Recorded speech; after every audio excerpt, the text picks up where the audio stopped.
It's going to get nasty out there in just a second. Wind driven hail will hit you in the head. You don't want to be outside for that. Yeah, happy to help. That's some scud. Yeah, we got so you see these clouds right here on the right side of the screen?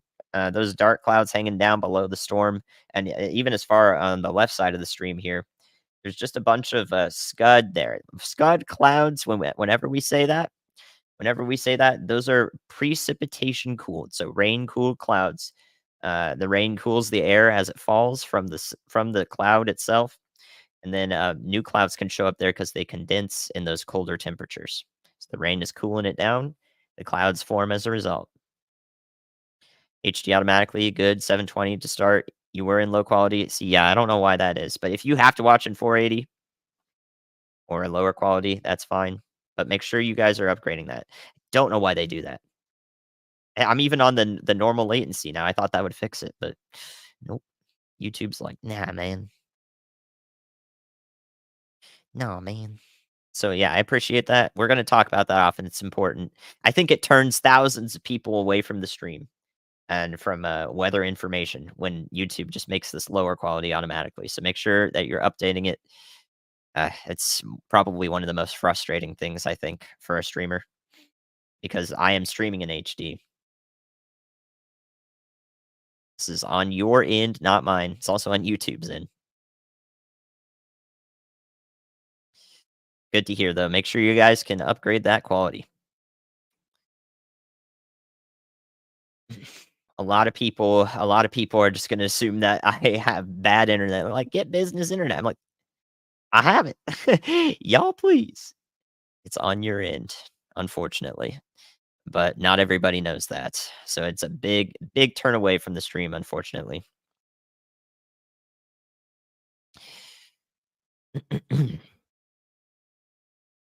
All right, so let's take another look at our storms here as Zach and Frankie repositioned and Brian Allen repositions. He's still looking at the stream here. This is Brian Allen's feed. Still looking at the storm. Out ahead of Stephenville about to impact here with some really heavy rains, heavy winds, and possibly large hail. Let's look at that storm here. It is on the radar. The hail here is in the pink. It's moving roughly this direction, but could develop anywhere along the storm. The severe thunderstorm warning is in red, and our chasers are down here, pointed north into the storm. So that's where we see their feeds. So let's go back to our one tornado warning. At the moment, this is down here near Kasi. So I hope everybody in Thornton and Kasi is taking shelter. Still don't see anything that would tell me the tornado's down. Our rotation here on the right, this is our winds, is very broad. Normally we'd be looking for this right next to this, but we have quite a bit of space in between it. So broad rotation on the storm. Nothing tight like a tornado where a dancer would bring their arms in and spin faster. That's not ongoing right now, from what we can tell. But please be taking shelter over here as this storm enters southern Limestone County in Texas. Down the line, if this warning is continued or expanded, it will include Jewett, Texas, Buffalo, Dew, and possibly as far north as Fairfield, Texas. Leon and Freestone counties in Texas are going to get in on the warnings there. So that includes Marquay, Centerville. More than likely, though, the storm is going to impact these areas in particular. But I would, of course, recommend taking shelter if you do see a tornado warning come through here. The bit rate's 6K, more than enough.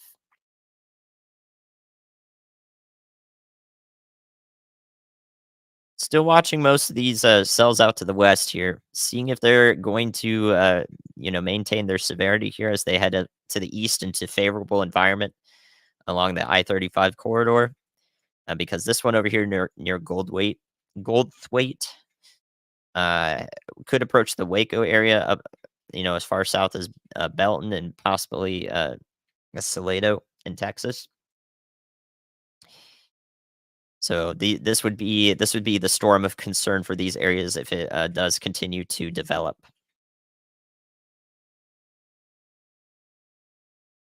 All right, that's an active look there.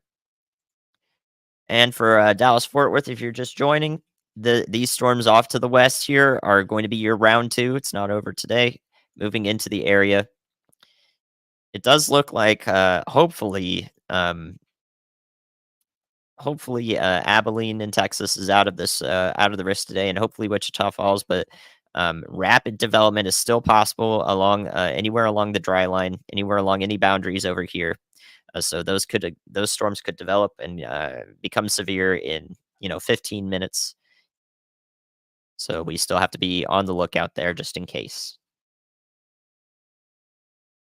So Jacksboro, you got heavy rain approaching you, but no severe warnings for these cells. Maybe a bit of rotation though, starting up in this middle one here. New information. This tornado warning has So been we've had upgraded. weather spotters in the Limestone County, Texas storm. Confirm this tornado. More than likely, your emergency management services. It's probably right in here, right in this area of the storm. It's tough to see it, but this is a confirmed tornado warning now for Limestone County as it passes to the north of Cossie, going toward Thornton. So let's take a look at that. So this is a weather spotters confirmed tornado. So not confirmed via radar, but rather any chasers in this area can spot the tornado doing damage at the surface, and they can confirm it to the National Weather Service, call it in. So that's the reason this warning was upgraded. So, like I said, it's why we need to be taking shelter in these areas. It's important to do that.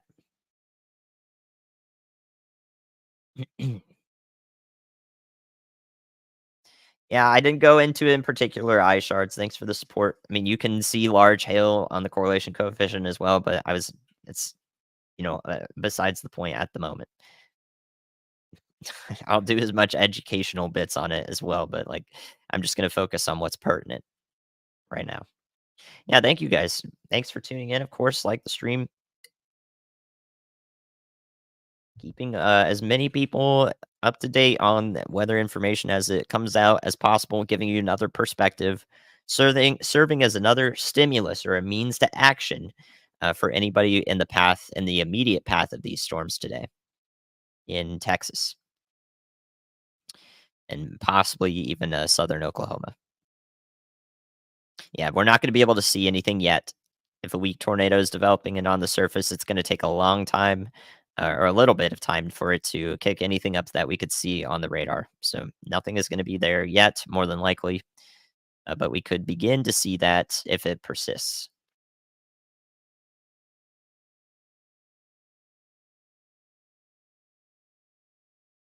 All right, so there's our confirmed tornado warning. Please be taking shelters.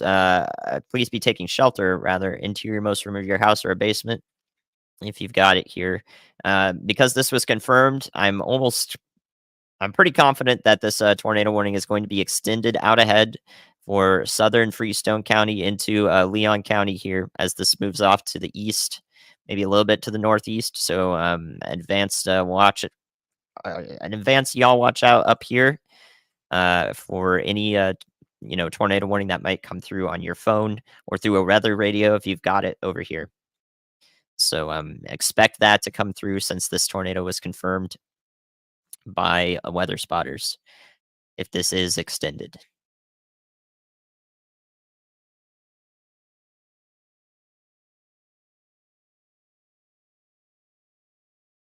All right, so back towards our finally. Oh wait, no, that's Jacksboro. I'm like finally the supercell split, but no, it hasn't. This is really what we're seeing down here is rather than a supercell persisting on its own, we're kind of seeing some outflow dominant structures. So outflow dominant simply means that the winds being pushed out pushed out and forward of the storm here are the dominant part of the storm. So rotation is not dominant here. The outflow, the storm's pushing wind out in front of them, is dominant here.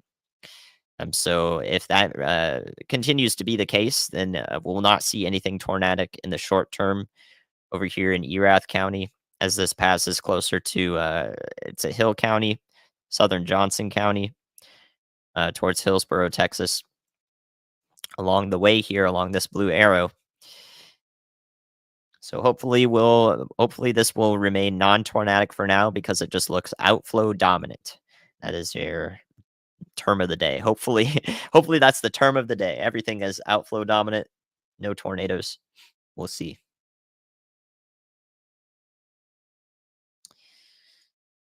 Looks like these storms are gonna move to the south of Jacksboro, Texas, for now.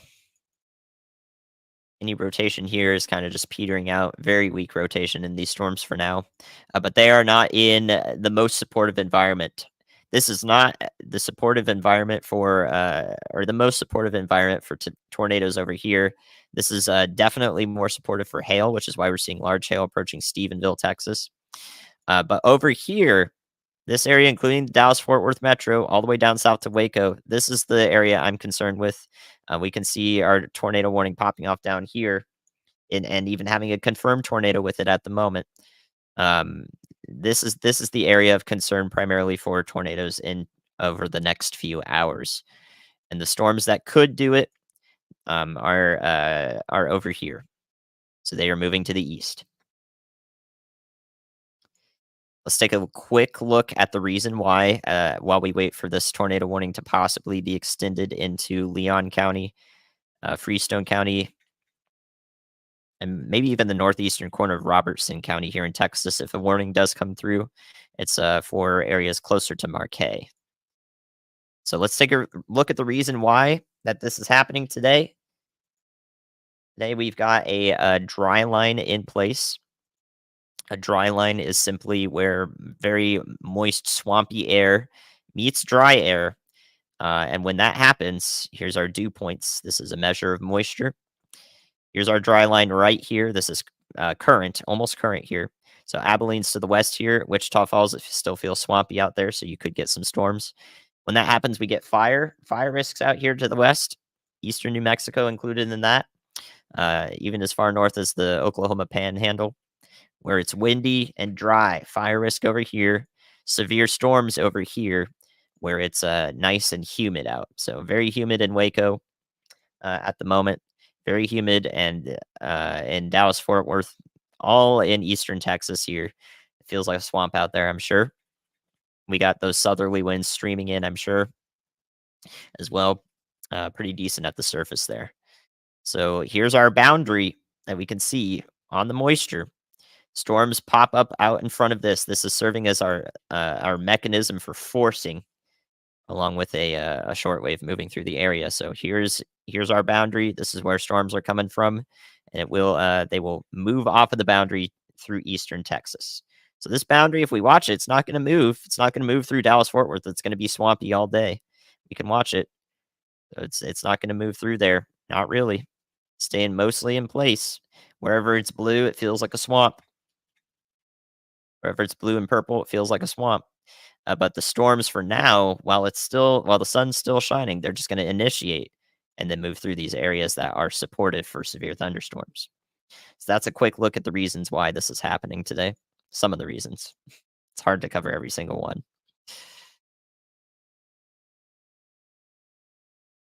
And that's why we have this enhanced risk for severe weather, including primarily for tornadoes and hail from the Storm Prediction Center in orange. That's a 3 out of 5 risk, with 5 out of 5 being the highest. So, if you're curious, an enhanced risk, it essentially means that there is an elevated threat for severe weather. Severe weather is likely and expected in a lot of these regions in the orange here. When we get into those higher risks that you might see on Tuesday, like a moderate risk, that is more like there is a moderate certainty of severe weather in the highlighted areas moving through. Okay, so we go from an elevated threat to a moderate certainty when we get to the higher risks, like we might see on Tuesday, April 4th. So we'll be talking about those higher risks in spades. Don't you worry. Right now, though, we have to cover the current events. This tornado warning may be extended here out to Leon and Freestone County in Texas here. This will include down the line, Palestine in Texas and Crockett. Anywhere along this area should be paying attention here to this supercell in particular. as it has a history of producing a tornado spotted at the surface by weather observers. Thank you for the support, y'all.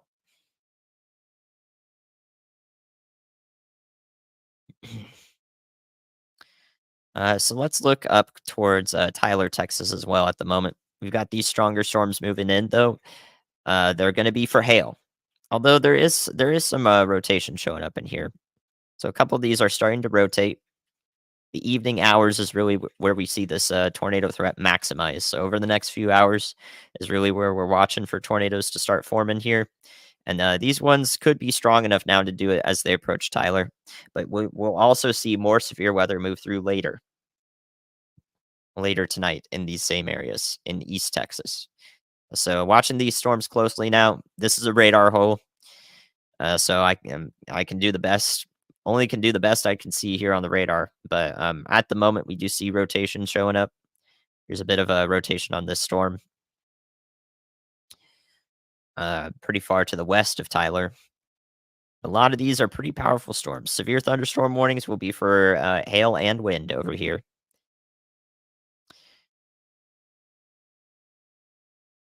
So let's take a close look at this. This is a bit of side lobing, so not entirely confident at the moment that a tornado warning would be issued for any of these, but if it does come through, I wouldn't be surprised. And that would be for Van Zant County, into Smith County in Texas, and possibly Wood County as well. So these storms bear watching at the moment along Interstate 20 here. These ones up here, exiting the Gainesville, Texas area and moving toward the Red River. Does still look like these are primarily hailers. It doesn't look like we could see a brief tornado up here as well. So I'll be watching these storms as well. But right now, these have a history of producing a bunch of hail. So everything now as we get into the evening hours, I think is important to watch in particular. The evening is when we see that the winds about a mile above the surface start to ramp up a lot more, and that's the nadir juice. Okay, that's our nadir juice, and that's going to be what we're watching for. So now everything that was in place or is in place currently is important to watch. So we got our eyes everywhere here. All right, let's look at our warning over here. No debris signature that I can see right now on the correlation coefficient. So the only confirmation of this tornado in this storm that we've had is via observations on the ground. So currently, no radar confirmation at the moment. This is just a rotating supercell, possibly still producing a tornado. So if this warning is extended out to the east in just a second here for Freestone and Leon counties, that's what's going to come through for y'all. Nope, this is the first tornado warned storm of the day over here. So we are just getting started. Like I said, we're expecting the risk to be maximized in the evening hours. The evening hours is where our tornado threat will be today. So over the next 3 hours is what I would say is our primary threat here with any strong storms. April 5th is when you care about Pittsburgh.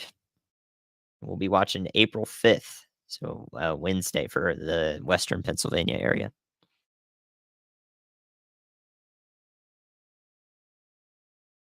Very good. Yep. Thank you. We're approaching 100K subs here. I'm not going to focus on that though. So if y'all want to get to that goal, um, have at it.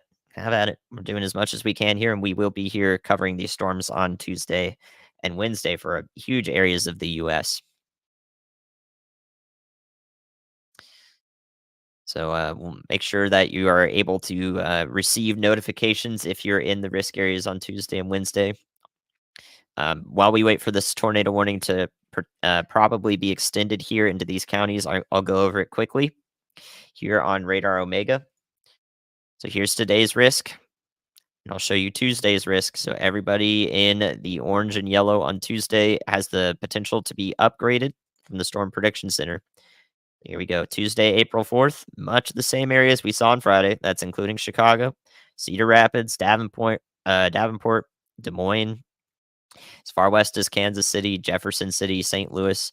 I think this risk has been trending to the west a little bit each day. Little bit each day. So I wouldn't discount it over here in Kansas City and areas just around there in Missouri. And that includes much of central Illinois as well. And also down here into Arkansas, Little Rock, Jonesboro. Um, please be paying attention on Thursday. Please be paying attention on Thursday. Friday, these areas are going to extend. They're going to get severe weather probably down here into the southern mode. And then we already have a risk area highlighted up here into the northern mode. That includes a lot of areas to the east of Indianapolis, basically all of Ohio. So Cleveland, Columbus, Cincinnati, Detroit, and Western New York and Western Pennsylvania is primarily where we're looking on Wednesday, April 5th. A So new here's our new tornado tornado warning warning. has been issued. That is for the extension into Freestone, Leon counties in Texas, as I mentioned. So please be taking shelter now if you weren't already. So yeah, we will be live on Tuesday and Wednesday next week. Right now, this is at a 3 out of 5 from the Storm Prediction Center, though it's subject to be upgraded as we get closer to the day.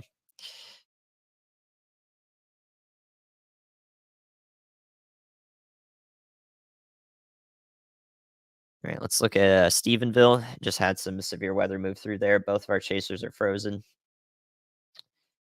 Let me see if I can fix that. Let me see if they are frozen. No, they are not. All right, so let's unfreeze them. Still got our chasers moving through there. They'll come right back.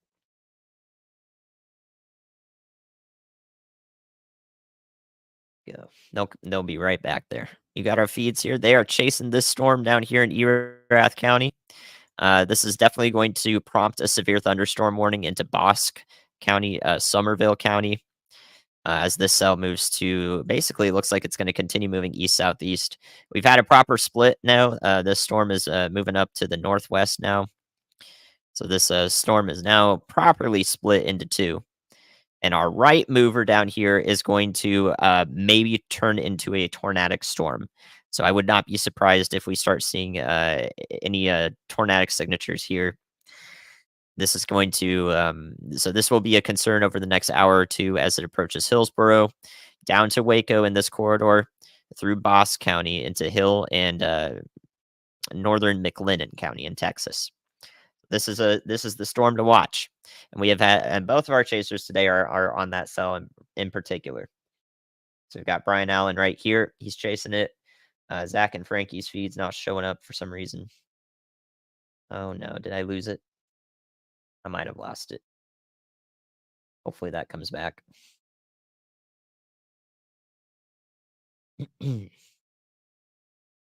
All right, so let's go back to our active tornado warning. The extension here into Freestone and Leon counties. A small extension here, but still a confirmed tornado has been observed with this storm in particular. So Farrar, Donnie here, and even as far east as Buffalo and Texas is a good idea to be taking shelter right now. Bosque County, thank you. Bosque County.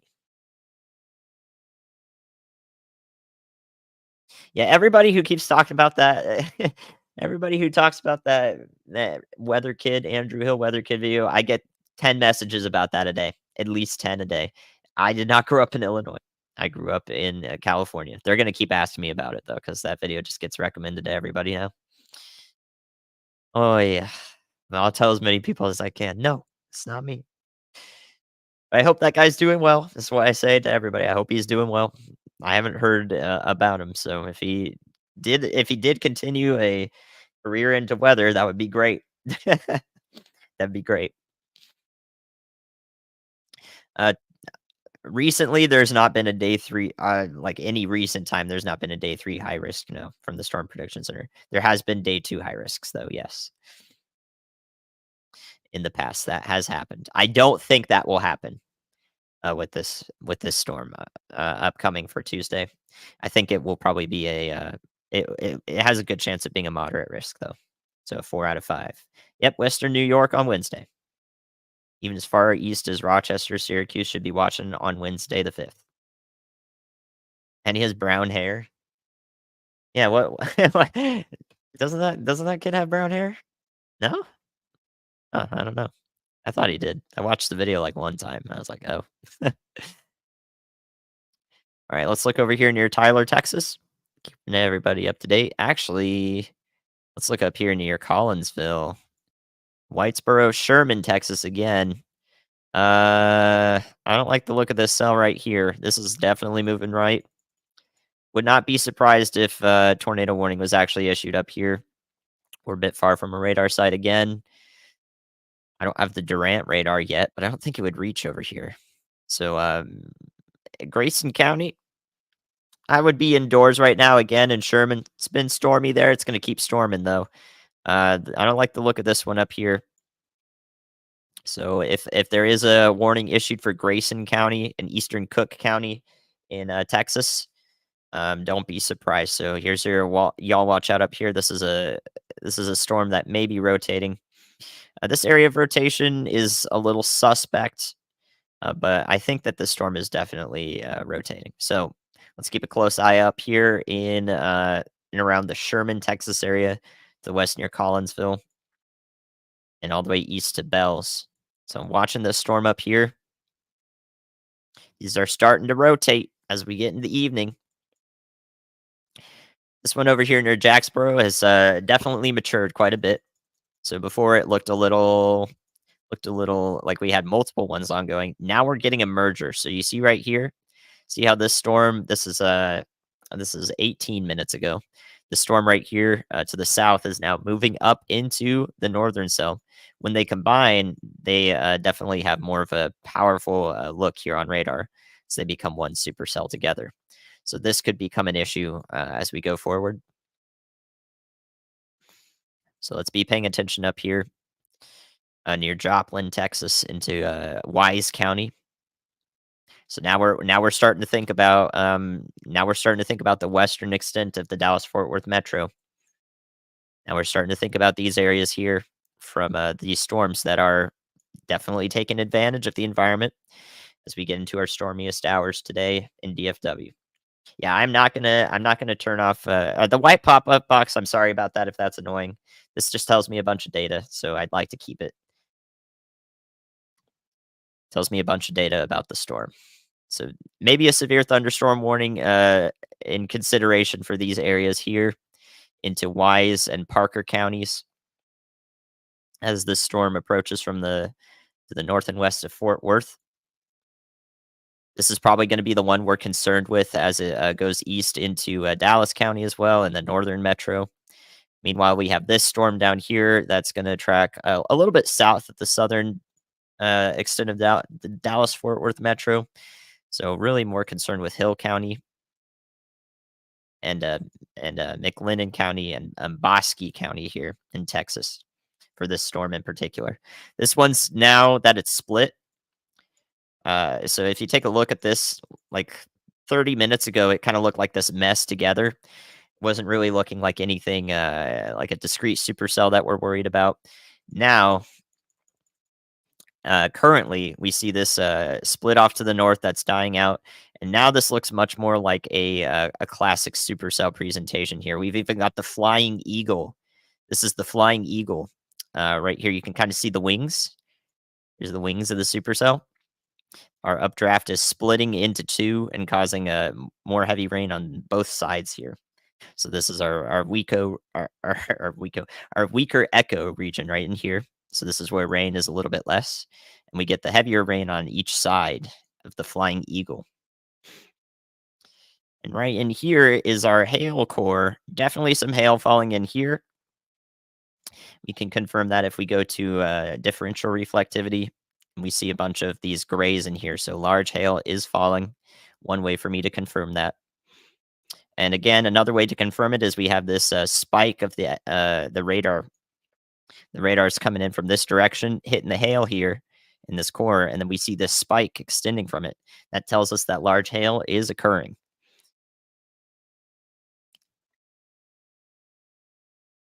A flying eagle supercell. We see a lot of these in Texas.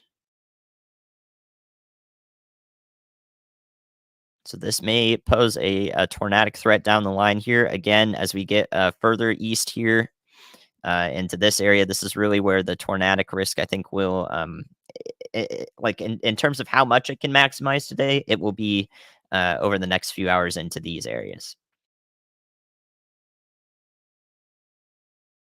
This one down here near Goldthwaite in Evant in Texas, Lampasas County. This one is unfortunately matured as well. We see large hail starting to occur here, so we weren't sure if this one was going to continue to be impressive because it was kind of just steady state. But yeah, definitely down here. This is a mature cell, so this is going to be a problem from anywhere from Waco to Belton, through Gatesville, Coryell County as it passes to the east. So another discrete, isolated supercell down here that may pose a problem. So I would be watching this one if I'm in Waco along Interstate 35 here. Be watching this one. And we will be watching it. We will be watching it. Eric, the flag is just off of the left side of the webcam here. That's why you can't see it. Everything's big in Texas. I like that. I like that. It's true. Big old supercells. These storms approaching the northern side of Tyler here along Interstate 20. They're still rotating a bit. They're still powerful cells. Severe thunderstorm warned.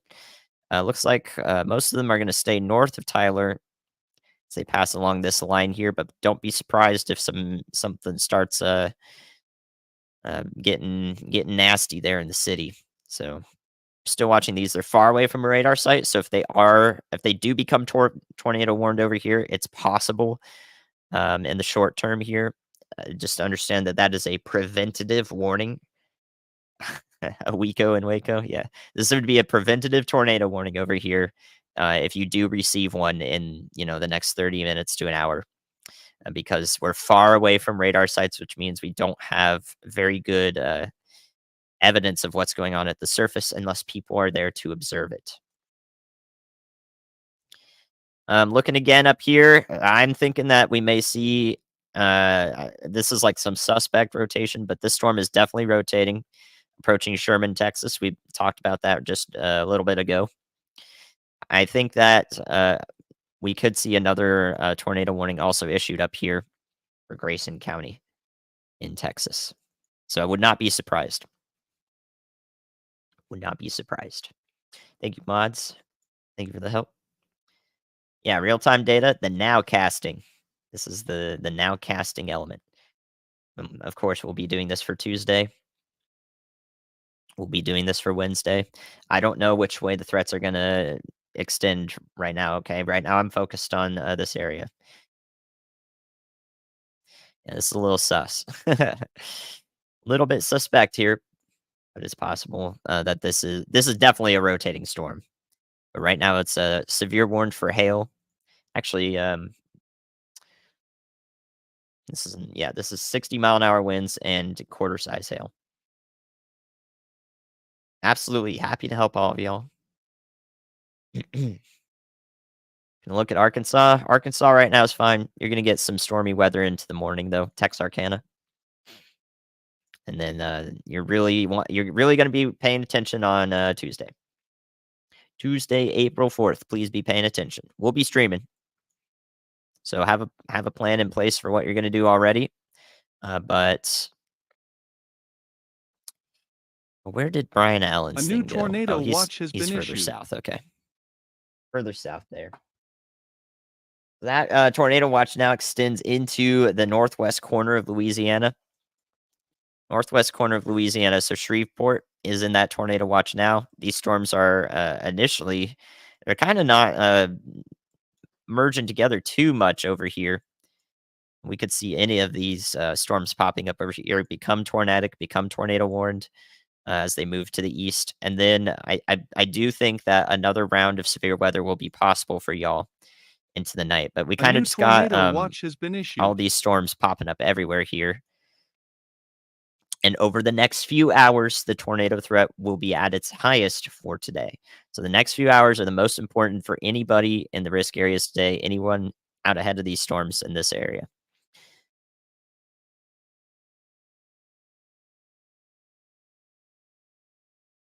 Yeah, definitely be watching Tuesday. We can do without that conversation in chat. Thank you guys. You guys are wasting your time. You know what I'm talking about. We're covering storms right now. Look at these. Look at these right here. These are all little beans popping up here. All these rotating storms here. They're all gonna start. They're all they're all gonna be rotating here. You can see they were basically nothing just about 30 minutes ago. To play that through, watch them develop. We might be talking about them coming up here. Is my only job? Yes. Yes. This one looks really nasty from afar. We can definitely see rotation aloft here, so no surprise that this is produced a tornado at some point. Again, wouldn't be surprised if this warning is extended. Again, including Buffalo, Texas, all the way up to Oakwood. I think this storm will also be pretty close to Palestine, definitely near Elkhart and Grapeland in Texas over here, in Anderson County. In Houston County, where Crockett, Texas is. So that's well to the north of Houston. Of course, because we have Houston, Texas, and Houston County, which are not in the same place. Bet you guys love that. So let's take another look at our tornado warning right now. Yeah, I mean, I think this is going to. There's a good chance this will be reissued, extended to the north and east, or mostly to the east here. Definitely these areas out ahead of time should be in their safe spots right now. As this storm right here, this supercell has a history of producing a tornado. So be on the lookout there along Highway 287.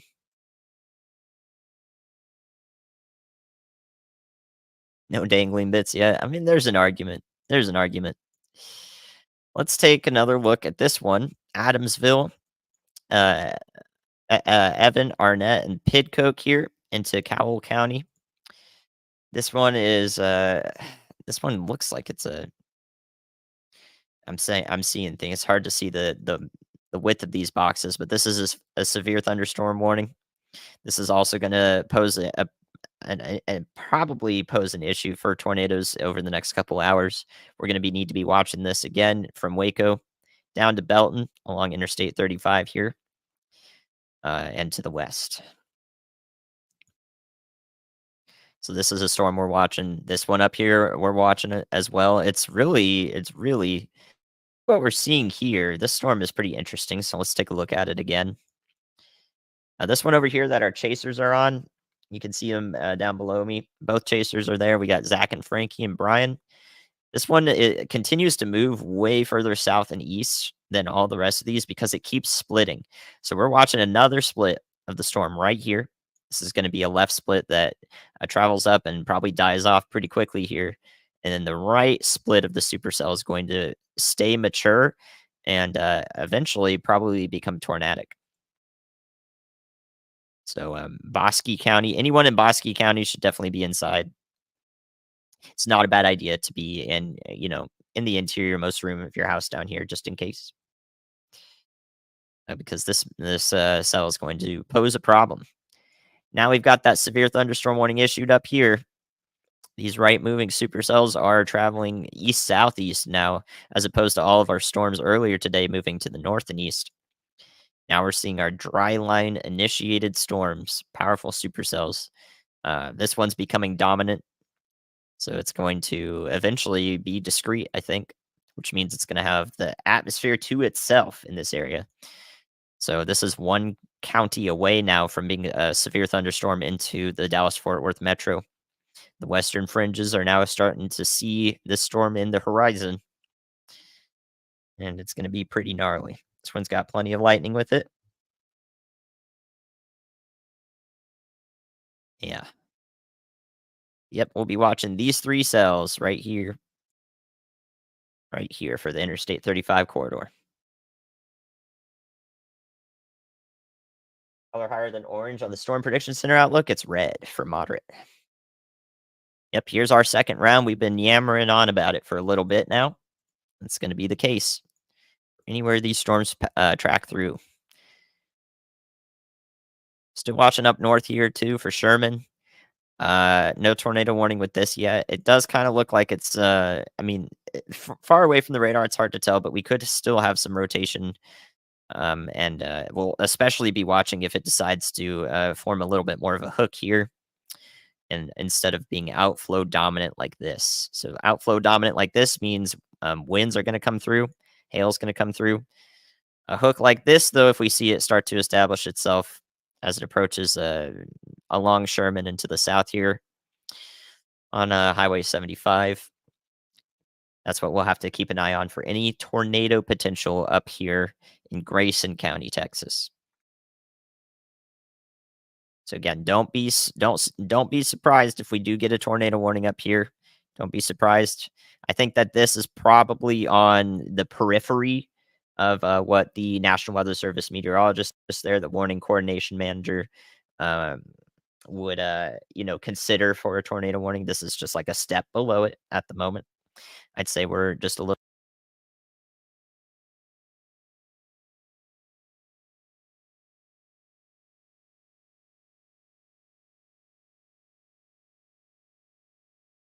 bit of a step below it. So this is close. So don't be surprised. Not a bad idea to, to be inside if you're in Grayson County, Texas, no matter what. Okay. Over here near Tyler, none of these storms over here have really started to exhibit tighter rotation. These are being watched closely, I assure you. Looks like they're still all passing to the north of Tyler in Smith County here. So primarily Gladewater, Texas, Big Sandy, and so forth along the easterly path here along this arrow. It's going to get in on some really heavy rain, possibly some hail with any of the stronger storms here. We can probably look at that better from the Shreveport radar. I'm going to open up that radar in just a bit. Take a look at this. This is pretty cool. So we have our tornado warn storm down here that we're going to be talking about, but look at this signature out here out ahead of it. This is that anvil cloud. If we looked at this on satellite, we'd see the cloud going all the way out over here. So this is the really strong winds aloft are blowing the top of this cloud all like 3 counties out in front of it. So that's how you know we got a supercell here. It's making that big old cloud and gets pushed way out in front of it.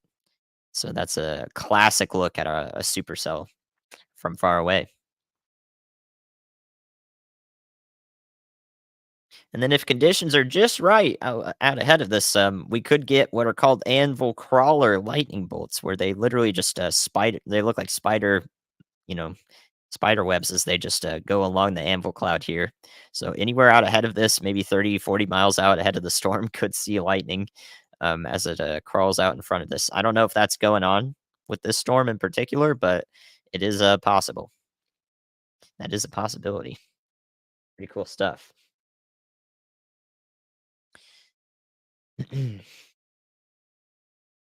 It's very rare that we get tornadoes like together. Look at this 2-inch hail report. 2-inch hail observed here. This warning may be upgraded to a considerable severe thunderstorm warning for Bosque County. It's difficult. It's difficult for 2 tornadoes to be ongoing and merge together. That's some dynamics that we really we just don't see that too often to have a clear answer for something like that. Brian's hauling down the road. He sure is. We're storm chasing here.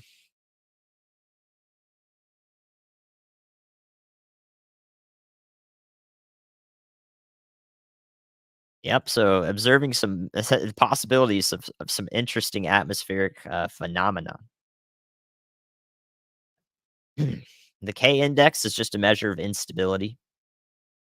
Surface Cape is also instability. The Cape is that storm fuel. But K index tells us the likelihood of types of thunderstorms.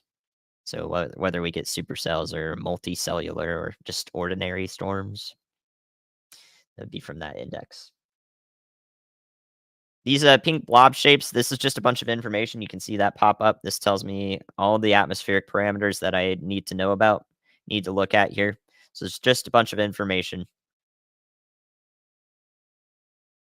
He's going fast, but keep in mind this is a dash cam, guys. It makes everything, because it's sort of like a wider look. It makes everything look like it's going faster than it actually is. So make sure yeah, it's he's probably going highway speeds. It just looks like he's going faster. I assure you, he's just not breaking any laws. Yeah, especially if the speed limit is 80.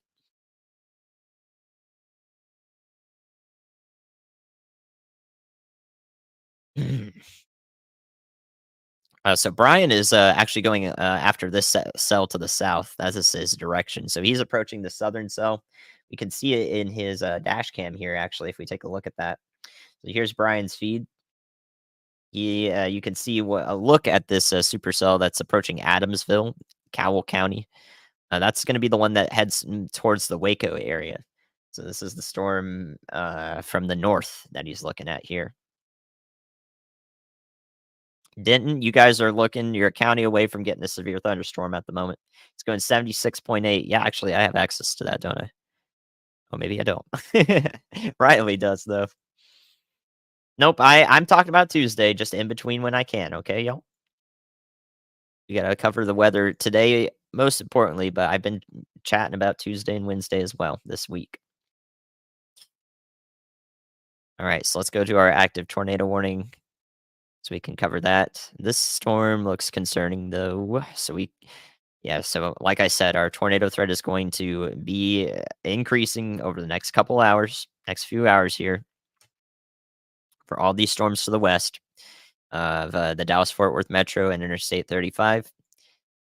Really going to see that continue to be the case. This warning may be allowed to expire, but don't be surprised if it is continued again into northern Leon County and southern Freestone County, including Buffalo and Oakwood. It's a good idea for y'all over here. Oops. This is the storm I'm talking about here.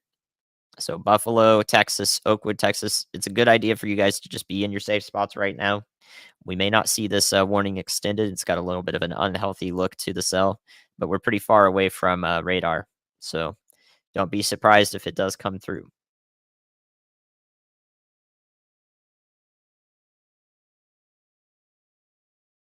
You guys on the delay, I already realize it's really funny to see the chat. Like you guys are about 20-25 seconds behind, so we can have captions, so you guys can follow along.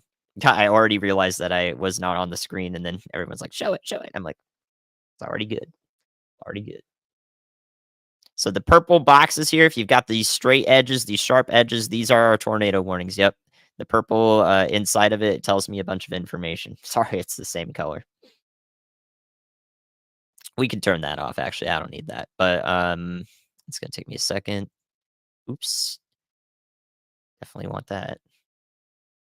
That is, this right here. So, yeah, we can turn that off, just for now. Yeah, please be in your safe spots out ahead of this supercell here for Oakwood, Tucker, Buffalo in particular, and, Dew, Texas. If this warning is, expanded, though, make sure that, we're taking shelter anywhere in the polygon if it is moved forward. This is GR2 analyst. I've also got radar Omega up though. We'll be looking at that. Yeah, I'm really concerned about this cell over here. We're starting to see our classic supercellular presentation. Take a look at that right there. A little bit of a hook starting to establish itself. So Lampasas County, Cowell County, the storm may be beginning to be tornadic. The velocity data we have is not completely accurate here, but the storm is definitely rotating. So I would not be surprised with a tornado warning over here in the near term. That would include Gatesville, possibly further south towards Pidcoke and Killeen.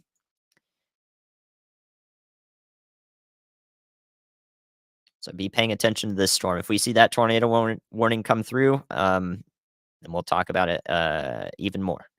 But I would recommend having a plan in place to take shelter here in these areas in particular. Brian Allen's headed towards that storm as well, so we'll be able to receive any information from him if he catches up with it. So we've got Chaser Brian headed towards it. Well, at least he was. Now he's getting some food in Hamilton.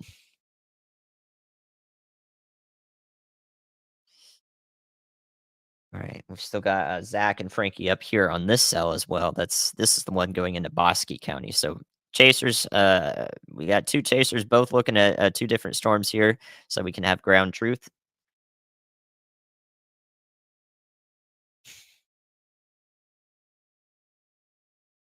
Let's go back towards Dallas Fort Worth here. Let's look at these cells up here. Sherman, yeah, starting to see like this is like one little step away from a possible tornado warning up here. The storm is definitely rotating up near Sherman, Texas. So there is a warning that comes through for Grayson County. Please be taking shelter. I'd recommend it regardless, though. So more hail about to move into Sherman. More hail about to move into Sherman.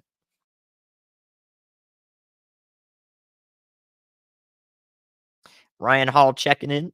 I didn't even see his name at first because he's in the blue now. That regular moderator, Ryan Hall. Who's that, guys? We're doing good over here, Ryan. Just one tornado warning, covering it as best as possible. So again, Sherman, Texas, be looking out. Great idea to be in shelter, though, if you're in Sherman, Luella, Howe, and Bells here. I think Van Alstyne here will avoid the worst of this. But yeah, take a look at that. This could definitely prompt a tornado warning soon here. So don't be surprised. Don't be scared. Be prepared. I'm not sleeping on the job. It's the last thing I do. Let's see. Some rotation down here. I'm gonna open up a new radar site. Let's do it. We're gonna be looking at the Shreveport radar too here in just a second. 4 radar sites open now, y'all. All right, let's go over here to Shreveport. Maybe rotation over here approaching Winona, Texas toward Longview. So let's take a look. Definitely possible up here in the storm. So we're going to be watching this one closely. These storms are mature and beginning to rotate. Beginning to rotate over here in East Texas. So this is going to impact Longview a few times. We might get a flash flood warning out in here. Look at these storms just training across the same direction. So a flooding risk is definitely possible here. And eventually down the line towards Harrison County. And these same cells will be approaching Shreveport into the sundown, just around sundown. All right, so we've got that going on. There's a look for y'all over here in East Texas. Now let's go to Dallas Fort Worth, which I was going to talk about. A new tornado warning has been issued. So that's an extension. That tornado warning extension for this into Buffalo, Oakwood, like I've been mentioning. So y'all be taking shelter now. This is radar indicated. Radar indicated. So not sure if there's a tornado ongoing down here anymore. Freestone and Leon County, though. Northern Leon County, southern and southeastern Freestone County in Texas. All right, so this is the storm approaching the northwestern burbs of Dallas Fort Worth. Right now, it actually doesn't look like it has much of any rotation ongoing. Maybe back in here just a little bit. We might see something beginning here, but severe thunderstorm warnings are probably soon to be issued for southern Denton County, the southern half of it, and into the northern part of Tarrant County. So severe weather, our second round for Dallas Fort Worth is beginning very soon. Now Ryan calls me the weather machine. It's fine. It's fine. I don't need to call myself that.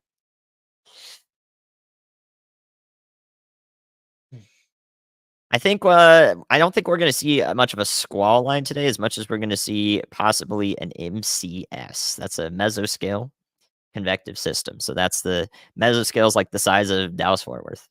So around that, around the size of something like this. And a convective system is just thunderstorms. They might just form into a group here.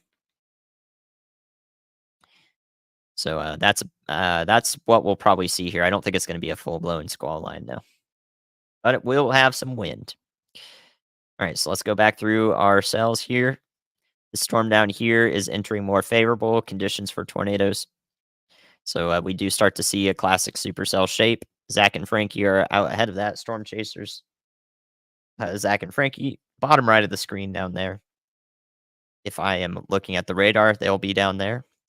And Brian Allen is going to approach this supercell down here, which again, I wouldn't be surprised if this one had a tornado warning for Cowell County uh, and northern Lampasas County in the near term. Yep, there's all these are our three these look to be our three dry line storms. So this is a dry line initiated storm. Here's our second one, here's our third one. They're just going to keep going basically through these areas. The hope is that a lot of them, since there's only three, they're isolated. A lot of people over here escape the severe weather, near Weatherford. Maybe up near Wichita Falls might be done for today, but keep a close eye out just in case.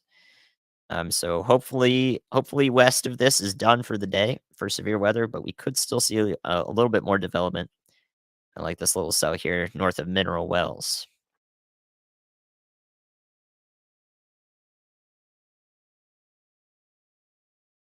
Thankfully, it looks like this storm up here is not continuing to become worrying in terms of tornado potential. This back here, though, is definitely some wind-driven hail.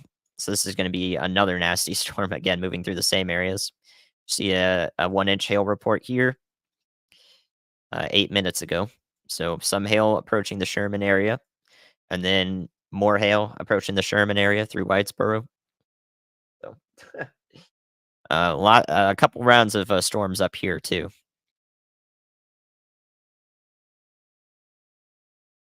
Okay, so let's go back to East Texas.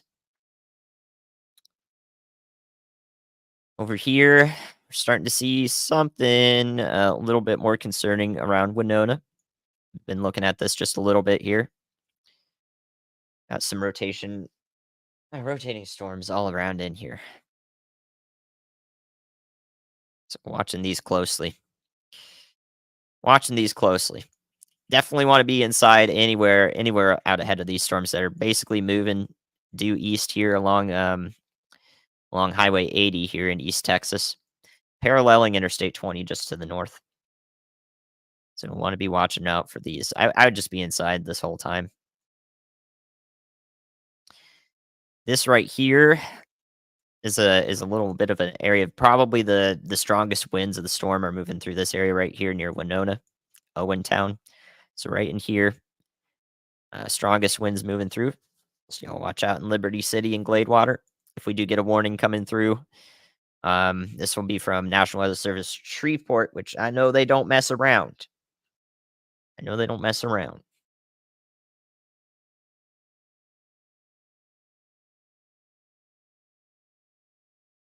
Thank you for the support, y'all. Appreciate it. Mods are doing a great job. Huge. Much appreciated. We're doing good here today. We're going to cover these next couple hours extremely in depth. And then if this starts to wind down just a little bit, we'll talk even more about Tuesday and Wednesday. But over the next few hours is really where we're most concerned here. Most concerned with our chances at large hail and tornadoes. Let's go back to our tornado warned storm as best we can see it from this radar. Because for some reason, I don't have the College Station radar right now. I thought I did. Still got rotation going in through here, though, so please be in your tornado safe spots in Buffalo, up to Oakwood. And be thinking about it as far north and east as Palestine and Elkhart. So you may see a warning come through for these areas eventually if we continue seeing this storm be mature. So be thinking about it up here into Anderson County and also into northern Houston County, which is where Crockett, Texas is. Be thinking about it over here. The storm is headed to you. Okay, Fort Worth radar. A lot of these storms are also rotating. They're going to head into the Tyler, Texas area as well. So we'll keep an eye on them. Couple rounds for everybody expected today. You are in any tornado watch today. Conditions are favorable as we go into the evening into nighttime hours.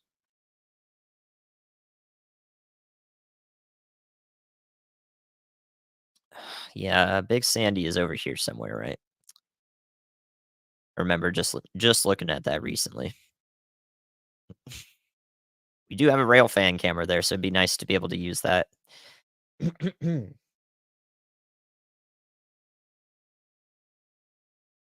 All right. Again, this severe thunderstorm warning may be i- is going to be issued into Tarrant and also Denton counties pretty soon. Here, I think this will persist.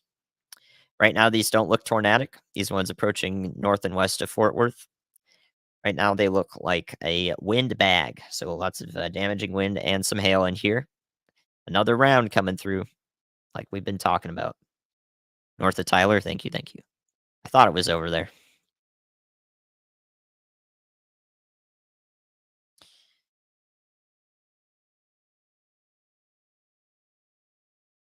Yeah, I don't know if we have those rail fan cameras in. I might tell Frank about that. We could see some more stormy conditions here, but right now I'm gonna prioritize the chaser feeds. So yeah, nothing tornadic with these yet. They're gonna move into an area here in the DFW metro that may be more supportive of tornadoes, but still just another round of nasty storms moving in for some of these folks up here. You might be able to escape the worst of it if you're down here near Crowley. Some people here are not going to get another storm. It's going to be you might be able to hear it though or see it in the distance. So you might not get another storm, but since these are isolated, but whoever does, that's who we're paying the most attention to. So Zach and Frankie are out ahead of this storm right here, entering Bosque County near Meridian. Watching to see what happens there. As we go into the evening, make sure you guys are watching on HD. It is not me, it is you if you cannot see a good feed. I'm streaming in HD, so you have to make sure you change the video quality by mousing over or tapping on the video, tapping the cog in the bottom right, and changing the video quality to HD if your internet can support it. Which I would hope that everybody's internet is good enough for a YouTube video in HD. Because if we are not there yet, we are in a dystopian reality. Well, we should have access to good internet for things like this. As a bit dystopian, ain't it? All right, so let's check in on our southern dry line storm here. This is over here near Pidcoat. This is going to be the storm. It looks like this one up here is probably going to be the one that tracks closer to Waco since they're taking a southeasterly direction here, and this one might go closer to Temple, Belton, and Salado, Texas, down here into Bell County. So Temple will be on the lookout for this storm that's coming through. You could see it anywhere along the I-35 corridor into this area, eventually as it approaches from the west here. We've got rotation in this storm for sure. The storm is rotating back in here. So it warrants a y'all watch out ahead of this thing. Appreciate the support. Thank you guys. Thank you, Night Owl. Thank you anyone sending along. Appreciate the subscriptions. Make sure, yep, it's good to get this information out to as many people as possible. Much appreciated, y'all. Got another couple hours as we go through the evening here of if anything's going to happen today in terms of big time weather, big time things that we're going to be watching, it's going to be over the next 3 to 4 hours. Okay. We just talked about all of the storms west of DFW. Now let's go to our tornado warning here that we are in a radar hole for. So if more warnings are issued out ahead of this thing, this will be preventative actions. Because yeah, the Houston radars are just just far away, so we don't have good coverage over here into eastern Texas. So if more tornado warnings are issued, it's because this storm is rotating. It does have a history of producing a brief tornado that observers on the ground were able to confirm. So we had a brief tornado with the storm. That means that anywhere out ahead of it, if you have a tornado warning issued here, or your areas, including an extension that would be for Palestine, maybe even as far to the north and east as Rusk, Texas, down to Grapeland, over here, please be taking shelter.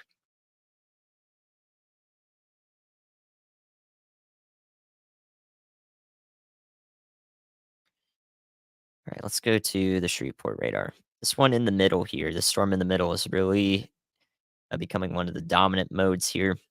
Definitely the most powerful storm over here in East Texas, near Tyler, is this one over here. So this is going to go just north of Kilgore.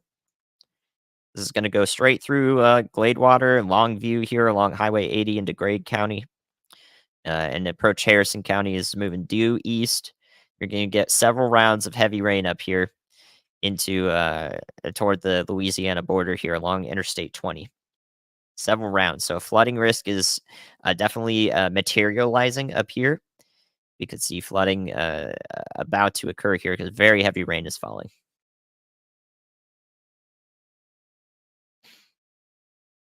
Now casting. Now casting. This is GR2 is a radar program. That's what we're looking at right now. All right. Looks like Zach and Frankie's got a look here. Let's take a peek at what he's seeing, what they're seeing. There we go. We got a bit of a wall cloud back in there. A lowering of sorts. It's pretty wide. So let's take a look. Let's see.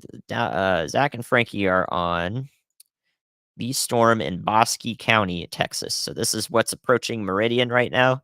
We're definitely getting a hook on this. So yeah, definitely a legit wall cloud there in this supercell. So this is over Iredell, Texas right now and approaching Meridian in central Bosque County. Heavy rain and hail is also going to impact areas north of Meridian or even into it. This looks pretty gnarly right now.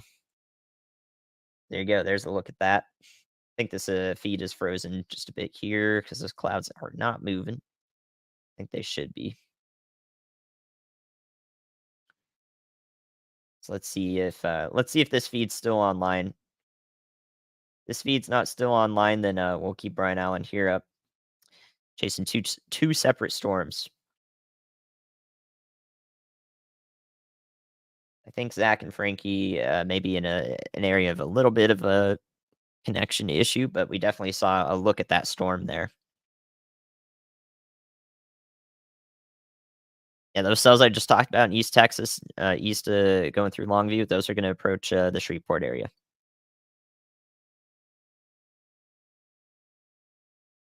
Why is it that whenever the chasers are looking at something good is when their feed just goes kaput every time? See if they come back up there. Good grief. All right, so this was a look at that storm. We saw the wall cloud right in here.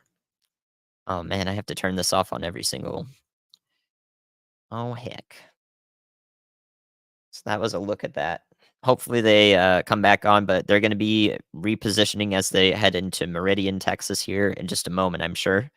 So the cell will be in their rear view, so we won't be able to see it. But whenever they do get another shot at that, we'll be looking at that.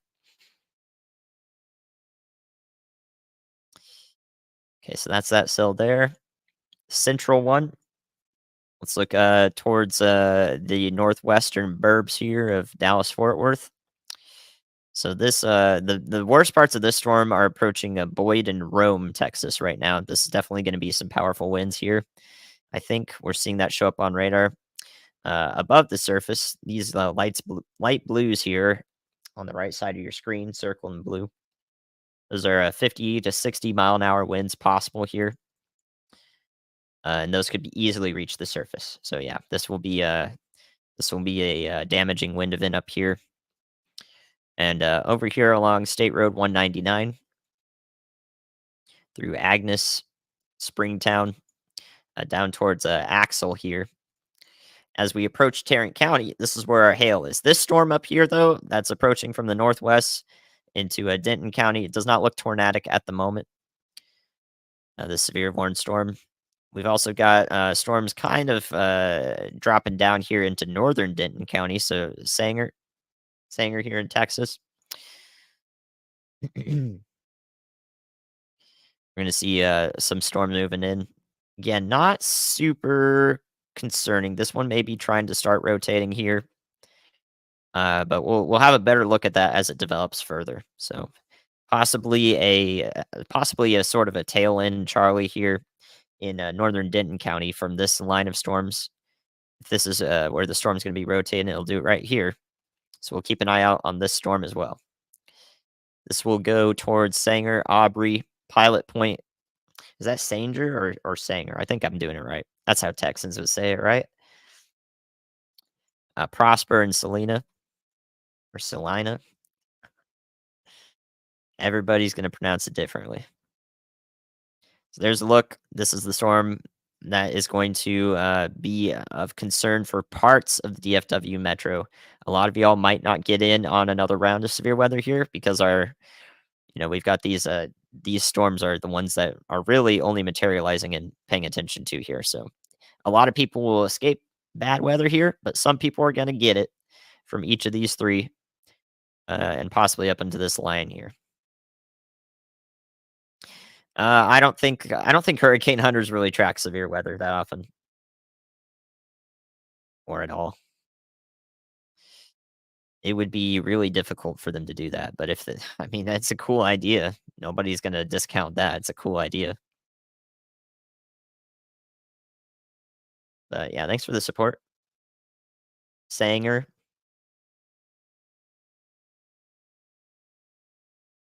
S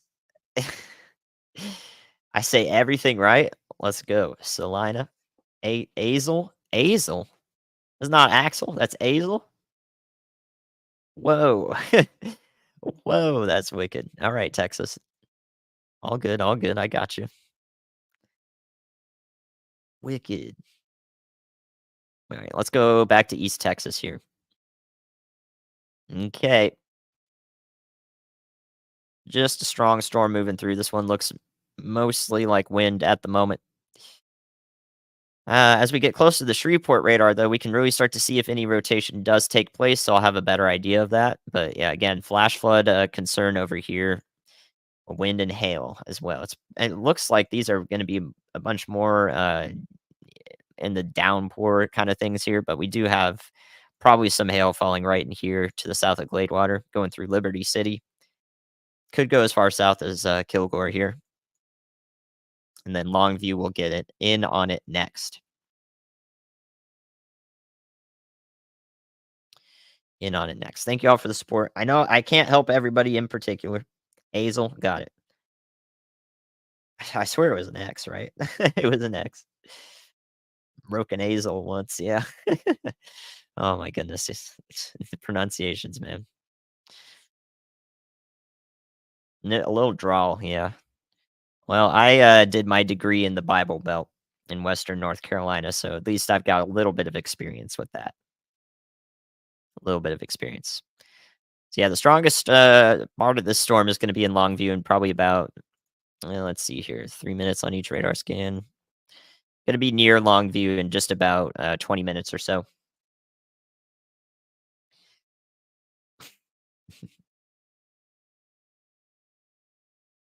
This leading cell here it doesn't look too great. I'm going to be paying attention to this one. I think we could see rotation develop here in the lead here, especially as all these little pop-up showers here interact with the storm. They move up into it.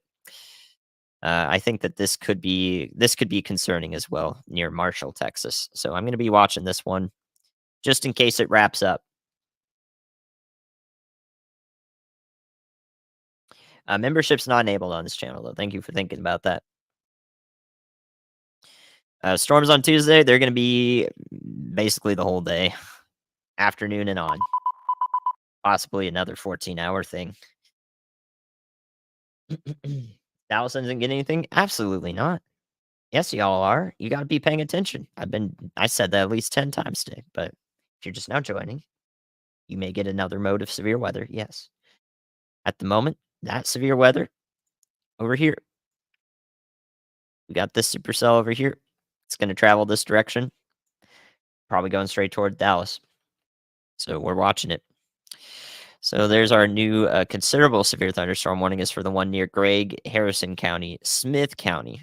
So that's our eastern one. We'll go back. We'll circle back to that in just a second. Yeah, absolutely, absolutely, Rebel Knight. I was just checking on Tyler, so we're gonna go through all the other storms first. So all severe warnings were dropped up here near Sherman. Looks like we've fared better up here. This part of the storm is probably much less tornadic up here near Sherman. The parts that are headed towards Paris, Texas, much less tornadic. I think that this is just going to be some really heavy rain, possibly more hail moving through the Paris area. Just in a second here, as we get further south, these storms could start to be concerning.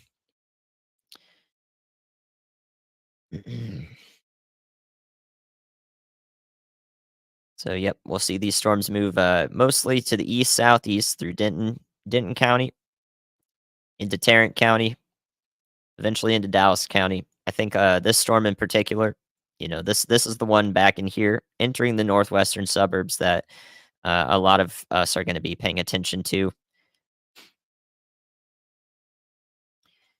So we're watching that one with close eyes. Close eyes.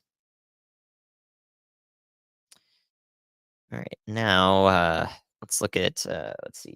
Zach and Frankie still driving out ahead of this. So is Brian. Storm chasers on the ground. They're going to get into Meridian, Texas right now.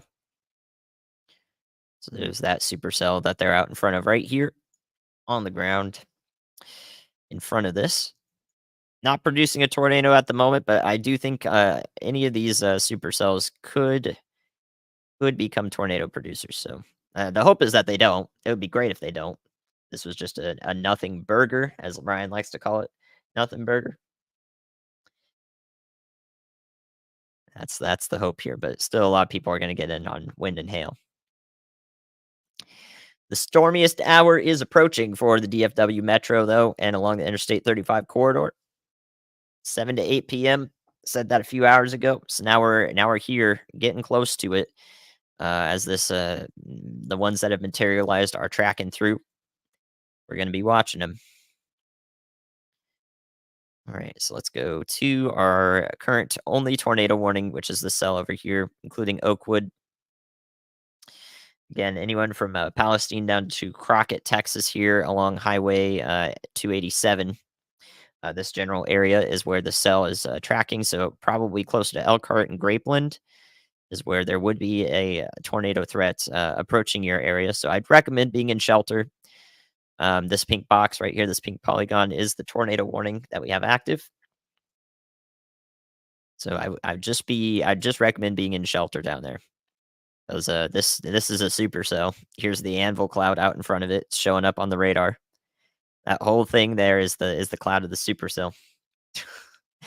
So you can see the winds up aloft are really driving this. They're really driving this the cloud forward here, very far up in the atmosphere. Up there, that's about 10 miles up, probably where this anvil cloud is, just about there.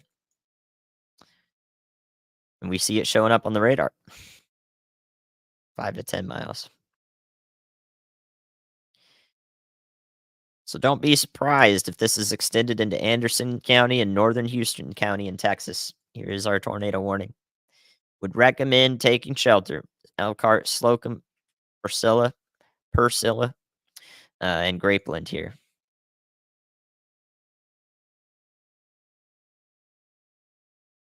Okay, now let's go to East Texas from the Shreveport radar.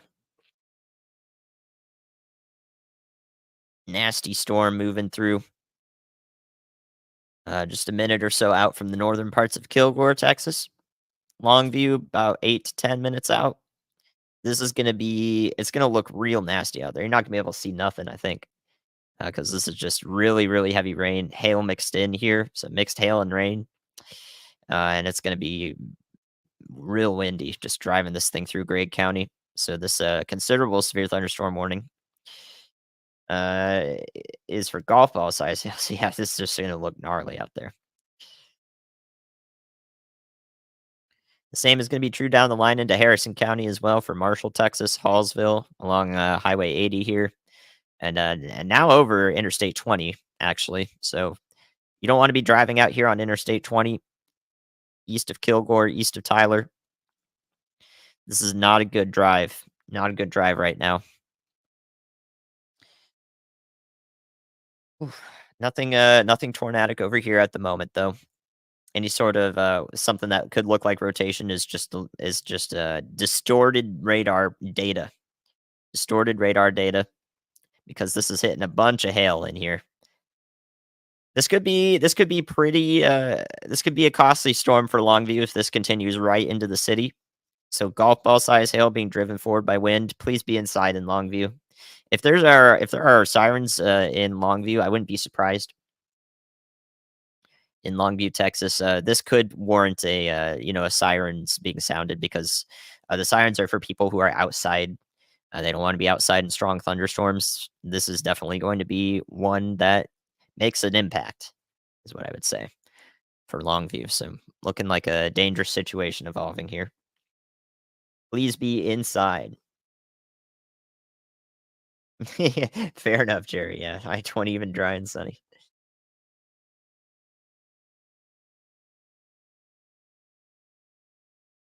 There are sirens in Longview. There are sirens in Longview. Good to know. Yep, do not be outside in that considerable severe thunderstorm warning. Emergency management services are going to sound these. It's a great idea for them to do that. So, oh no, this is just not looking good over here. I was concerned about this near Marshall. Now I am more concerned. Now I am more concerned. I think this is the most concerning thing I've seen today. So what we have here from the Shreveport radar are winds going this direction from Marshall into the storm, and winds going this direction right in here. This is a convergence signature. So this is where air right here is rising rapidly, and if it starts to rotate around this will be very bad news. Possibly very bad news. This is the most concerning looking storm I've seen so far. So I'm gonna watch this one real close. Convergence signatures are precursors to tornadoes, oftentimes. So the hope is that this one falls apart, but this is not a good look. I would recommend in Marshall, Texas, to be in your safe spots. So now we've got a new tornado A warning new tornado for the warning has southern been issued. side of this supercell down there that's currently tornado warned. I really don't like this. All right, hopefully this turns into nothing, but I recommend being in shelter in Marshall, Texas right now. Also up to Karnak, Uncertain, and Lay, Scottsville. It's a strong storm moving through regardless. This is about to be severe warned, maybe Tor warned, depending on. Wow. Sheesh, man. This definitely is producing some windy hail damage right now. But if this wraps up, I don't like it. I don't like it right now in Harrison County. Shreveport's got their eye on this very closely, I think. So let's let that data stew for a little bit. Look at the extension here. What's happening here for northern Houston County to Grapeland? This is the National Weather Service Houston's office area. So Houston is warning this, and then we'll see. I don't know who covers Anderson County. If it's Shreveport or Dallas Fort Worth, they will warn this side of the storm if they're working together. So we'll see two tornado warnings conjoined here with the National Weather Service offices working together to extend this into Anderson County as well. So please be taking shelter already in Elkhart, Texas, Slocum, Texas, Priscilla, and Grapeland. Okay, so I'm gonna look at this one over here near Marshall and Longview again, just a second. But before that, let's check in on all of our other storms. Zach and Frankie out ahead of this. Rotating thunderstorm in Bosque County, approaching Meridian. This is going to go towards I-35, generally in this direction. Abbott, West Golson, south of Hillsboro, and possibly even toward Waco in some way. Waco is going to be close to this one. This is a supercell that will pose a tornado threat and all hazard threat, so winds and hail as well as approaches I-35. Next couple hours are primarily when that tornado threat could be realized. So right here, this one to the south, this one is in Cowell County and going towards Temple, Texas, and Salado and Belton here into Bell County. This one is also going to be capable of all hazards. So Temple, y'all watch out over here. Be ready for this storm. It looks like it's headed your direction. At the moment, we see what could be rotation, but this is actually just side lobing. So let me explain that real quick. If we go up in this storm, this is about 2 miles, 3 miles up in the storm. We can see this area right here in blue is where there's a bunch of hail. So if I center it right here, there's a heavy returns showing up right in here. But if we look at the surface, here's the surface. You can see that hail is off to the north. There's a bit of distortion here. And because this is in clear air, there's no rain falling right here.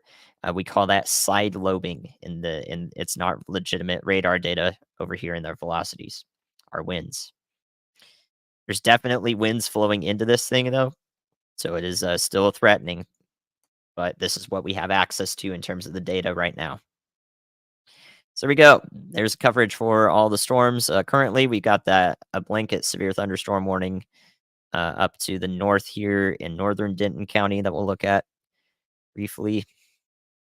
Bunch of wind and hail up here, all the way down to McKinney. So northern suburbs, here's your round 2 toward Van Alstyne. Round 2 moving in along Highway 377 and 75 here, State Road 280, and into Collin County.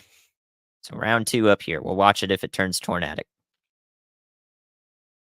All right, let's go back east. New data over here. Hopefully, this just stays in terms of straight line winds here near Marshall. This is definitely about to do some wind damage here in Harrison County. These light blues here that you see on the right, this area right here, this is 60 to 70 mile an hour winds, about 1,000 feet, 1,500 feet above the surface. So those can easily be descending, mixed down, and be very powerful gusts here in Marshall. So please be inside in Marshall, Texas. No warning out for this storm yet. I definitely think it's worthy of a warning, though. And I'm hoping that this doesn't turn into rotation. Right now, it's not rotating, not so much. But it's definitely really nasty right in this area. So if you know somebody in Marshall, tell them right now just to be inside. This data is 3 minutes old, so it's probably on top of them now. Into Longview, we see a heck of a hailstorm. We've been talking about this one too. This is just nasty. Hope this doesn't do too much damage to like roofs of houses, sidings of houses here. This is just going to be some really nasty hail. When we see those dark pinks and the purples show up here, this could be a 2-inch hail. Coriel, thank you. This could be up to 2-inch hail. It's going to be a lot of it though. These kind of signatures when we see this on radar. This could be the type of hail that covers roads. Okay, so this could cover the road with hail. There's a lot of hail going on here, and some of it could be very large. Looks like it's going to travel through the southern side of Longview for a primary hail threat. But anywhere in Longview right now needs to be inside. If you're in a car, I mean, if you can find some sort of overhead shelter, this is not a tornadic storm at the moment. So if it is tornado warned, you don't want to be in a under an overpass. But yeah, the late Tourneau University, that one's hard to say, and down toward Lakeport is getting in on some really, really heavy hail or lots of hail right now. So expensive storm rolling through here. Now we got that severe thunderstorm warning for Marshall. This extends all the way east towards Shreveport. So now, basically, Shreveport into northwest Louisiana is going to be in the path of this storm right here that's doing quite a number in and around Marshall, Texas.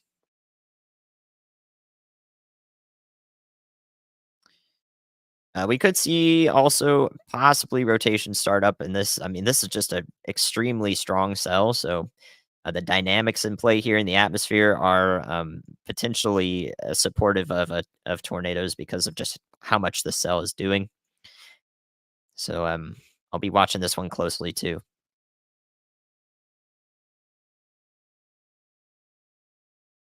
Funnel cake.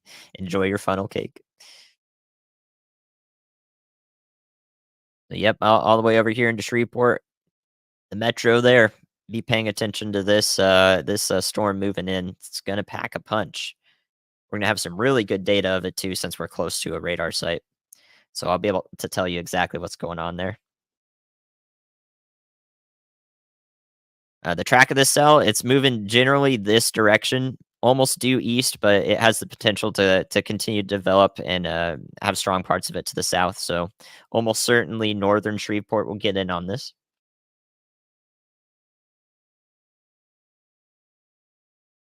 Um, and this one back here near Longview looks to be traveling mostly in this direction.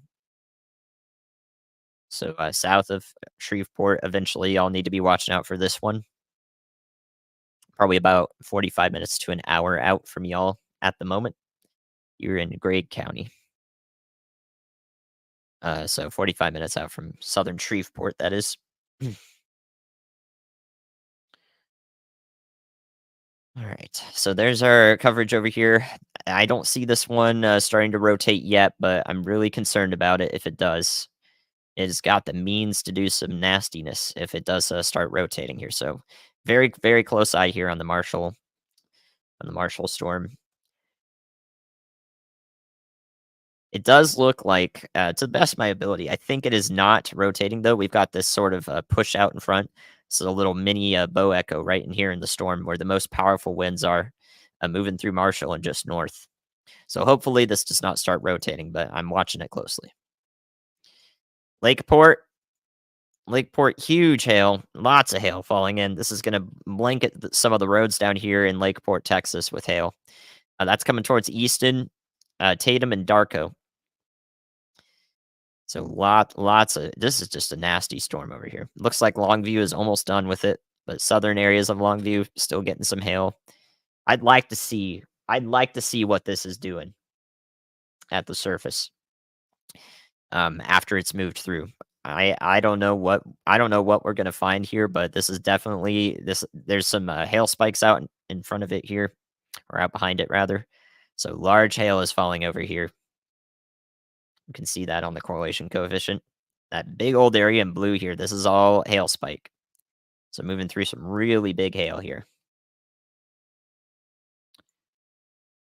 All hail spike. Yeah, thank you guys for the support. Happy to help as many people as possible. We're going to be talking about the Dallas Fort Worth Metro too. Don't do that. Let's see. This is as of a minute and a half ago. I really, really hope this does not rotate, man. This is not a good look if it does. I'm concerned about this one here in Harrison County. But let's go around here. Our active tornado warnings pretty far away from any storms here. A new tornado warning has been issued. Okay, hold on. We're gonna cover that in just a second. What's up, Riley? So our new tornado warning i- is uh is over here in Bosque County. That's our new tornado warning for Meridian. Been talking about this one often. Let's get a better radar image. Uh, there we go. So this now has a tornado warning on it. It's going to show up soon for Bosque County. in Texas, and that's gonna go into Hill County as well. We've been talking about this. This is gonna be Southwest Hill County here near, Akia. Really hope that's right, in Whitney and Laguna Park. So please be in your safe spots now. We've been talking about it. Zach and Frank are out ahead of this thing. As soon as they turn around, we'll have a look at that. So there's our new tornado warning. At the same time, down here into Cowell County, same time down here into Cowell County near Pidcoke, we have Brian Allen who's now looking at that storm. So here's a look at Cowell County into towards Killeen and Belton and Bell County. So Cowell County, or not, sorry, not Cowell County, Coryell County. The R and the Y blended together. So this is headed toward you in some way. Temple, Texas, Belton, Texas, Killeen. Here's a look at that storm right now from Brian Allen. There's a wall cloud back in there. If you look at it, there's a wall cloud back in there. That is on the bottom right of the screen there, just above that hill, or just above the horizon there. So we see a little bit of a tail cloud in front there, and well back in there is a wall cloud, a lowering in there. So this is definitely a storm that could warrant a tornado warning as well into Bell County very soon here in Killeen.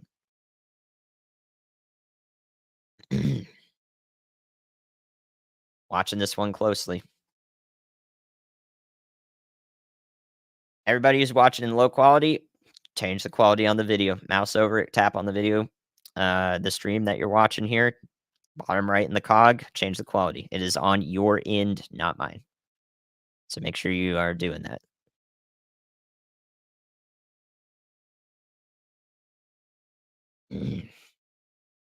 So again, Temple, Belton have a plan right now. This could become another tornado warning storm into Bell County in the southern part of Coryell County. A new tornado warning So has been issued. that new tornado warning is also for a storm we've been looking at. That's going to include areas south and around Palestine, Texas. Palestine, Texas. So now you guys have that warning properly. Here we go. We're going into the higher tornado threat today over these next couple hours. We've been talking about it. Here we go. This is a look right now at what's heading towards Temple, Texas, and Killeen, Texas, everywhere around these areas. You're seeing it live right now from Brian Allen. Storm Chaser Brian Allen. Zach and Frankie are also now looking at the Bosque County cell. This is up here. That's going to impact. It's just now passing through Meridian, but this one's going to go to the south of Hillsboro and north of Waco, just in these areas along I-35. So Waco, all the way up to Abbott in Texas here. Advance, y'all watch out. Let's look at that cell that Zach and Frankie are looking at here. So here's Zach and Frankie's look of that. This is live. Clouds moving around a little bit in there. This is moving towards Waco and areas to the north. Along Interstate 35. Currently tornado warned in Bosque County and southwestern Hill County. So please be taking shelter in Laguna Park, Whitney, Texas, down towards Clifton. And be thinking about what you're going to do in Waco, north of Waco, through Lacey, Lakeview, Elmont, Ross, West, and Abbott. Hopefully this stays to the south of Hillsboro, but it's not a bad idea to be taking shelter there too. Okay. Now let's go up to DFW. Switch this over here so you can see it. Up towards DFW, we've got these storms moving in. These are probably the weakest ones of the bunch, thankfully. Right in here north of Fort Worth now. So this is approaching I-35 West. I don't see any rotation really with these storms right now. This is just going to be wind and hail at the moment. So we'll be watching them closely though. But right now, wind and hail coming through for Roanoke, Keller into the DFW airport area near Grapevine. So wind and hail right now. Keeping a close eye on that though, just in case it starts rotating. North of DFW here, we got that round 2 approaching. Wide severe thunderstorm warning here in the red for all of these areas. headed towards Highway 75 and along Highway 377 right now near Pilot Point. You guys are going to get the worst of the hail up there. This is going to travel to the south and east towards Greenville through McKinney, Texas, in Collin County. So everywhere up here, possibly as far south as Plano. But if you're in Dallas County down here, then the cells over here are what you're going to be watching. They're moving to the east southeast here. Up here near Paris, Texas, it's just going to be gusty storms. I think the tornado potential up here is lower. So let's go back towards Shreveport. Yeah, yeah. I just don't like this storm very much.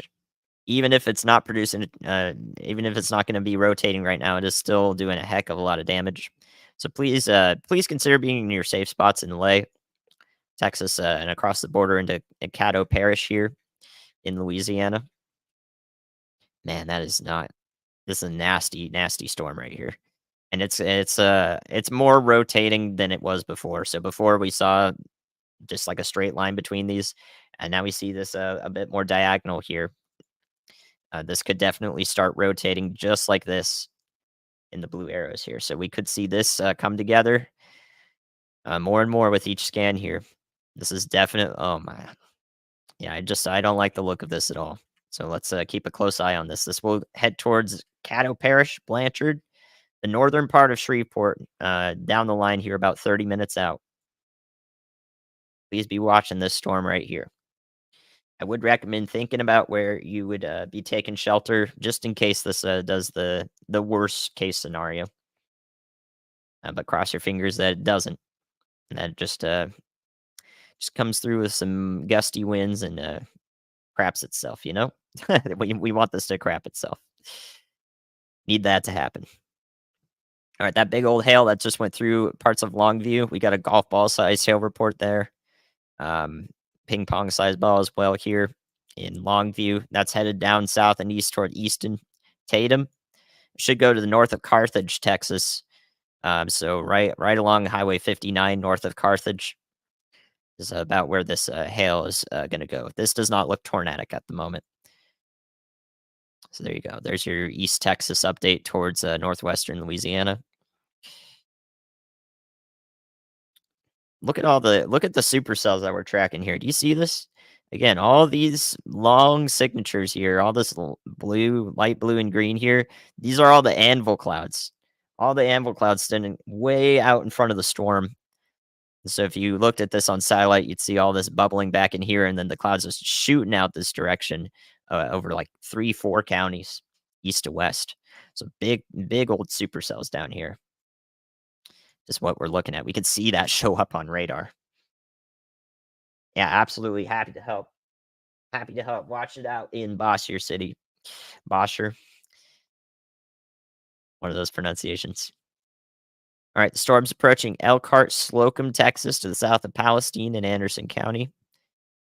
Please be in your safe spots down here. We can't really see nothing about this storm over here. This is in a radar hole. So preventative tornado warnings are being issued down here. The storm has a history of producing brief tornadoes that were observed on the surface. So please be taking shelter. Consider taking shelter up into Cherokee County, Texas, as well, near Rusk. This is headed your direction in the next 30 minutes or so. Bosher, thank you, Bosher. Got it. You guys are so helpful.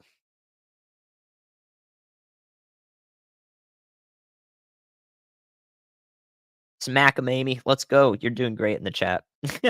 Thank you, Amy. Thank you, Diana, for the support. Bosier. I got it. Thank you for the help. All right, so that's our active warnings down here. Let's pay attention now to the rest of our warnings. Tornado warnings, that is. Can't see much about this storm up here. I don't think this is doing too much at the moment near Aubrey, to the north of Dallas Fort Worth and northeast of Denton. This is going to be the storm that's approaching McKinney, though, so I'll be paying close attention to that if it does ramp up. This warning includes Bosque County in Texas, southwestern Hill County. We've got Zach and Frankie looking at that right now, so let's take a brief look. Here's Zach and Frankie's feeds. You can see Difficult to tell, but a bit of a lowering right here on the right side with the data that we're getting, the feed that we're getting from them. So they're looking north and east to the east of Meridian. This is head towards Laguna Park. A nasty looking storm either way. Currently tornado warned.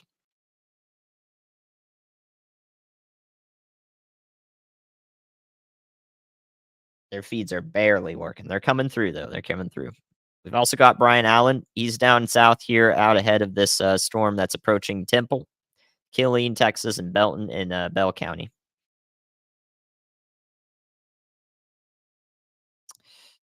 So let's look at that one now. Give you a track for it. So that's this one down here. This one looks pretty concerning. Brian's going to have a view of it soon here. Which direction is he going? He's going south and east toward Temple. So Brian Allen Storm Chasers headed into Temple. Killeen is not in the clear. Absolutely not. In fact, I'd recommend taking shelter in Killeen right now and think about where you're going to do it in Temple. It's just a good idea. Doesn't hurt you. And you'll be in the best place just in case this does do something. So this storm over here, this is near Pitcook. It's headed this direction through Killeen toward Belton and Temple, and possibly as far south as Salado. So areas around here should be thinking about what they're going to do. Kayleen, Kayleen, really? Hmm. Okay, let's go back east toward the Shreveport radar. I think we could, yeah, we could definitely see a tornado warning soon from this cell right here. Maybe. I'm hoping that it doesn't, but it's trying to wrap up just a little bit here. It's now well east of Marshall, headed towards Caddo Parish here. We could see, multiple areas of rotation starting up here, all along this line. All this has to do is establish itself. This red just has to move right next to the blue in here. So still very concerning for Blanchard, North Highlands, the northern part of the Shreveport metro. It is Killeen. Colleen? Killeen? There's 5 different ways that y'all want to pronounce it. I appreciate the support. I don't have time to talk about anything but the ongoing weather at the moment, though.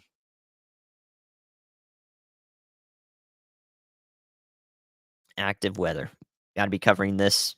I'm thinking about Tuesday, but we gotta wait till the coverage slows down and the storms lose their strength. That's not for another few hours, a couple hours or so.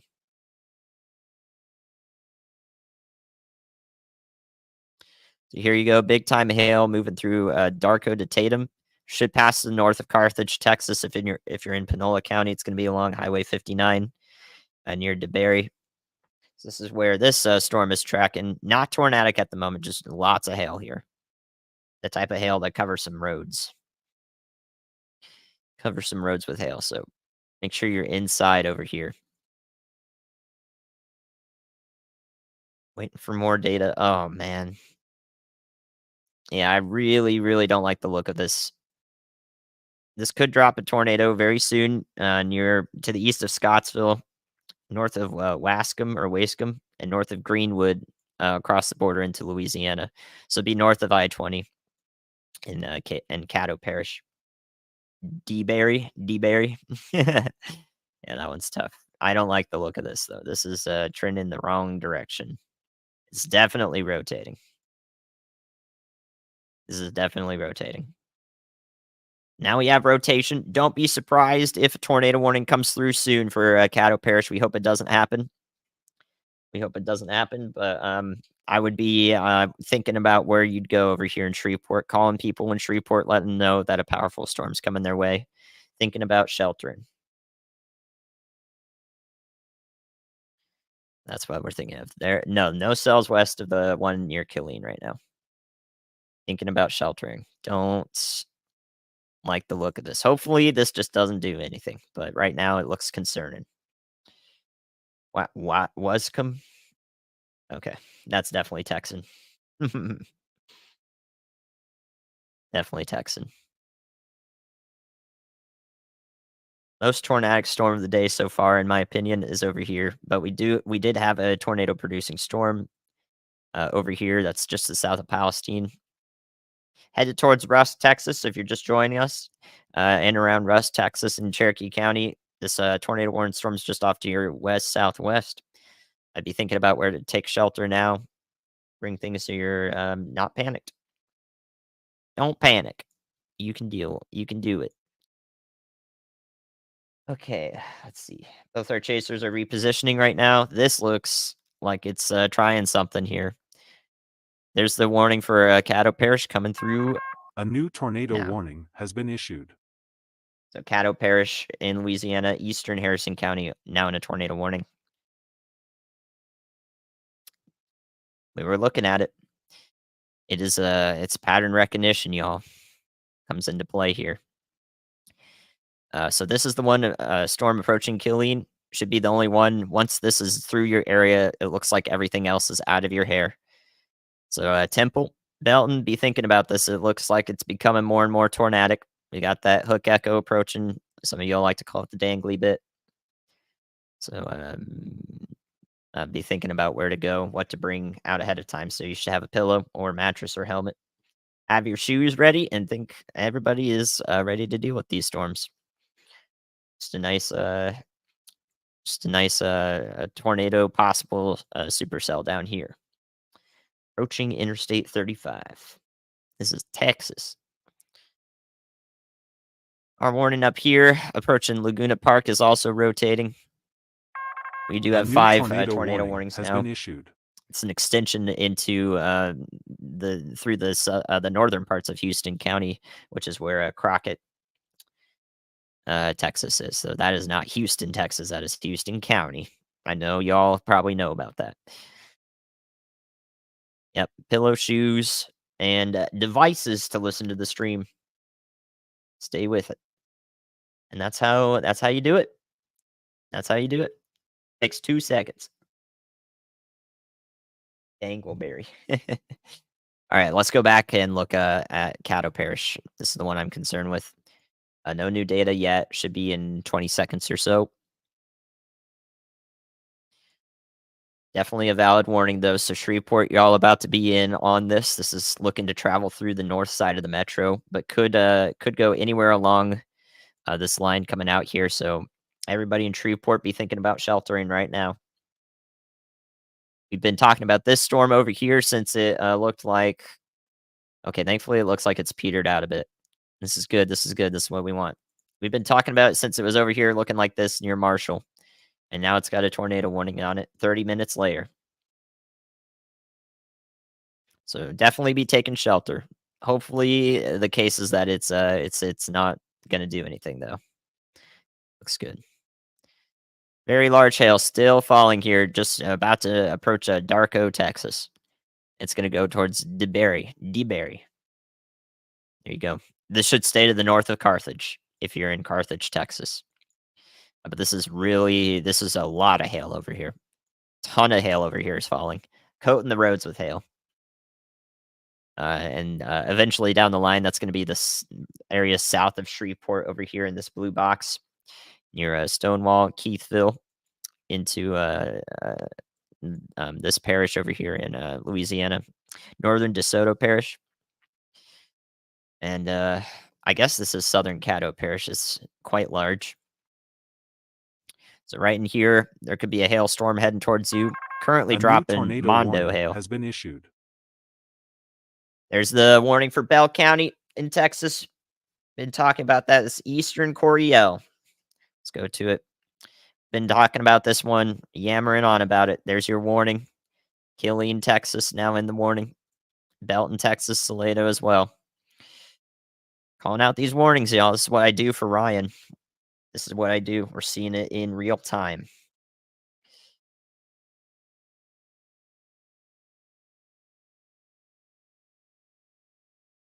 This is what what we're doing. So there we go. Tornado warning now for Killeen, Harker Heights, and Belton into Bell County. Temple, you're basically on the edge of this. Again, I'd be thinking about taking shelter in Temple County, or Temple, Texas, rather, in Bell County. So there we go. You taking shelter over here, interior-most room of your house or a basement if you got it. And bring a helmet or a pillow or a mattress. Bring your shoes and don't panic. You'll be fine. It's moving over just over Killeen right now in the Fort Hood area. Yeah, you guys all really call it Fort Hood there. That's fascinating. I wish the maps would be as accurate as possible to these areas, but yeah, the Killeen Fort Hood area. I see it now. Yeah, Fort Hood up down in here. Doesn't show up on the radar program. Yeah, be thinking about it. Definitely be getting into shelter now.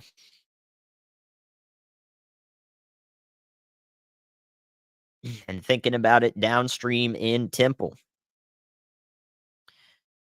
And this will continue traveling south and east too. So eventually Cameron, Ben Arnold, Buckholtz down here into Milam County or Milam County. We did this one before. I can't remember it though. That's what we should be thinking about down there. So we should be thinking about down there.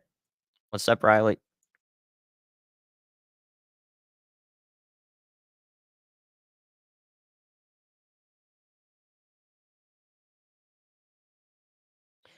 All right. Hopefully Brian's feed comes through. He's looking at a funnel, low wall cloud into Killeen. So please be taking shelter there.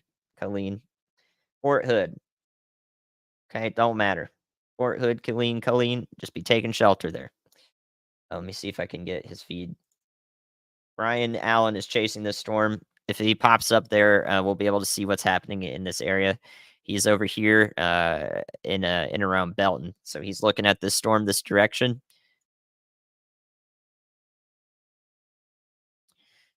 All right. So yeah, be thinking about over here in Rusk, Texas, taking shelter from the storm. Still tornado warning, still rotating. History of producing a brief tornado. Rusk, Texas, I would be thinking about shelter. Same is true to the north of Waco, around from Ross to Abbott, south of Hillsboro, Texas, along Interstate 35 here, uh, and Laguna Park and areas east. You guys are in a tornado warning over here, and will be in one soon, more than likely, toward to the north of Waco. All right, let's go back to Caddo Parish real quick, and then we'll look at DFW in just a second. All right, looks like this storm is struggling to rotate. This is great news, but please be in your safe spots into Shreveport. Paying close attention there. Close attention over here. So all of Shreveport should be thinking about sheltering right now. It's a great idea to do it, even if the tornadic part of the storm doesn't come toward you. It's still going to be real powerful anywhere along this line, and we've even got huge hail core down here, also traveling the same direction to the south of Shreveport, toward along Interstate 49. I would just be anyone you know in Shreveport. I just tell them that hey, there's strong storms coming in your area if you don't know it already. Just be in the interior most room of your house and have your shoes with you. Absolutely, yeah. Be taking shelter in Fort Hood and Killeen. Sirens should have gone off 5 minutes ago, so it's good that they're doing it now. All right, so tell everybody you know in Shreveport. Thinking about them. Be thinking about them. It looks like the DFW storms are the least impressive ones. Isn't that great? Great news for everyone up here. I'm still watching the McKinney area. It's just going to be heavy rain and isolated hail anywhere in here. It looks like this area is fine for now. Still powerful winds, though 65-mile-an-hour wind gusts in Roanoke in Texas here to the north of Fort Worth. So these are going to pack a punch, but they look miserable. It's starting to look really good for all of Dallas and Fort Worth Metro. Starting to look way better for y'all, but please keep pay attention up here just in case. Just in case. Appreciate the support. Yes, thank you guys. These storms are all moving at about 45 miles an hour to the east. Just about 35, 45 miles an hour east. So they're not slow. They're traveling along. All right, all right. If you're in the Fort Hood, Killeen area, be taking shelter. Let's go back down there. That's what this storm looks like right now. We got that hook echo. We definitely have a tornado about to form right over Fort Hood. Please be in your shelter down here in Killeen, Harker Heights, and Belton down the line, and into Salado and Temple. Look at this right here. Rotation is quickly forming. We're starting to get much tighter area here. Very quickly forming. So that's data as of 30 seconds ago. Here's our classic hook right here. This is where the tornado would be once it develops is right in here, and it's traveling this direction along Highway 190. You're in Temple, ready to get to the basement. Huge. Everyone should be using you as an example right there. Supercell right here. Tornadic supercell at the moment. Getting ready to drop one. This has definitely got a funnel with it, almost certainly, in the next couple minutes.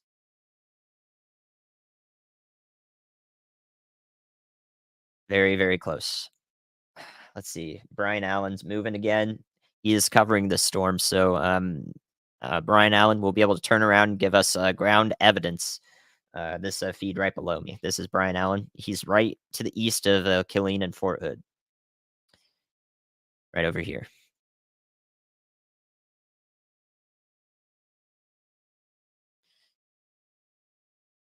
All right. So we're gonna come back here the moment we get more data. Let this one come in just in case it's new. All right, so we'll come back over here soon. Now we're looking at Shreveport again. Looks like these storms over here. Man, that is some huge hail. Huge hail on the southern one. So be thinking about it near Keithville and Stonewall. This is the amount of hail that you want to be in shelter for. Actually, I would say not just inside. Not you don't want to be near a window when you see these dark purples coming up. That is massive hail and a lot of it. A lot of it. Hail that will cover roads. So this should be well north of Carthage. Well north of Carthage, Texas. You guys are fine. Storms are passing to your north. Shreveport's gonna look nasty though coming up. Man, gonna be nasty over there.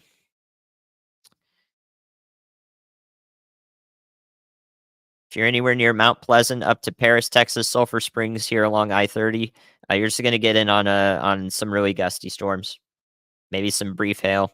Heavy rain, gusty storms is gonna be the case up here. Um, for the most part. We'll pay more attention to that, but any warnings that might come through over here are going to be preventative because we are not close to a radar, so we can't really see too well um, over there. So the tornado producers, thankfully, are not up there right now, so it should stay that way too. Should stay that way. Okay, so there's Shreveport. This pair of storms here is just nasty. Just nasty. Make sure you're telling people in Shreveport, hey, there's something coming for you. This is a tornadic storm. It's tornado warned. This is gonna have it's gonna be real nasty outside.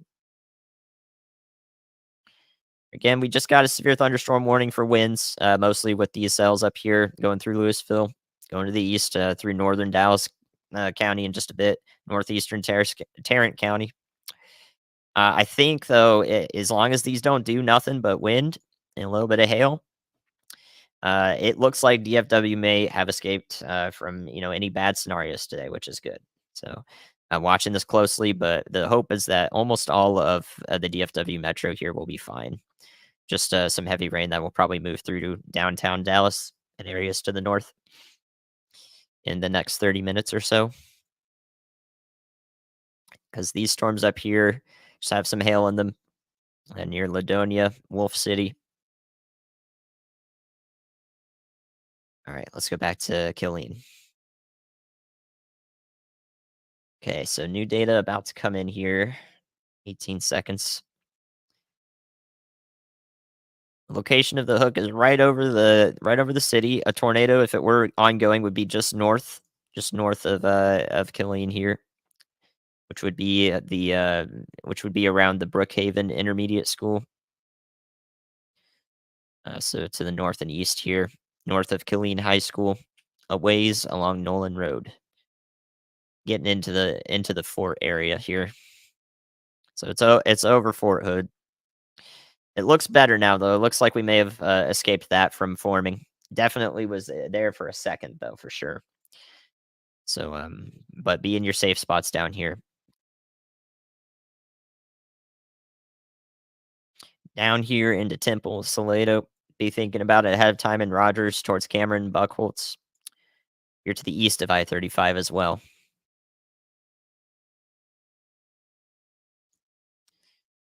All right, let's go up towards, Hill County here. Zach and Frankie are looking at this one right now. I'll give you a look at that. There they are. This is our tornado warned storm approaching Laguna Park. It's sort of falling apart, but I think that this warning or a severe thunderstorm warning will definitely be issued for south of Hillsboro, including much of Abbott, West Ross, Texas, to the north of Waco. So hopefully Waco avoids this. I think Waco is looking good right now to avoid most of these storms. You're right in between it, so right in that storm free zone. But to the north of Waco should be watching south of Hillsboro. Looks like all the southern part of the DFW metro right now is good. Is good. So this is again, this is looking west of Waco at the moment, or northwest of Waco.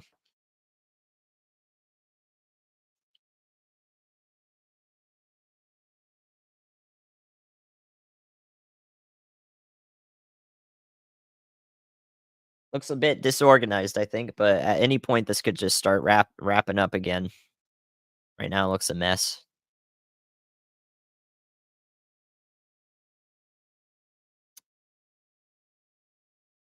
I think they drove off into the grass here. They're in the grass.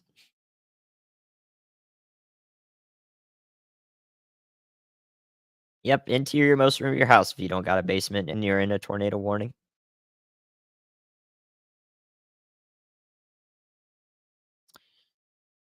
All right, let's head over back towards Shreveport. All right, so really strong winds are going to come through here. Really strong winds are going to come through here. And there's your destructive storm for this one down here. So this will warrant sirens being issued or sirens being sounded here.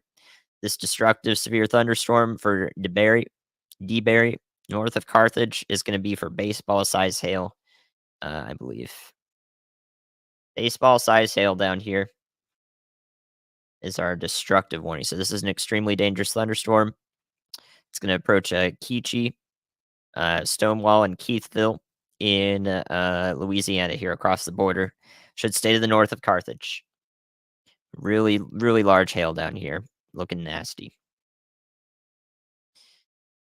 These are the types of severe thunderstorm warnings that they will sound the sirens for because you do not want to be outside in that. You get hit in the head by a baseball, do not be outside in that. So anywhere along Shreveport, the northern part of Shreveport, all the way up into Bossier County or Parish rather, Bossier Parish, all the way down south through DeSoto Parish, maybe to the north of Mansfield in Louisiana, hopefully. Should be on the lookout for this area of storms, which is just absolutely gnarly at the moment. Oh, sorry. Gotta show you guys that. This area of storms right now, it's just absolutely gnarly. So this is moving through Mansfield and north in DeSoto Parish, and from this area, Plain Dealing, Louisiana, and Bossier Parish and south. This is going to pass through and be real nasty out there.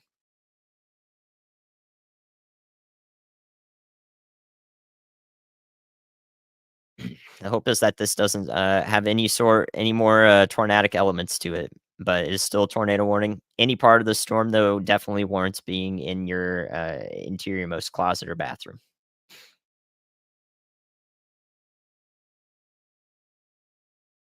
So there we go. Strong storms moving through the area. All right, let's go back to Killeen here. Still looking pretty powerful, but nothing on the ground yet, I think. We got Brian Allen taking a look at it well ahead of the thing. He's on Highway 190 at the moment, west of Belton. So let's look at Brian Allen's feed. Here's Brian taking a look at the wall cloud. This is what is now to the east of Killeen and Fort Hood.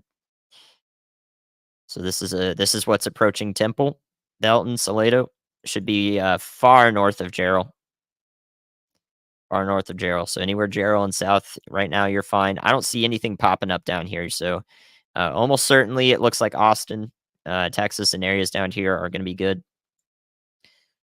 There doesn't really look like there's anything popping up here. The time for them to blow up has mostly passed. So hopefully Austin, Texas is fine for the night.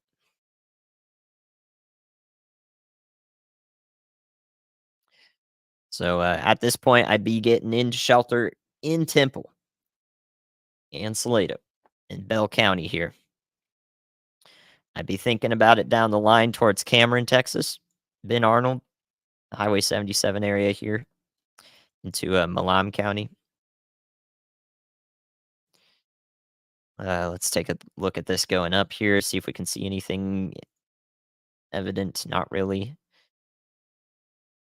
So hopefully, right now we're in a period where this is not producing a tornado near Killeen. Yeah. All right. So let's go back over to the east. I don't have a great radar for this over here in the radar hole near Palestine, Texas. This is still tornado warning, still producing quite a bit of hail aloft from what we can see. I said about 20 minutes ago, y'all into Cherokee County be thinking about taking shelter around Rusk and Alto in Texas here. This is headed towards Nacogdoches as well down the line. Ah, frick, dude. I'm looking at Brian again. So this is the cell over here into Cherokee County, Texas. Be thinking about taking shelter down the line here in Nacogdoches. This is headed towards you. You're definitely going to see it at least in Nacogdoches. I don't know if it's going to go right over you, but Nacogdoches up north to Appleby, Mount Enterprise. Be thinking about this storm in Rusk and Alto. So there's your severe thunderstorm warning out ahead of it.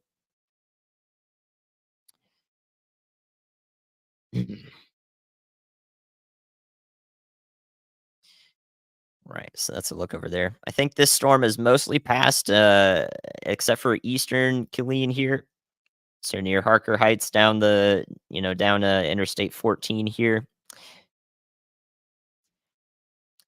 So west of Killeen into Fort Hood, y'all should be okay now. The storm has passed through. But don't go outdoors because there could still be lightning strikes in the area. Harker Heights, Nolanville, Belton, be in your safe spots now. It's going to go right down Highway 190, Interstate 14.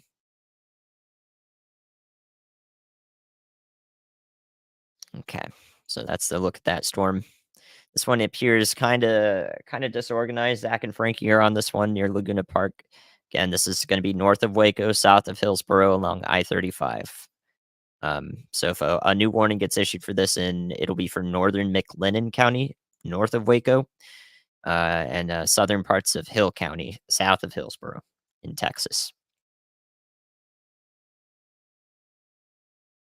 All right, let's go back and look at Shreveport again for everybody just joining us who may know somebody or is in the Shreveport area. So it's just a nasty, nasty line of storms coming through. And I mean, if you want to look at this, we've got damaging winds, possibly hail, possibly tornadic signatures that are starting to show up and continuing here. This is going to pass through the northern part of Shreveport and through Shreveport properly here along these blue arrows. So this is the very, very windy part of this that could spin up tornadoes as well. And then down here to the southwest, that's going to approach areas south of Shreveport along Interstate 49 is a baseball-sized hail back in here in the blue in these pink and purple spots here going this direction. Baseball-sized hail currently falling on the southern edge of this. So there's just a nasty complex of storms here. So let people know in these areas what's headed toward them.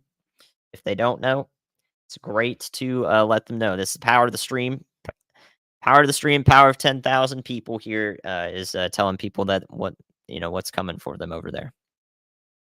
Now casting advice.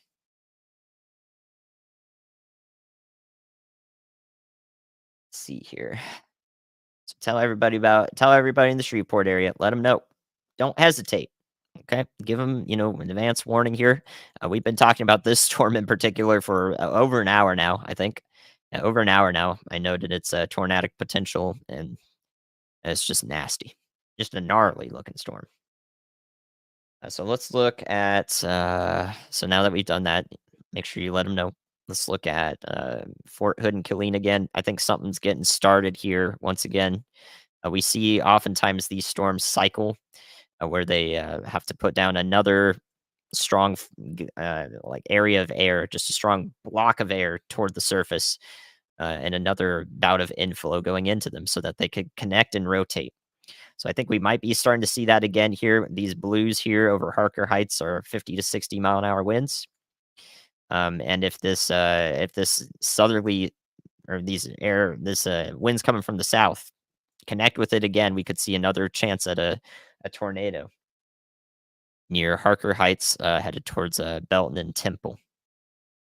So let's look at Brian's feed. There's a live look at what I was just talking about. So you saw it on the radar. This is what it looks like in person from Storm Chaser Brian Allen, giving us a look on along Interstate 14, Highway 190.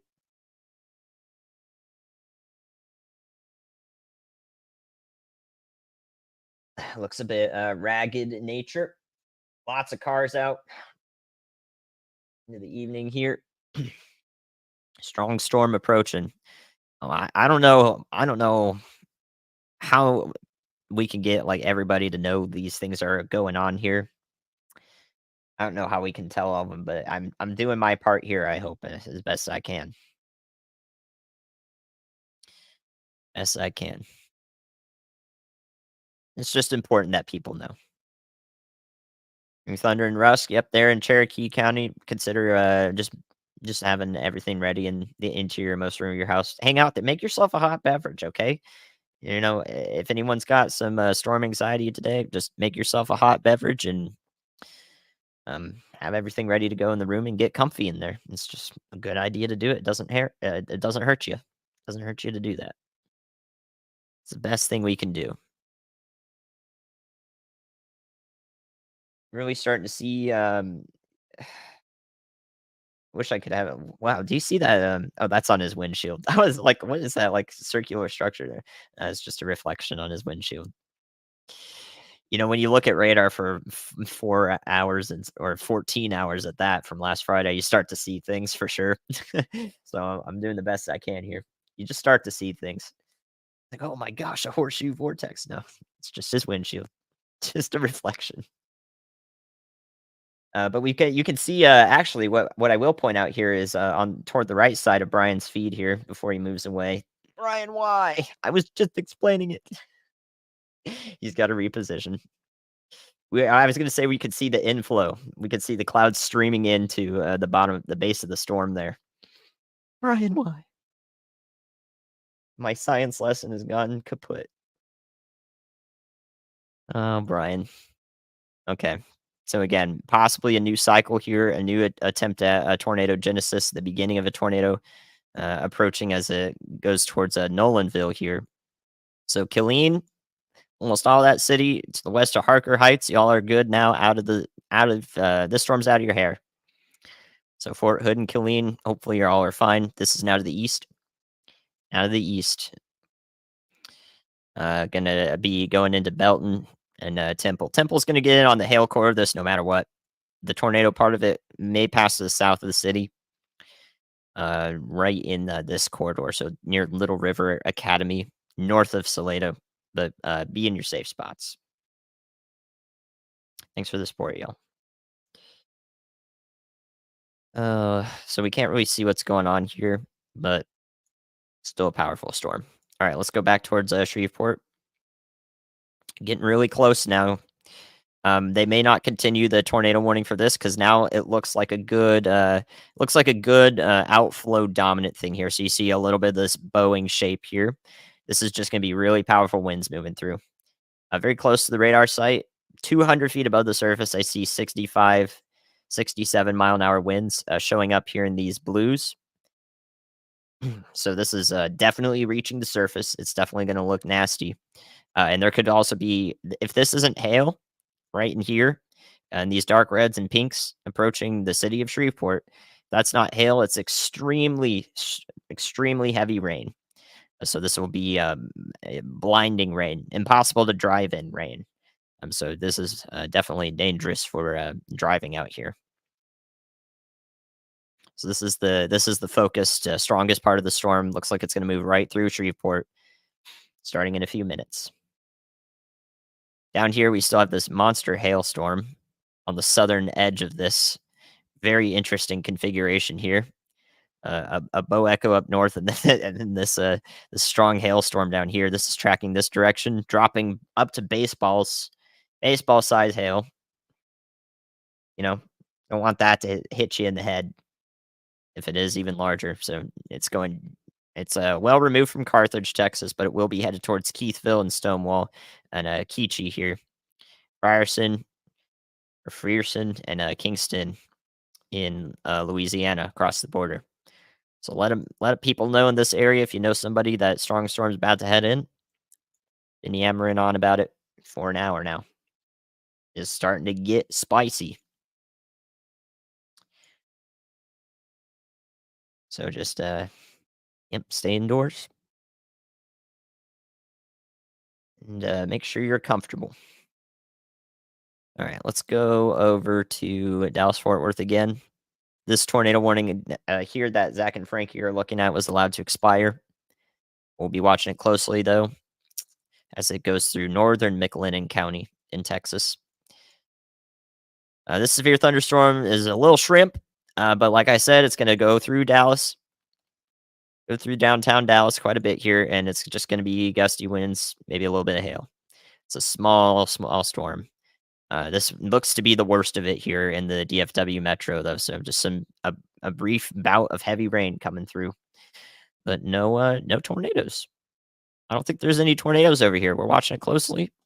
We have multiple radar sites right next to this thing, just in case. I can tell you what's going on here. So you can see this from the terminal radar here. Just some powerful wind gusts for really localized areas here. Going to show up. Passing through Irving, University Park, Highland Park, Dallas downtown. So if you're Lakeland Heights, Duncanville, you guys are okay. You'll see this pass to your north. And eventually through the eastern part of the metro towards Mesquite, Balch Springs, eastern part of Dallas. Down to 2 tornado warnings now.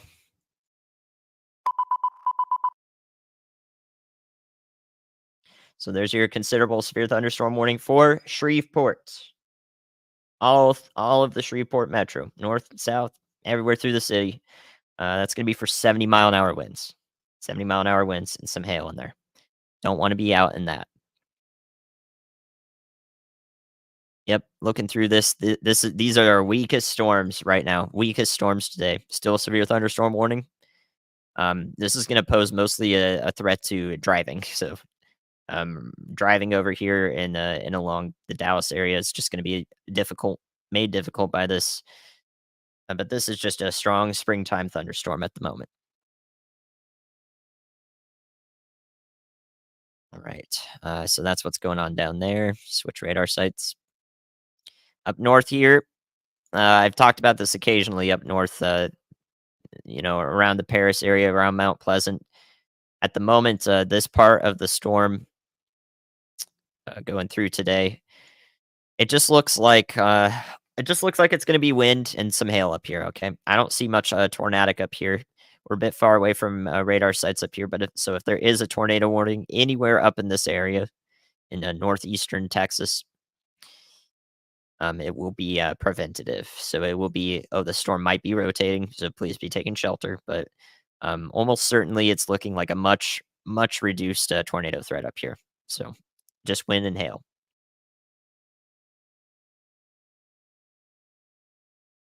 Zach and Frankie are looking at this right now. There is still some tight rotation, but it's very weak.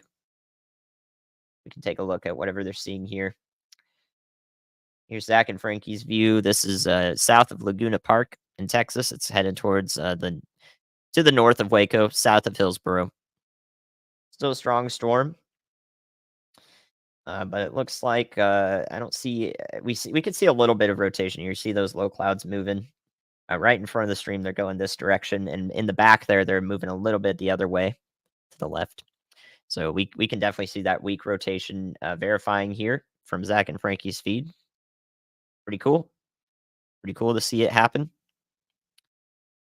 and confirm what we're thinking here.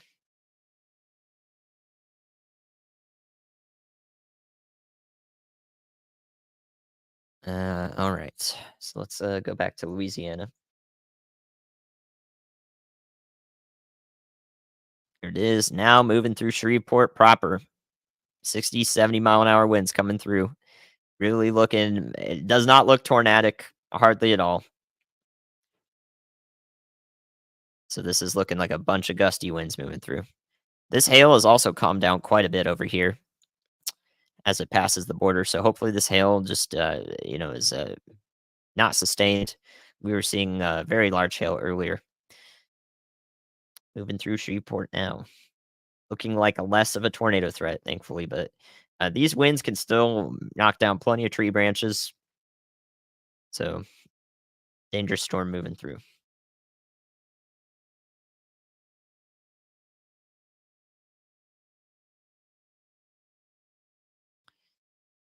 The storms moving through that may impact Tyler in Texas, I think is just this one over here that's over Dallas. So if that collapses or falls apart, that may be about it for those areas. All the tornado warnings down here for Cherokee County near Rusk, up towards Mount Enterprise, north of Nacogdoches, here in Texas have been allowed to expire. So this is just a severe thunderstorm warning for hail and for some wind. It's still rotating though. So still some rotation here, just very far away from radars. So can't tell you exactly what's going on with that one, unfortunately.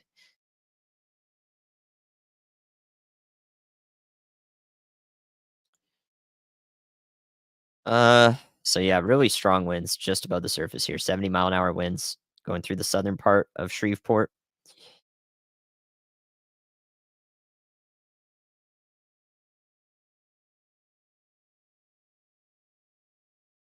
Really strong winds. How's it looking out there in Shreveport, y'all? Anyone in Shreveport? What's going on? What do you see? Don't go to the windows. So, and what do you hear? Rather is what I should say. I would recommend staying indoors. What do you hear over there? Probably pretty loud. Probably about to be pretty loud.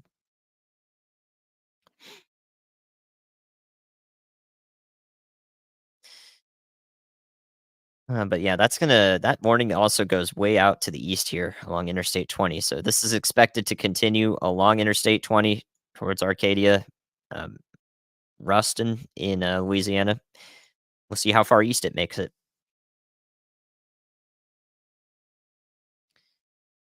Maybe all the way east to Monroe. Not sure. Not sure yet.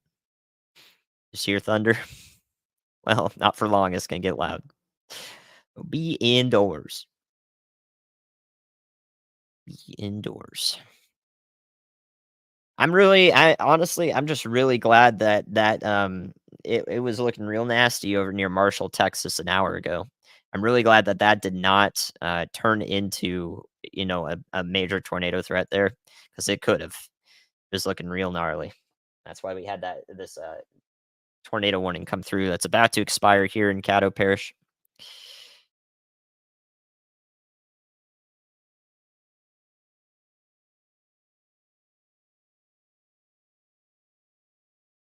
Real gusty over there. So thankfully that did not occur because that could have been real bad. Very happy about it. Please be in shelter though over here in Shreveport. Plenty of thunder. Okay, let's go back over to east of Killeen. It just looks like everything, everything going on here. Temple, Texas is going to get in on the hail core of this. So the worst of the blinding storm conditions are going to be up here, right into Temple. Looks like it's going right in. The tornado threat's a little bit reduced. Uh, so Brian is going to is he going back north here? Or is he just traveling south for whatever reason? He's going east now. Okay, so Brian's going to the east now, out ahead of this storm. Staying far away from it, But right now, please be in your safe spots in Belt and also in Temple because it's going to be wind and hail in Temple shortly. This right here in the pink is traveling just to the east southeast, and that's our hail right in there.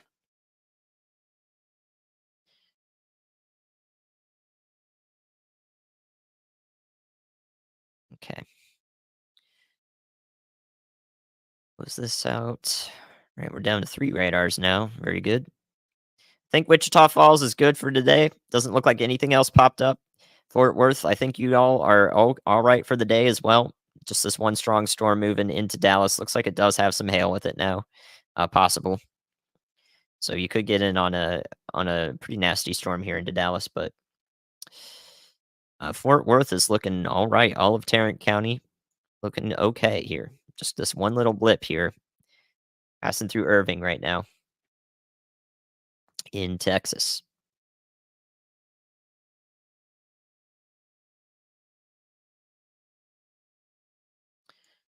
Everywhere up here, once again, north into Hunt County, Greenville, Texas, Paris, Texas, Clarksville, over to Mount Pleasant. Right now, looks like just a wind threat for y'all. Some strong winds and heavy rain over the next couple hours here.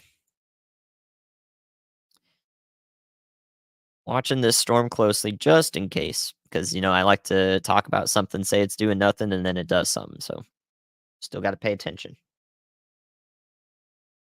Very loud in Shreveport. So there you go. If you're East Shreveport, that's a second away from you. Second away from you over there. What are you doing right here? Let's take a close look at this Dallas cell, just in case. Not seeing anything too concerning.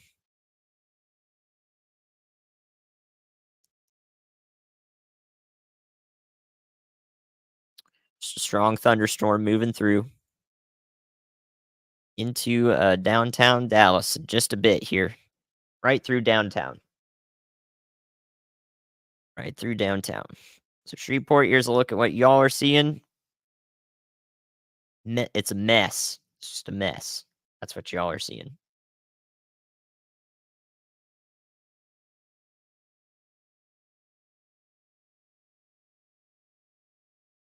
It won't last too long. It should be maybe a 15-20 minute bout of strong winds here. Whenever it starts up for your place in Shreveport, shouldn't last too long. Does look like almost all of our hail threat back in here is hopefully vanished. So still some hail falling. 73-mile-an-hour wind gust at the Shreveport uh, airport there, I think. So 73-mile-an-hour winds possible moving through here. That is absolutely gonna be just as nasty as I've been talking about there in Bossier City, Shreveport. Just some time here. So take all of the reports in chat that are coming through. Everybody talking about Shreveport, and apply it down the line here through Interstate 20, northern Louisiana. So Arcadia, Ruston, maybe eventually to Monroe, but by then it might just be done for. And that's what's going on right now.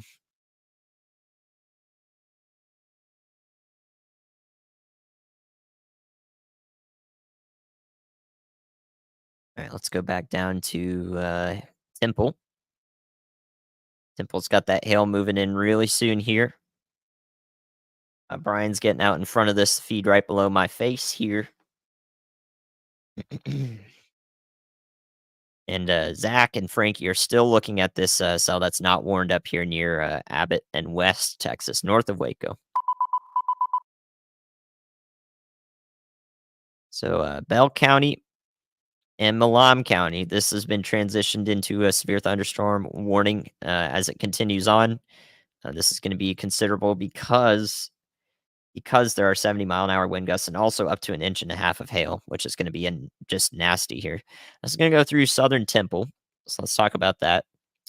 Southern part of Temple, that's where there's the Baylor Scott Medical Center down there in the VA hospital, Veteran Hospital, Temple College, and the Lions Junction Water Park is where the most of this really nasty hail is gonna fall over here. Looks like the tornado threat is reduced for now. So really the biggest concern with this supercell is its possibility to drop large hail and really strong winds anywhere along that line there. So hopefully people have heard it over time or been telling people over time in Temple that it's just not a time to be outside. So let's look at Brian's feed. He's looking at Temple right now. Show that to y'all. There's the look at the Temple storm. Brian is looking north into Belton. Actually, he's looking a little bit northwest. He's focusing on this part of the storm down here where we could see a wall cloud. It's just gnarly. And if it looks like this, we got a little bit of like sculpting here of the clouds. It's a proper supercell. This is not currently producing a tornado to the best of our knowledge. They're taking pictures of it though.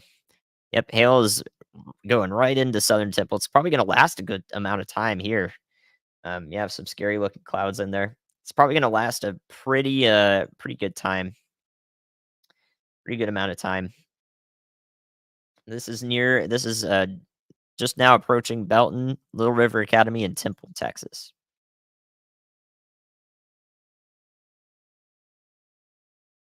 Salt Lake City and scary looking clouds, same abbreviation.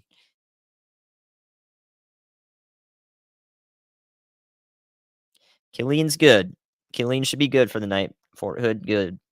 That should be the last of it for y'all. Looks like nothing else is developing. As expected, as we get into the evening hours past sunset, dry line risks like this don't set anything else up. They don't set anything else up. We still got part of the storm here that could become tornadic once again.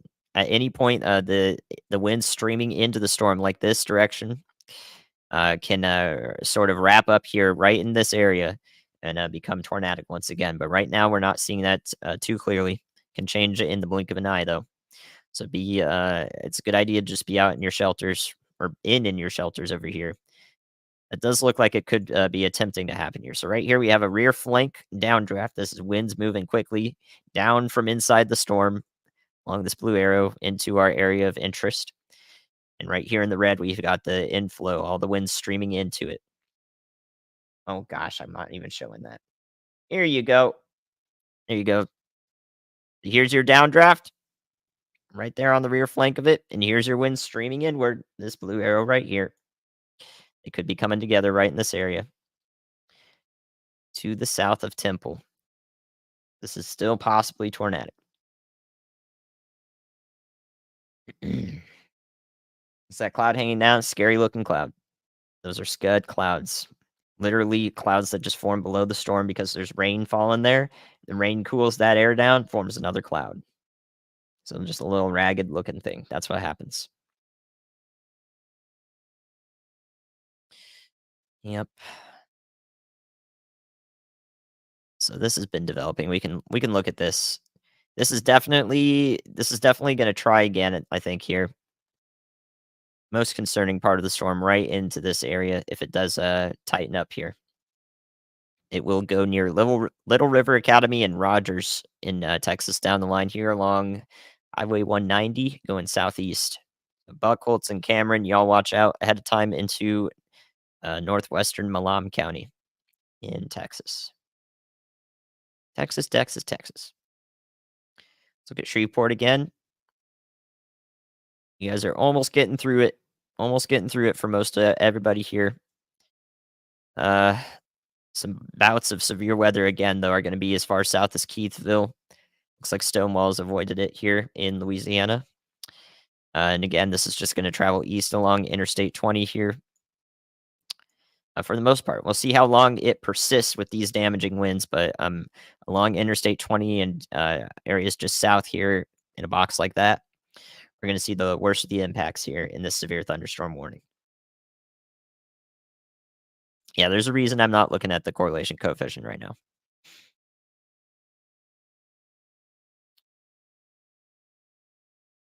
Strong storm moving through northern Louisiana. Okay. Let's see. What else can we look at here? Into Rusk, looked like the storm might be passing to your south. I can't hardly see nothing about it though. It's so far away. I'll look at it from Shreveport. This storm up here north of Waco though is really not doing much of anything. If it were still a mature supercell, what we would be seeing here is over its life cycle here. You can see it how it was moving to the southeast like this direction, and then now it's kind of jetted off a little bit more to the east. That indicates to me that it may be in the towards the dying stage of the thunderstorm where it really loses a lot of its oomph and hopefully loses its severe potential as well in the middle of that. So that's what we're seeing there. Hopefully that storm near Waco is just doing nothing. Shouldn't impact Waco proper. We're good there. Heavy rain's about to be over downtown Dallas now, moving through University Park, Highland Park, just along Interstate 30 to 35 East Junction, and also where Interstate 345 and 30 converge. So that's going to pass south and east. Um, Really, it's looking like areas near Balch Springs and Mesquite, maybe where this heavy rain is going, but really not that much of a not much more than a wind threat with these storms. These are really gusty storms. We had 65-mile-an-hour wind reports back in back over towards the northern Fort Worth part of the cities here. So these will be still pretty strong, but I don't see much of anything else. And of course, update all our friends over here, Mount Pleasant, and north of Tyler. Really, it doesn't look like Tyler's going to get in on too much. In Texas, here, it's just going to be these storms that move across the area over time. You go, you can see those in action. All of the storms up here, anywhere up here, is just a wind threat for now. It looks like everything up here is just trending towards wind with anything that does come through. So that's good news up there. Good news up there. This storm's still rotating though. Still a pretty. I guess this is still a pretty powerful supercell. So Zach and Frankie will continue to give us a good look at that whenever whenever we need to look at it. We've got them on that storm to give you a ground view. All right, let's go back to this storm. It's a little bit messy now. It doesn't look like it was able to establish anything too tight here in terms of tornadoes. And all the hail maybe stayed to the south of Temple. That's good news. Mostly to the south of the city of Temple here. So this is right where that family water park is, the Lions Junction. And it's going to go towards Heidenheimer. Heidenheimer, Texas, a little unincorporated area. Lots of rural areas out here towards Leedale. Heidenheimer is where the worst of the storm is passing through here that we're looking at here on Brian Allen's feed. So what we're seeing right here is maybe a little bit of a ragged wall cloud because Brian is just south and west of where the hook is in the storm that could be our area of concern. But also what we see on the radar here. What we see on the radar here is this area shows up a little bit. It's hard to see, but this is our rear flank gust front. So that winds are just pushing out in this direction. Should nothing be able to insert itself into the storm here, we probably won't see too much in terms of tornadoes. So that's good. Want that to continue being the case. You can see in the greens here that it's kind of just pushed out in front of the storm. We for tornadoes, we need this red to be able to infiltrate in here, and right now it looks like it's cut off. Good news over here, which is why this tornado warning was allowed to expire, and we have no more tornado warnings. Cool. Right now, no more tornado warnings.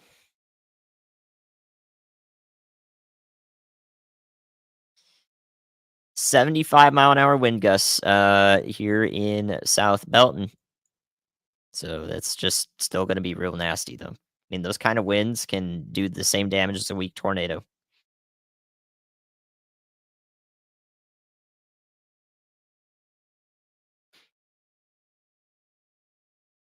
Yeah, today we've got the delay on so that we can have closed captions on. Since Ryan is not streaming, I'm making sure that I'm doing the part of the stream that Ryan would normally do, which is as accessible as possible to everybody, and in addition to the meteorology side that I normally do and will be doing next Tuesday.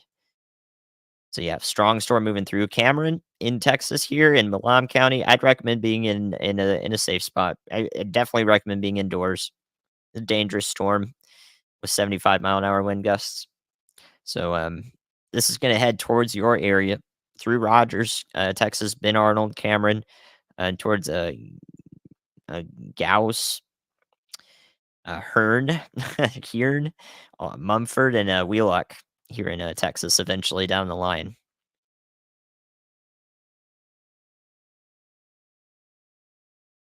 Right. See, we're getting into sundown there on the chaser feeds. This is hopefully where the tornado threat today begins to decrease, which is great. Hopefully, when it begins to decrease. It's like it's almost out of your hair here in Shreveport. Maybe some hail to the south side of the city.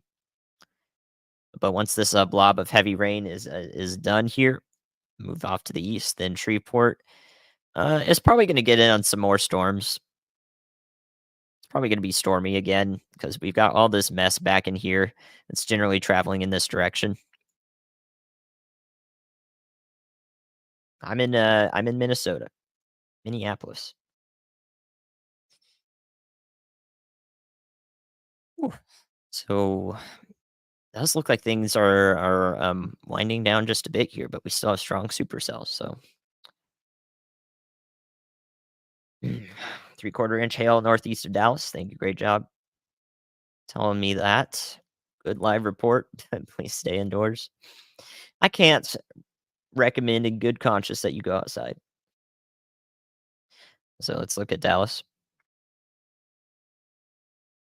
Yep. Strongest part of the storm moving through right through the heart of Dallas right now. So it's just going to be heavy rain. I guess some hail is also falling in these storms. You don't need to have those pinks show up for hail.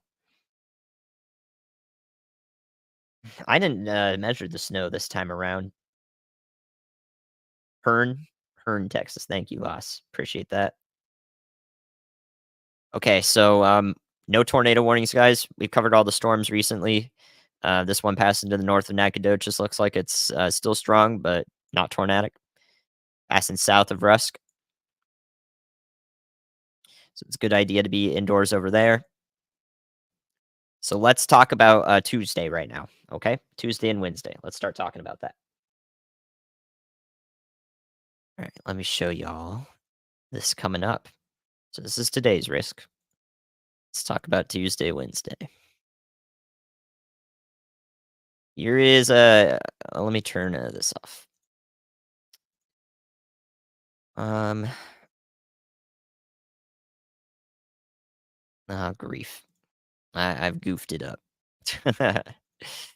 Here is Tuesday's risk areas. So this is where the storms will be on Tuesday. Just gonna go over here for now.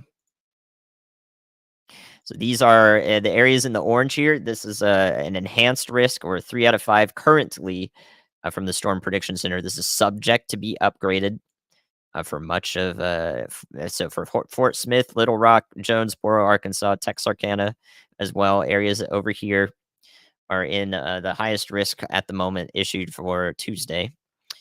So those are our focus, and then areas, of course, Jefferson City, St. Louis, as far west as Kansas City, all of central Illinois here, and towards Davenport and Chicago will all be in the risk again on Tuesday.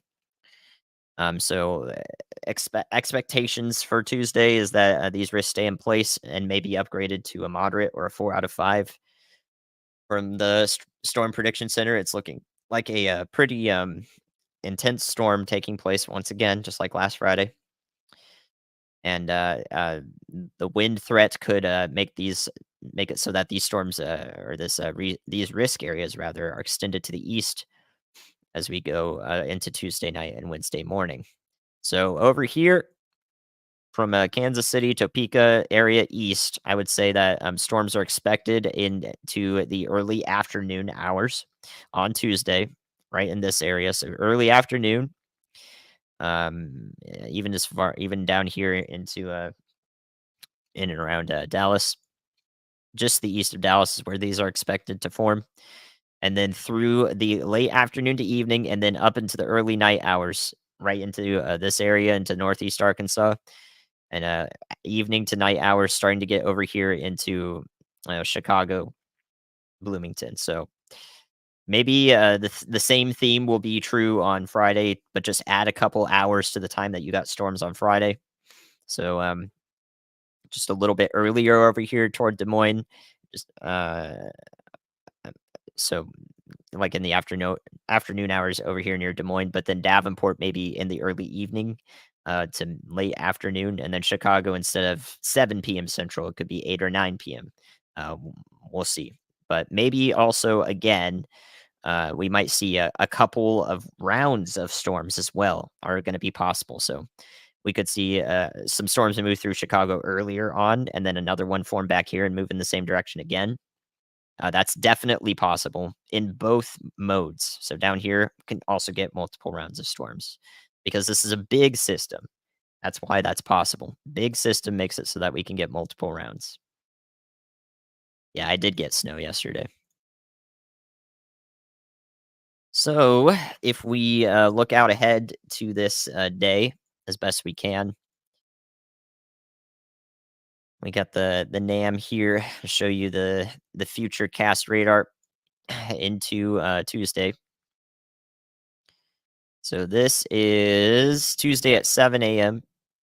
This is oh, what's happening here? Okay, this is a strange model solution. What on earth?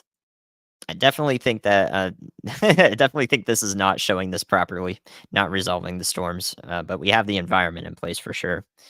So we really have to get into like the 2 day range, which is why a video tomorrow about these storms would be really good because then we have most of the models that can look out into this range.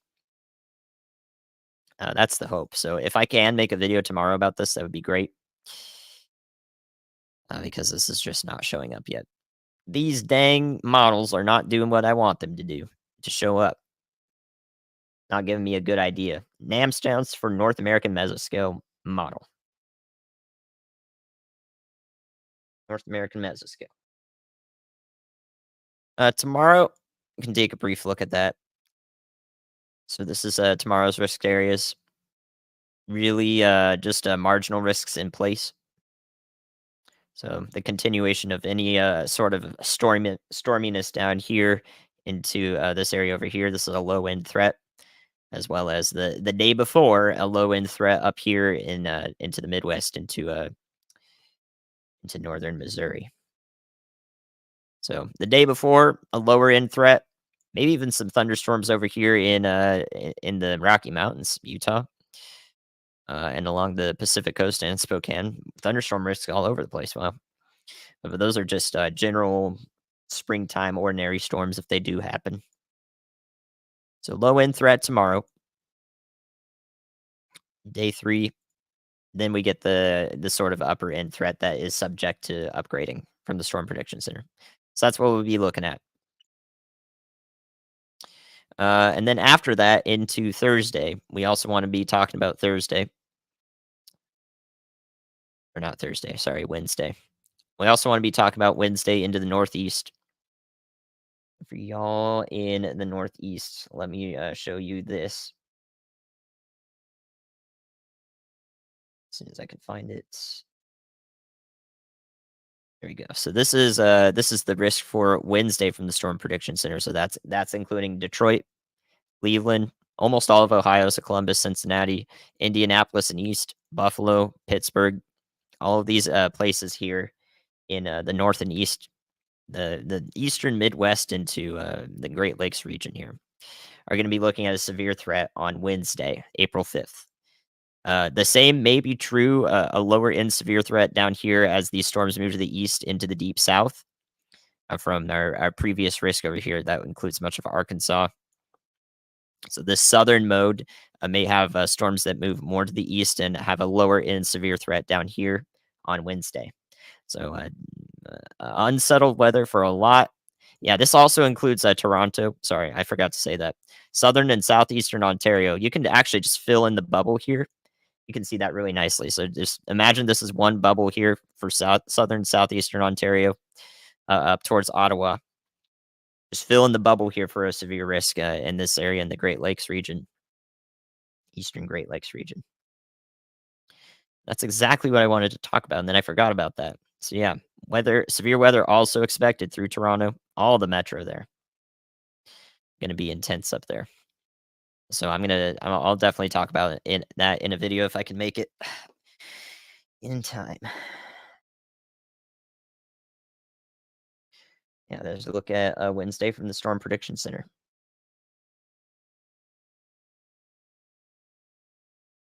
All right, let's take another look at our storms moving through here, just in case we got anything. So this is northwestern Louisiana. Oh, and by the way, Ryan and I will both be streaming on Tuesday for sure, so April 4th. And then so that will, we'll be able to give you whatever's going on as it happens to complement your plan that you definitely have in place in those areas on Tuesday. You definitely have your plan in place and ready to execute it in 1 minute or less, or in just a few minutes. And then Ryan and I will also be there to tell you who needs to do that. Hopefully, it's very few of y'all. And then Wednesday, I mean, I think Wednesday's risk will probably, it feels like it's possibly going to be upgraded. We're still far out, so yeah, there's a good chance that Wednesday's risk could be upgraded too. So that would include Toronto and so forth. That could be in a increased severe risk and elevated threat. Ryan will not be chasing, so that should be implied there that Ryan and I will be streaming on Tuesday. He decided not to do it. Uh, so yeah, it's possible that we could be streaming Wednesday as well. If Ryan's not, then I might take up streaming on Wednesday too. So we'll see. All right, our current storms here. If you need to look at that again, of course, you can go to the Storm Prediction Center's website, spc.noaa.gov. AA is always there for you. But just know that that website is not exactly super tailored to the public. It's more like the Storm Prediction Center functions as a way to tell us all information that we can then relay to as many people as possible. So yeah, so these active storms at the moment, still really strong, gusty storm here. Plenty of powerful winds are going to pass through northern Louisiana, through along and south of Interstate 20 primarily, where these pinks are showing up here in the tans on the winds on the right side of your screen. These are 60, 55, 60, even 70-mile-an-hour winds all in through here. So it looks particularly bad and possibly rotating on your doy line or doyline here. So if this area is rotating and this becomes tornado warned at any point, head towards Sibley, Heflin, and Freiburg here in southern Webster Parish. We could see a possible spin up tornado here. It's very possible with this is like a mesoscale convective system, so definitely could see tornadoes in this. Brief tornadoes. Yeah, that stream on Wednesday is probably a really good idea. Really good idea. So we'll see how that risk evolves with time, okay? And then if it, I expect it to probably be still pretty significant at that moment as we go through the week. So I'll be paying attention, okay? So that's our northern Louisiana, our northern Louisiana storm moving through mesoscale convective system. This big old blob of storms now is just a whole system of its own, and in that we could see rotation right about here. This is to the south of Dixien and Minden, in Louisiana. So if this warrants a tornado warning, let's see how fast that spun up. So yeah, that's coming up real quick. You can see the next frame might be even more concerning, and we could see a tornado issue or a tornado warning issue down here. This would be for southern Webster Parish, and depending on how far east it goes, Beanville, Bineville Parish here, the northern part of it, along Interstate 20. So watching this one closely, this could be a possible tornadic threat ramping up briefly here. So somebody in these areas, it's a good idea to tell them, hey, you've already got that strong thunderstorm moving through. But it's an even better idea. Another call to action to, hey, maybe take shelter in Gippsland, Mount Lebanon, Arcadia. It's a great idea. Great idea to do that. Interior-most room of your house. All right, let's look at the Temple storm. Looks like most of it is stayed to the south of the city. It's now moved out of Temple. Golf ball size hail reports in around Belton. And that's going to be passing around Rogers, Buchholz, and Cameron, Texas here into Malam County. So a strong, severe threat here, but really the tornado potential is honestly nothing right now with this. We see this right here. This line here is showing up in front. If you can see that, it basically forms a boundary right here. That is cutting off all inflow, all inflow from getting into this. So just absolutely nothing is reaching into this storm at the moment. That's a good thing. Hopefully it stays that way. So right now, this tornado potential is very, very low. Needs to stay that way. This one up here near Waco is just falling apart, really. That's good. The Dallas severe thunderstorm warning was allowed to expire. So really, our only severe thunderstorm warnings, we have two, and it's just down here into Malam County, and the one over east of Shreveport. Now we're down to two warnings only. Very nice. Next scan here does look like it's wrapped up on one side, but this other bit of the rotation might be pretty weak into the east of Shreveport.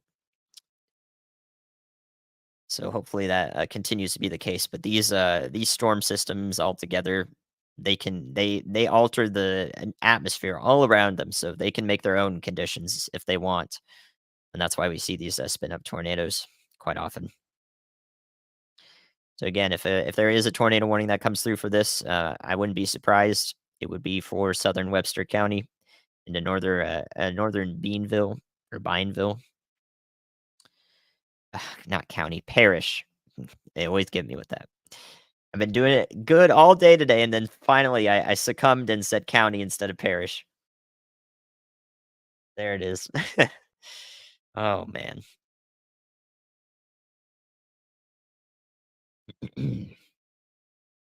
So down the line again, Gippsland, Arcadia, Oak Grove, Bryceland, Mount Lebanon, and Louisiana. Great idea to be indoors.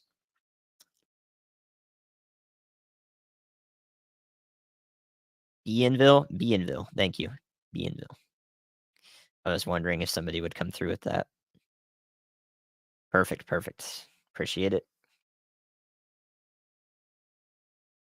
Yeah, happy to cover today's event in any way. It's been good.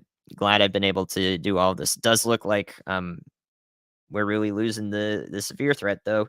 Uh, for the most part though, a storm system like this mesoscale convective system right in here, and this guy right here is these are self sufficient for a lot of times. Self sufficient means that it will continue on its own for quite some time. So way down the line, it could still be posing a strong thunderstorm, you know, risk all the way along Interstate 20, possibly moving further south to including Winnsboro in Louisiana. So these self-sufficient, strong storm complexes is what you like to call them sometimes. They can last a while. I think we did have one brief tornado today. We did have a confirmed tornado warning, yes, and that was back over near near let's see, near Kasi, Texas, and Thornton. That was a while ago though. So there was one brief tornado today at least, which is good. I'm really glad we got the lower end of that, right? We got the lower end of the threat today. Always happy to see that. So I believe we've been on for 3 hours 48 minutes. We got a little bit of time to go yet. The error is human. As long as I can clarify, we're all good. We got some time to go. Yeah, I'm definitely gonna be prepping for Tuesday. I think the hardest part for me in terms of Tuesday is, that I want to, make a video about it so we have concise information, and something that, is easy to go back to. But in order to do that, I have to work really hard tonight. So this live stream, while it's difficult work, the hardest part is gonna be that video, unfortunately. So, but I think I wanna do it. It's good to cover what's, coming up. Ryan's already made a video too, which is great.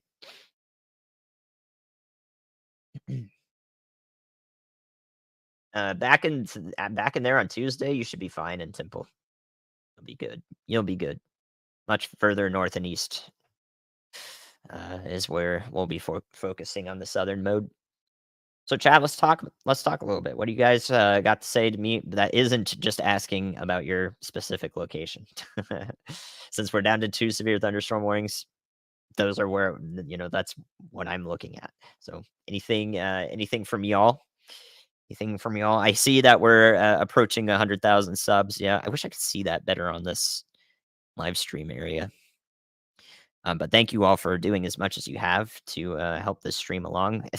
I remember back when I started working with Ryan, like, you'd get 20,000 viewers or so, and then when I'm talking for 10 minutes, he's taking a break, it goes down to 15, and now we're almost able to get, 15,000 on just on my own. It's absolutely awesome that y'all are here. Y'all are here and are able to, relay this weather information. We've done so much in the past year. So much in the past year. Mine is doing fine. He's real loud though lately. Goodness, that cat. Yeah, we could talk about. Oh, I wanted to show you guys this. This is wicked. Let me show you this. So this is the Weather Prediction Center's forecast. This is for Tuesday. And I see something here. I called this the Four Horsemen. I'm gonna put this in my video, I think. We've got a fire risk down here in this gray hatched. We've got a severe threat over here in this severe thunderstorm. We've got freezing rain possible here in the red blue hatched, and heavy snow back here. This is all. It's like the four corners, four horsemen of weather here. And this intense. This is a heck of a storm system that would do something like this. I thought that was really interesting just to see this on a 1-day map. So this is today's. That fire risk down there is persisting for quite some time in eastern New Mexico. So yeah, it's a lot to look at here. But just some unsettled weather tomorrow. Heavy snow in Wyoming, western Dakotas for tomorrow, and just wet, very wet in the Pacific Northwest. This storm that's going through Tuesday and Wednesday is coming from the Pacific Northwest, not California this time. So A new pretty interesting tornado to see. warning has been issued. Okay. Well, let's go back and look and see what's prompted that warning. It is, in fact, something that looks really concerning, but I know that's not accurate. So this new tornado warning here has actually managed to spin up right into there. That's what we were talking about. As long as that, oh no, as long as that doesn't happen, then we're good. But it has actually managed to reconnect. We have a really narrow band here of inflow, and it's managed to sneak its way in there. So hopefully, I was hoping it would be really low, but unfortunately, there it is. So new tornado warning there. This is not a debris ball. At least I don't think it is. It better not be. But it is possible that this is no. This is a scam here. This is hail. This is not a tornado debris signature. You think you're so sneaky, Storm. All right, so that tornado warning includes much of Malam County. I think it's only in Malam County here. So Cameron, Minerva. Please be in your shelters. Our rotation is up here in this general area. This is a hail core. This is not a tornado doing damage. I don't think it is. At least I really hope it's not. So we're seeing a little bit of hail in the rear flank of the storm coming down. Yeah, that is a scam right there. That's a scam. Not a real tornado. They're trying to get us there. Little bit of hail showing up, but that is large hail all the same, so still dangerous. Milam County. Thank you. Milam. Milam County. Ugh, been saying that like 7 times a day. Yeah, we could play the loop through. So there's that supercell. Kind of fell apart a little bit there, but now it's reorganized here, and you can see it. There's our new tornado warning. So a little bit of reorganization happening. Strong storm, all the same. This will probably be the one we have eyes on for a while tonight as we go through. This is a GR2 analyst. That is that Gibson Ridge, if you need to spell it out. Bossier, the storm should be out of your area. It should be out, but you might have another one or two coming through. Oh my goodness. Okay. I'm sorry, I missed a lot of the chat questions. I mm, just started. Do I cover hurricanes? We'll see about that, and when we get into hurricane season. Other countries' weather. I do that occasionally. Yeah, my first few videos, I talked about Canada. I talked about the UK, Western Europe, from time to time. Flowing with yeah, knowing what's going on and flowing with it in the now casting scene is the best way to deal with storm anxiety for sure. Because and the precursor to that, what justifies that is it's better to know what's happening than to not know that something's going on in your area, that something might impact you in terms of severe weather. There's a reason this stuff exists for y'all. The social side of meteorology is to protect lives and property. That's why we do this. So it's better that you know. Knowing, unfortunately, incurs storm anxiety. It just does. But it's better to know that it's going to happen. And then to quell that storm anxiety, you use the resources that you have access to, which I'm happy to be a part of those, resources to be able to help you all out. Now, you look for a lot of things on radar to know there's a tornado. It takes, I've looked at tens of thousands of storms, so it just takes a lot of experience. Happy to rep, Paul. Thank you, Paul Morgan. Oh yeah, the awards behind me, these are Weather Challenge trophies for forecasting excellence. I like the Weather Challenge a lot.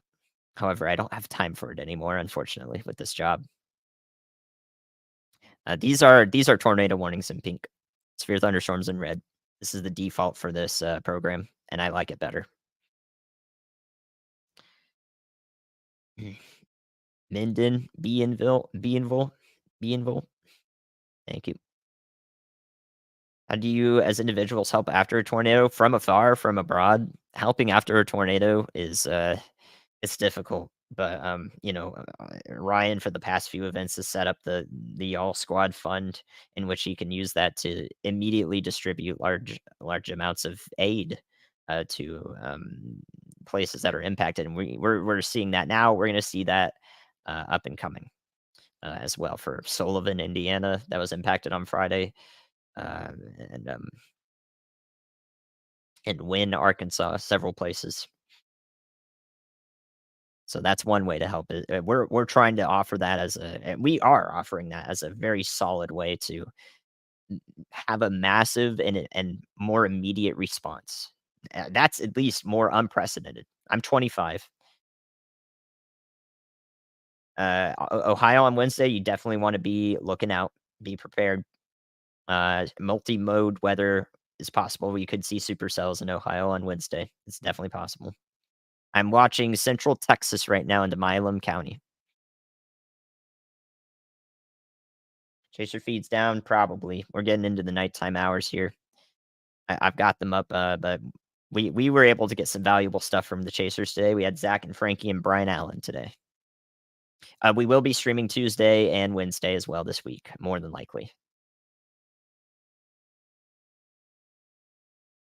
More than likely. So there we go. Nothing for San Antonio, nothing for Austin, Texas, thankfully. Look, we got the bats starting to take off. You guys know these down here. We got the bats.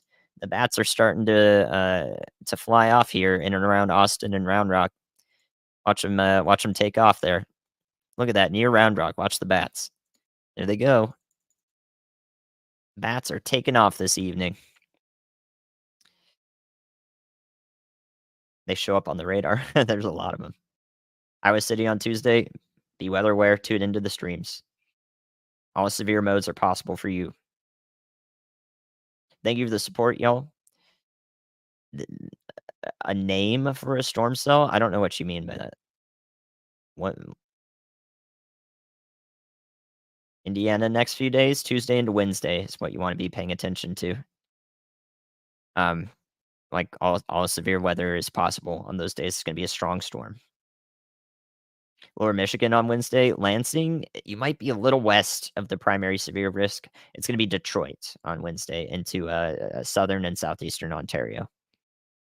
Is this tornado legit? I don't think anything is ongoing right now in terms of a tornado at the surface, but there is one possible.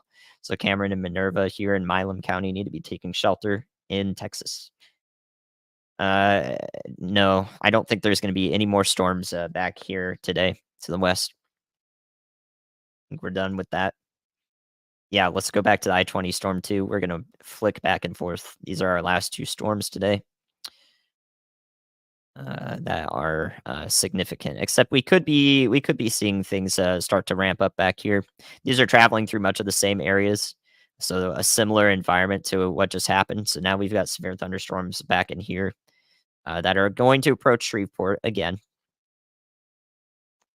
I-20 storms still pretty powerful as it heads up towards or through Arcadia, Ruston, and here in northern Louisiana.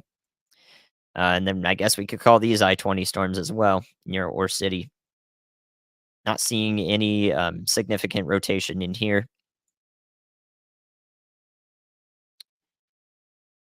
At the moment. These are still looking like damaging wind threats, but this one, since we saw stuff happen near Marshall, Texas earlier here in Harrison County, I bet, this one's gonna be worth watching here. The one over Ore City. Dropping some hail there at the moment. So we might have to watch this one pretty closely because it's strong, mature, and, we saw some really concerning, signatures over here. So let's keep a close eye on this one too. Omaha, Nebraska on Tuesday might be just on the edge of a severe risk. Might be just on the edge of it over there. So be paying attention. But I think it's going to be just to your east. Have I ever chased? I did a local chase once east of Minneapolis, but I'm going to go chasing in middle to late May. I'll be in Oklahoma and all around there for over 2 weeks. So I'll have content from that on the channel. We'll see what I can find out there. If I can make a live stream work, we'll certainly try that out here as well. Or maybe I'll just stream for Ryan. Thank you, Amy, for all the help. Thank you, mods, for the help too. We're not done yet. I'm concerned about this Ore City storm. Tornadic conditions in the atmosphere are still in place. Ann Arbor, Wednesday's tornado risk is a little bit elevated. Ann Arbor, Detroit, we're watching there. It's a little far out to tell you, but we have an area of concern over there. Southwest Indiana under a severe thunderstorm watch right now. Uh, wish I had an easier way to look at that. I do on my phone. Right now? Or are you talking about Tuesday? I think you're probably talking about Tuesday. Nope, I have not. That Andrew Hill Weather Kid video is not me. Different Andrew Hill. Hope he's doing well, though. I didn't live in Illinois.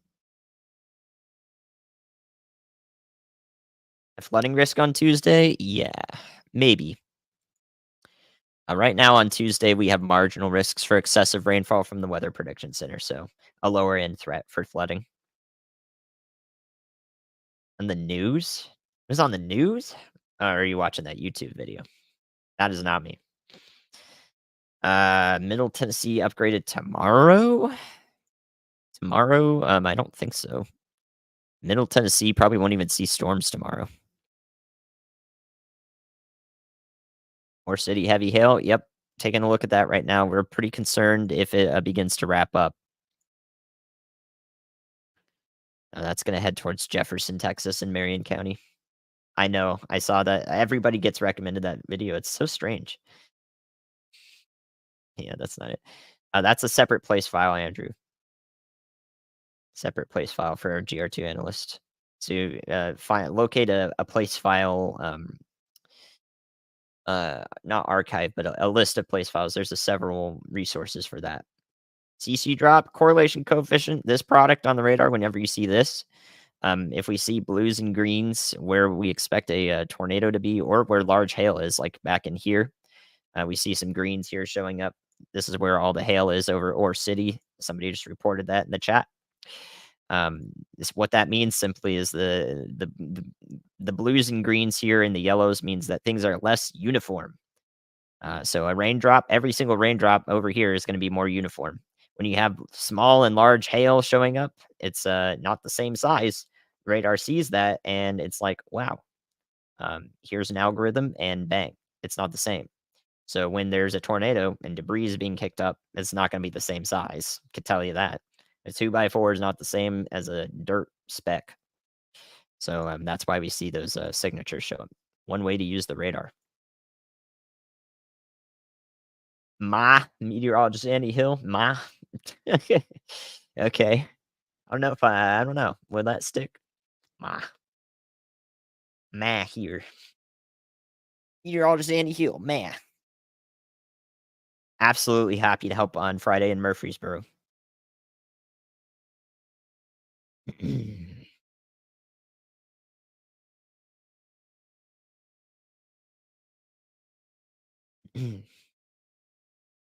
Nope. Nashville should be removed. Should be further west on Tuesday. Wednesday, though, you might have some storms move through. So a little bit, everything is a little bit west on Tuesday in the southern area. So not even Memphis might be in the higher risk, the higher end risks down there. New York City, maybe late Wednesday. Little Rock, Tuesday. Be watching. We really are going to cover Little Rock in depth because that's a vulnerable area. Vulnerable area.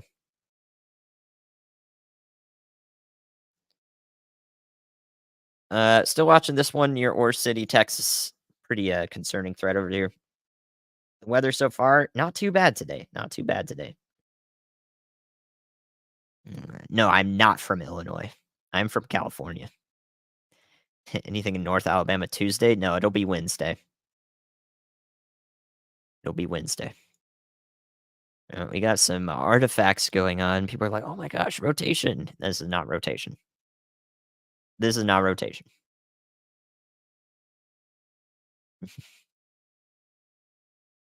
I've had 1080 HD the entire day today. Ohio, please pay attention on Wednesday. And also Ontario, southeastern Ontario, Wednesday, you want to pay attention. Detroit, Pittsburgh, Buffalo, in New York.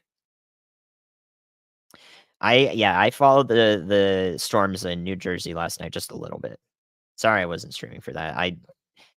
I'm one person. Ryan's another person. It's tough to do every single day. Ventura, yes. Yes, Barbara. I want a home weather station, but I'm in a townhouse. And you guys know how bad and stupid the homeowners associations are. Or like these local areas that just you can have no poles, you can have no appendages sticking out of your deck, out of your front porch. Like, let me just put a weather station there, man. It's not gonna hurt anybody.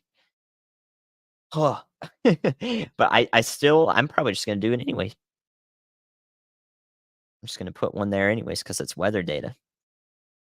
Yeah, townhouse moment. Those homeowner associations. All right, let's go back and look at our tornado warning down here. into Milam County. It looks like it's falling apart again. Bunch of hail, though, falling along Highway 190 toward Cameron, Texas, in, Milam County. Radar artifacting, the data is sensitive, like, beams are constant pulses of, radar beams are being constantly sent out.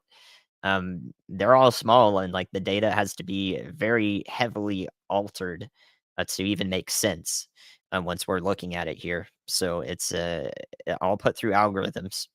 And even still, it can just show a bunch of garbled stuff because if, beams are going out, bouncing between everything and then coming back in various intervals to the radar, it's tough to actually know exactly what's happening. So the fact that we can even get it this well defined is, honestly, pretty dang cool.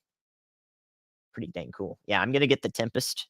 Ryan, you can find that on Shop Ryan Hall as well. Hope you're all doing well too. This is our active tornado warning, last one remaining at the moment. But we're also concerned about eastern Texas and around Ore City, and that could ramp up again. Louisville, Kentucky may get some storms on Wednesday. Looks like you might be removed from some of the severe threat at the moment. Yep, I'm from Ventura. There are no tornado watches are issued on the day of, ahead of time, hours ahead of time. Means conditions are in place on the day of. So we'll see. Yeah, Nacogdoches, Natchitoches in Louisiana. I've learned a lot, but there's always learned more to learn about pronunciations. Where would I have positioned on last Friday's chase? That's a great question. I would have been, I would have been maybe in Iowa City. I would have liked to catch that. I definitely would have been in the northern mode, not the southern one. So I would have tried to get to that one storm that had a couple of tornadoes go through the Kyoto area in Keokuk County. Keokuk County. There you go. Remember it. Learn them all. The Delaware tornado, unfortunately, was fatal. So I always have a way to receive warnings.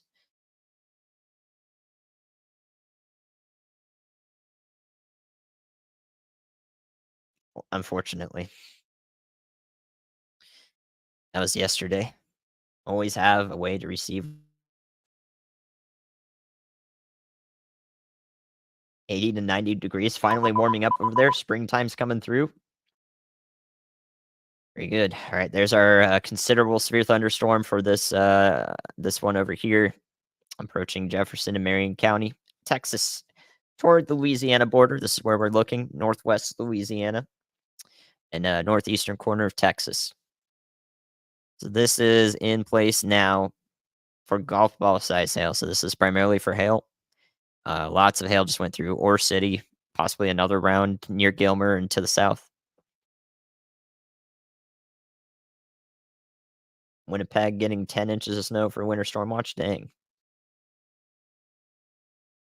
Thank you for the support.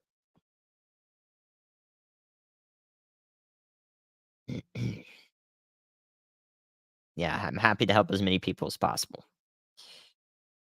So on Tuesday, we'll be talking about the risk in depth. Both Ryan and I will be streaming. Okay. That's Tuesday, April 4th. Um, More than likely, I think I would like to stream on Wednesday as well. April 5th, I'll be clearing out the schedule so that if it continues to look like a day of an enhanced risk from the Storm Prediction Center and also concerning risk into southern and southeastern Ontario, I'd like to be there for that. Of course, I like cats. A cat and dog person. Oh, really, Cosmos? Interesting. Maybe that's where that guy went. Went to your south by 10 miles. Yeah, it's always so difficult to go offline because on Friday when I did, finally end the 14-hour stream. 5 minutes later, there's another EF3 tornado that touched down around Hazel Green, Alabama. So I can do the best I can do, but like things can just be so fast. Unfortunately, that one was fatal too. And I feel horrible that I wasn't able to cover it. I was there 5 minutes before it. You never know. Like it's just terrible. Like you always have to have another way to receive warnings though, just because like there's only so much we can do. Gilmer, Texas is right here. Thank you for the contribution. It's gonna be nasty there for just a few minutes. I probably won't do anything about rating tornadoes. I care more about the humanity aspect. A good channel I'd recommend though is Carly Anna WX. She focuses a lot on the humanity aspect and why tornadoes were rated the way they were. She's my good friend ever since I worked with her. Still close friends with her. Carly Anna's great. You guys might remember Carly. She's still working hard on all those projects.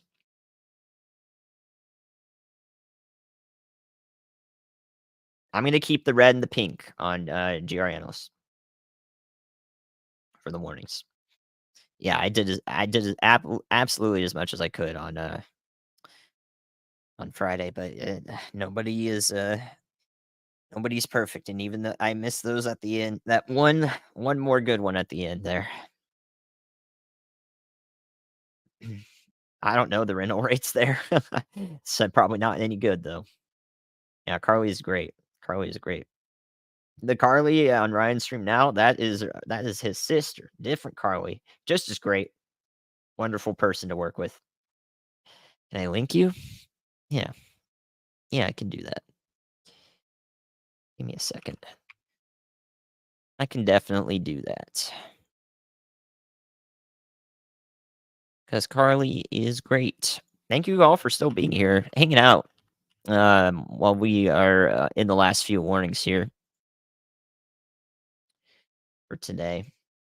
This is Carly Anna in the chat there. That's 30-second delay, but you'll hear me say it. That's the link. My name highlights, so you know who I am. I forgot about the delay for a second. There you go. There's her channel. West of Gilmer, they're moving east. This direction. Here, I'll play the loop for you. That's a better idea. You can see the storms in action. European and American models on Radar Omega. The European model is just run by a different group of people. It's a global model. The GFS is a global forecast system, another different model. So we pay attention to both of them as they both have their own biases and output, and we can make conclusions as a result of that. Across Wisconsin on Tuesday. Yeah, the risk can extend all the way to the north, even as far north as La Crosse. So probably some gusty winds are going to pass through that area.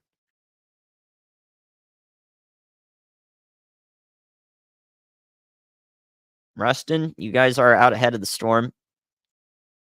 There it is moving towards you. Just about over Arcadia right now, getting loud there. Damaging winds moving in. Storm's looking like it's fizzling out just a little bit, but it's still going to be pretty strong when it gets to you. So you're next in line, Ruston, 5-10 minutes out.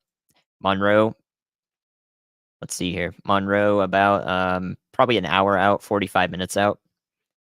There in northern Louisiana. This is our I-20 storm. It's tracking along just like we thought it would. The I-20 storm. I have no idea what you're talking about, Jules. Okay.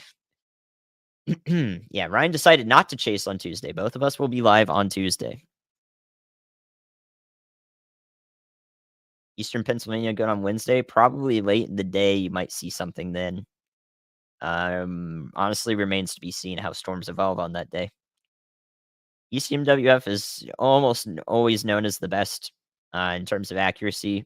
It's a four-dimensional model, so it's also, I mean, it's just it's an impressive model, but it has its own biases and it has its own resolution issues and so forth. So just in the forecasting business, what I spit out to y'all is just interpretations of that.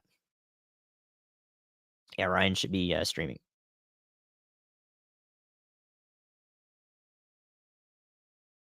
Absolutely, Mary. Happy to help.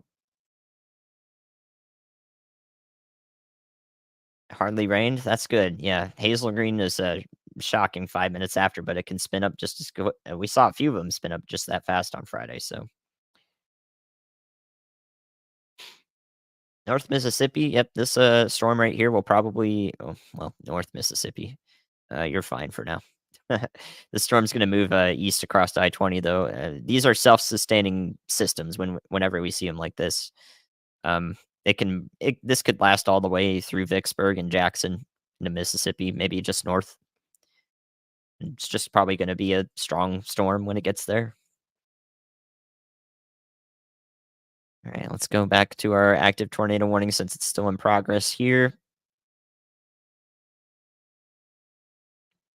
in Milam County. It really looks, still like some garbage. Again, it's, going through a cycle here again near Minerva. South of Cameron here, so it's, taking more of a southern path. So out ahead of this thing in Texas, we're looking at, down to Caldwell, Texas, Benchley, Texas, Hearn, Texas.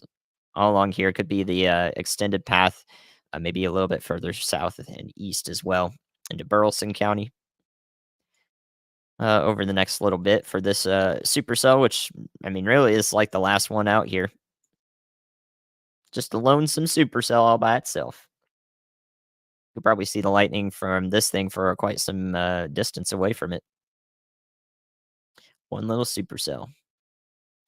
Please be taking shelter. Consider taking shelter down the line in Milano, Caldwell, Mooring, Mumford, and Benchley, Texas as well. Have a safe place in mind. At some point tonight, I'll make a forecast video about it, I hope. It's, gonna be a little bit difficult because I have a lot to work on, but, um, thanks for the support, Dana. I hope to make a video about it. If for some reason I don't have a video tomorrow, um, then, Ryan has a great video covering this already, what's coming up. So, I mean, we can only say it so many times, like, the information is the same right now. You're in Toronto, weather way on Wednesday. Microbursts happen when thunderstorms are in the dying stage. So a microburst is literally usually everything falling out of the storm at the same time. And when you have such a large mass response, that's when you can get really gusty winds or really strong winds all at the same time with a bunch of heavy rain.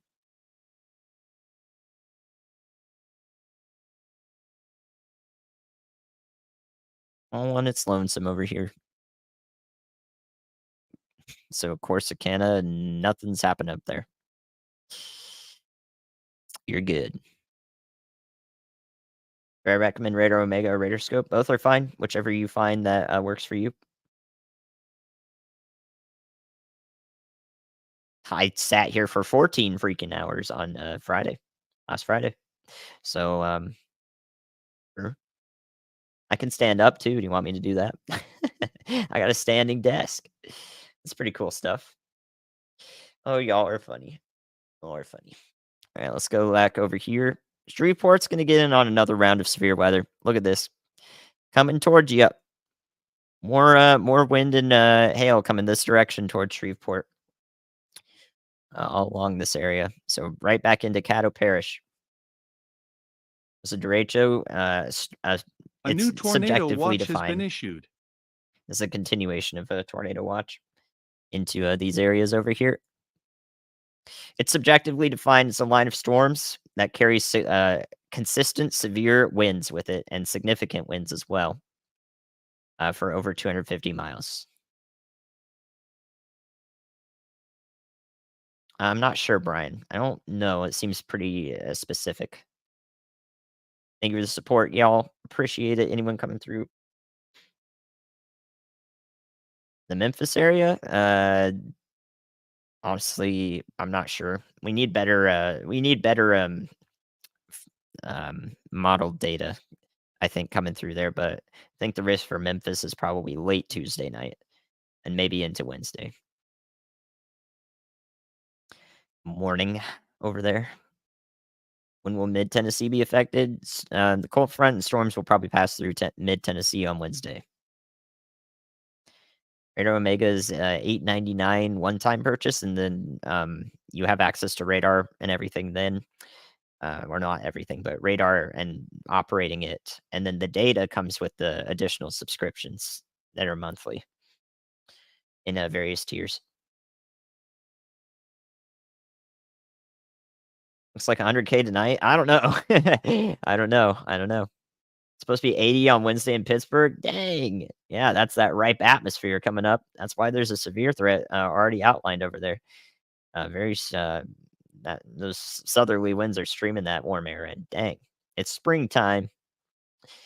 Tumultuous weather for springtime. Yeah, how happy to help, Melissa. Thank you so much, Doppelganger. San Jacinto County. Let's see. I don't know where that is. I wish I knew every single county in every state. That would be amazing. Uh,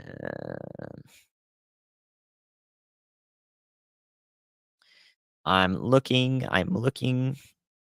I don't even see it. The southern supercell is really going to travel in this direction, but it's probably going to be well gone by the time it gets anywhere close to Houston or Interstate 45. Where the heck is San Jacinto County? Jacinto. Oh, there it is. I found it. I found it. It's right in front of my face, right over here. I the hope is that it's done for by the time it's over there. So 4 counties to your west, you should be okay. I think it's gonna travel further, south, though, but even then, like, it's probably fizzled out. So this one that was up here near Waco is already gone, completely gone. 254 counties in Texas. Yeah, let me just know every single one of them off the top of my head. I can do it. Good free radar apps. It's tough to say. There is a few, but, honestly, I don't know. I just don't have any free radar apps. I'm sorry. I don't have any free ones. He knew every zip code in California. Wonderful. Alright, let's go back to our Louisiana storm. This one's about to, approach, Ruston, and that's gonna move, through Monroe, all along Interstate, 20 here. It's really just tracking along Interstate 20, bringing gusty winds. Then we got this guy back here that's trying to start doing something, actually. So, we're watching this one closely. I think this one's the most concerning one right now in, Marion County and northern Harrison County in Texas. This is gonna go through, parts of Shreveport again. Again, coming up here along the blue arrow. Thank you, Kim, for the support. Use radar now. Never heard of it. Yeah, my radars are, pretty good. It's, you're not gonna get the same resolution data, though. You're gonna get that blobby look to the radar with the free, version of the app. I have the paid version of radar or, my radar as well. And in that, you can get radar that looks similar to what you're looking at right here. Again, that's not free. Where I get my meteorology degree? UNC Asheville, 2021 grad. Magna cum laude. I don't know where if Bastrop's not along Interstate 20 right now, then, or I don't think you have much to worry about, but yeah, if you're along Interstate 20, you've got one round coming through now and another one possibly coming up. An Asheville graduate. Well, thankfully, I didn't grow up there, but then I understand what you're saying. A tornado watch in Monroe. It's that storm moving through and then another one going, just like I'm talking about here on Interstate 20. Oof.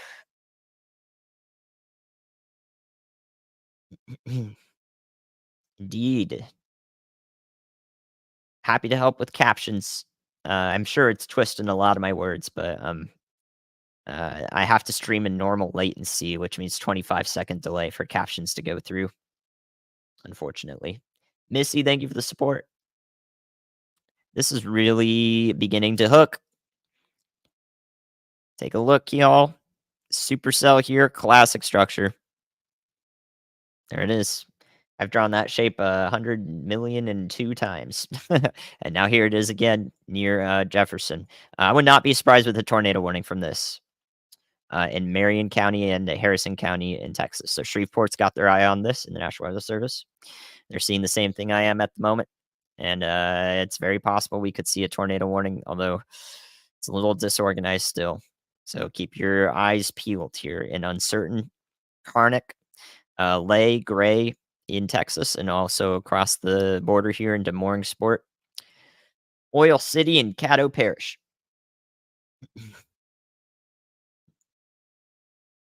South of Diana, yeah, you got a hail core coming in. Some large hail possible back in here, moving in the next couple minutes. 100 million in 3, yep. Have I ever seen a tornado? No. That will change in May. I'm gonna go storm chasing. DFW Tuesday, unlikely. Maybe a severe thunderstorm to the east of you. You're at NC State transfer last year? I don't know who that would be. I graduated 2 years ago. I forgot. Bastrop. Bastrop. Thank you. Or is it base? Base trip. BASS doesn't tell me. You can have bass, crank the bass, or you can have bass the fish. Think ahead if you're gonna help with the pronunciation. It's a nuanced topic, I would say. Thank you, Tom, for the support. I am not from Minnesota, but I am in Minnesota. I'm from Southern California. Because of cirrocumulus, you have to have a little bit of instability very high up in the atmosphere. Just a little bit, and you'll get a cumulus cloud. Because cumulus clouds are those puffy ones.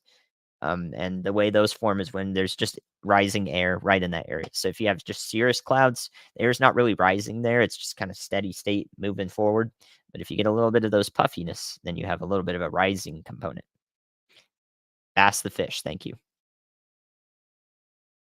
Yeah, happy to help if you're going to go to sleep. I'd recommend not going to sleep if you're in Shreveport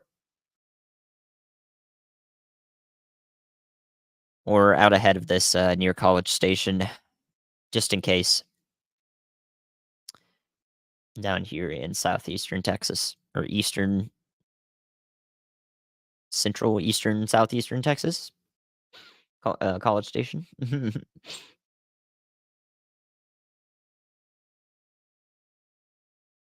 Yeah, Lima. Lima. What? They told me it was lima beans. I said Lima first. Was I correct? No, they're telling me both things. West Monroe, you guys are going to get on this wind bag coming through here. Take a look. Look at the storm over here. It is currently getting to Ruston. It's going to be the same when it gets to Monroe and probably Vicksburg and maybe Jackson.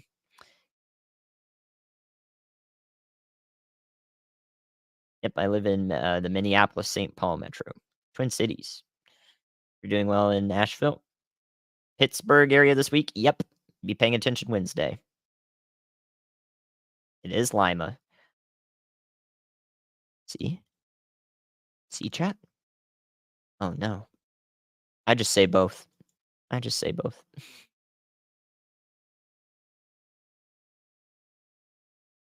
Now they're telling me Lima. Now they're telling me Lima. Do I have a P.O. box? I do not.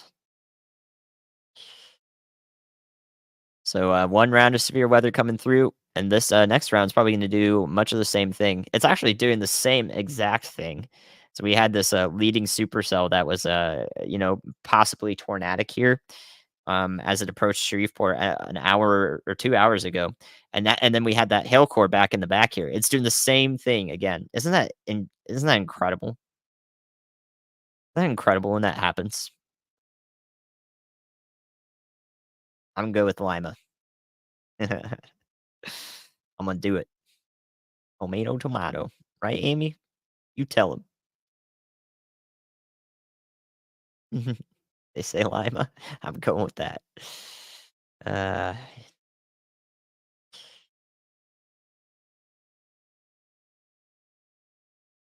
yep, go figure. It's classic. And there are no issues here with that. There are no issues. St. Louis, you definitely have to be watching out Tuesday. Not too hard Friday, but could this be a serial derecho? Tuesday could be, yes. This, no. This is not a serial derecho. Serial is when you got those really long, the long squall lines. Progressive derechos look more like this right here, but this is not a progressive derecho. Not the moment. All the beans. Where did I meet Ryan Hall? That's a great question. I like talking about this often. Paris, Texas. Y'all are good. Y'all are good. a little bit under the severe threat on Tuesday on the southern, very southern extent of it. We'll see. So be paying attention on Tuesday. Yeah, I'm really thinking we could see a tornado warning come through here. Would not be surprised. Again, Caddo Parish here, northern Harrison County, and maybe southeastern Marion County, northeastern Harrison County. That's possible we could see the same thing happening here as we did a couple hours ago. So watching this one closely. Let's take one more look down here at this supercell. Looks a little garbage. It's probably going to go to the west of College Station down this direction, roughly along this path. So if you play that back, you can see it. Yeah, so it looks like it's going to travel the same direction here to the south and east.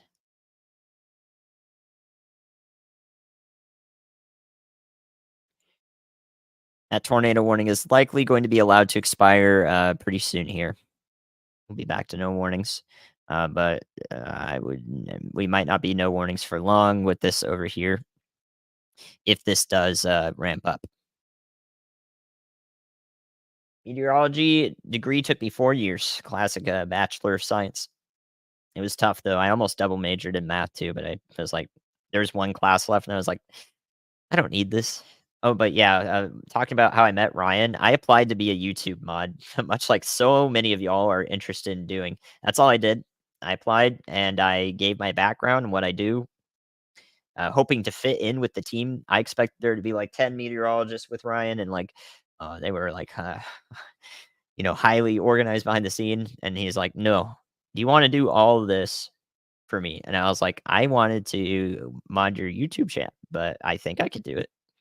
And then I just started working with him. So go figure. Northwest corner of Nevada. Snow. People live up there? Dang. Was that green boundary blocking the inflow? That's a great question. So this right here in Texas is our Texas supercell. This green boundary right here is the rear flank gust front.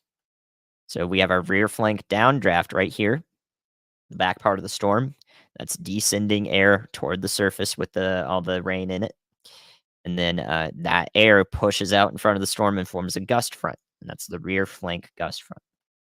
So this is where the winds it'll get real windy as this passes through. You can see that nicely in the red here too. Raw weather data. Oh, I'd have to pick the brain. There are databases though from INCEP in CEP. That's where I'd start. Of course, this is my job. I have to have a livelihood. You are silly. I work on hurricane season? We'll see. I worked through the last one. I covered Hurricane Ian live with Ryan when we had 100,000 viewers. I was all over the place. So yeah, I'll see why not. Right now, I'm not streaming for Ryan. I'm streaming with him. Even though he's not live today, we will be streaming together on Tuesday and maybe even Wednesday. Topeka, you're right on the edge of it. So early afternoon for y'all is when you want to be paying most attention. Iowa, all day, pay attention from afternoon on. Oh, severe outlook for tomorrow is muted. There's just a bunch of marginal risks. So if a storm comes through your direction, it is hopefully just a marginal risk there. But that's what the Prediction Center has there, subject to upgrades. It's the day before the day though. Tomorrow. Favorite hike in Asheville? I went up Reynolds Mountain quite often. That's not really a hike though. It's just a road that goes up on a hill. But I liked it a lot. Reynolds Mountain. It's to the north. Montgomery, Alabama. Just a marginal risk tomorrow, I think. And then Wednesday, you'll probably want to pay attention again. I want to talk about good stuff with the chat here. We got all these locations coming through, but I want to. We need some deep conversation if anyone has questions. Yeah, anyone in Missouri needs to be paying attention Tuesday. Anyone in Arkansas needs to be paying attention Tuesday. everybody in those states. We gotta get them all being tuned in Tuesday. Everybody in, basically everybody in Illinois, everybody in the eastern half of Iowa. Typhoon season. I can try to incorporate it into videos. Oof. Ardmore should be alright. Are we in El Nino? Just now developing, becoming an El Nino at the moment. Pretty quickly, though, rapidly. Rapid El Nino development. And don't be surprised if a tornado warning does come through here for Caddo Parish. Eastern Marion County, northeastern Harrison County in Texas. I don't know where Franklin is. Otherwise, I would help. But if I'm not looking at it right now, then you're probably all right. What is the meaning of life? Thoughts on quantum physics? I consider I'd do with my meteorology degree after college. I don't know. Eventually, initially, I was going to work with DTN actually, which is an agriculture company. They have a meteorologist who forecasts on site for the PGA Tour, which I thought was the coolest thing. I love golf. I love golf. Um, so I thought that was the coolest thing to go out there and do lightning detection and forecast for the PGA Tour. That was one thing I was thinking about. But that would be a harsh life because it's constant traveling. I would have to be a solo boy. Math is tough, but there are always resources for you to get through the math in a meteorology degree. We're 1K away from 100,000. Ryan is yammering on me to be like, "Hey, subscribe." He's like, "Ryan, oh, subscribe, please. Get him to 100K tonight." So if 913 of you are not subbed, well, Ryan is telling me to get. Ryan's getting on my case about it. I'm like, I just am covering the weather, man. We'll be fine. We'll get there. Okay. It's cool, right? It's cool. Yeah, PGA Tour. Don't hold the golf club in the air in a thunderstorm. Climate change. I'm a climatologist. I should not have said that. Y'all, do not, do not start discussing that. Okay. My way of managing this is to show you what's happening at the moment. That ties into the climate. Climate is very important. Anyone making that any more of an issue than I'm talking about will go bye bye. A biology major in Baton Rouge, nice. Math major moment. I almost did it. I almost did it. I almost did it. Clip it.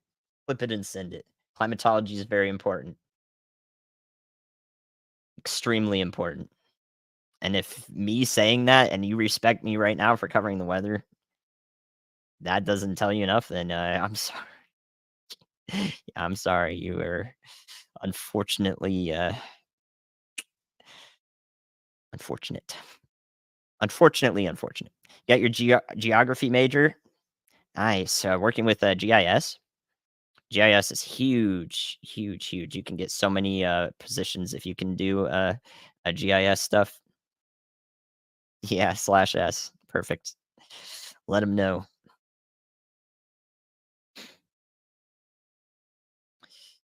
Who drinks more Mountain Dew? I never have Mountain Dew. Thanks for the support. Mountain Dew is like the soda I have the least. C Mike, thanks for the support. Atmospheric thermodynamics part of standard meteorology degree? Yes. Is advanced calculus and beyond? Most likely. Yes. Thermodynamics is essential to meteorology, especially atmospheric. I mean, uh, that's a major part of the atmosphere and understanding how everything works. So if you don't have that, then nothing else really is going to make physical sense.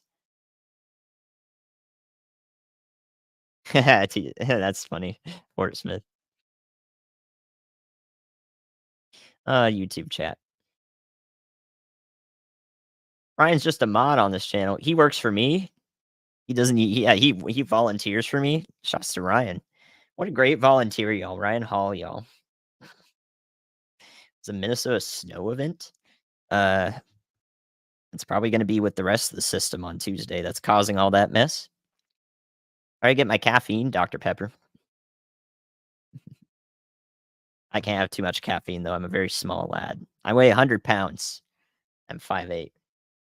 So I don't need caffeine, man. I got energy. Dr. Pepper's good. Anxiety with weather. You're watching what is going to be impactful right now. You're watching it on Tuesday and Wednesday, too. Oh, I don't know where the Masters are at the moment. I don't keep up with professional golf. I just really like it. Storm shelter is above or below ground, either if it's sturdy enough, but below is always preferable. Math is something, yeah. I'm taking over. No. No. What's the worst tornado I've seen? Not from, from an armchair perspective. I don't wanna categorize it. There are a lot of bad ones that I've watched over the last year, so I don't need to make one worse than the other. People were impacted. Yes, I love Dr. Pepper strawberries. It's my favorite one actually now. Let them know, let them know. Keep that stuff going, make it permanent. Masters in Augusta? Thank you. Well, then your outlook's pretty good. Marginal risk tomorrow, I think. Well, it's Eastern Georgia, so maybe not even then. This is Tuesday's risk. Let's see the Masters tomorrow. What's going on? Nothing. A little bit of thunderstorms, maybe. This is what happens in Georgia in the spring and summer. Midas eats wet food. The favorite treat is those single package chicken treats. The chunka chicken.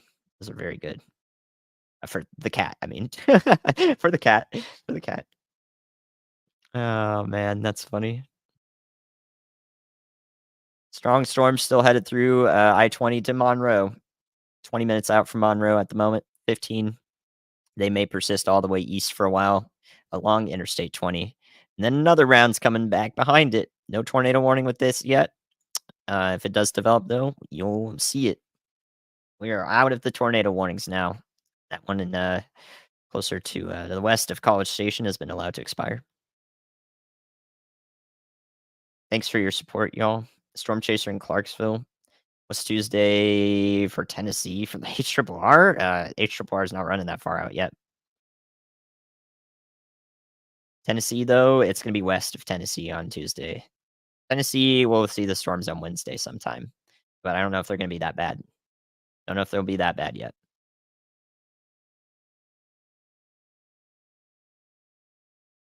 How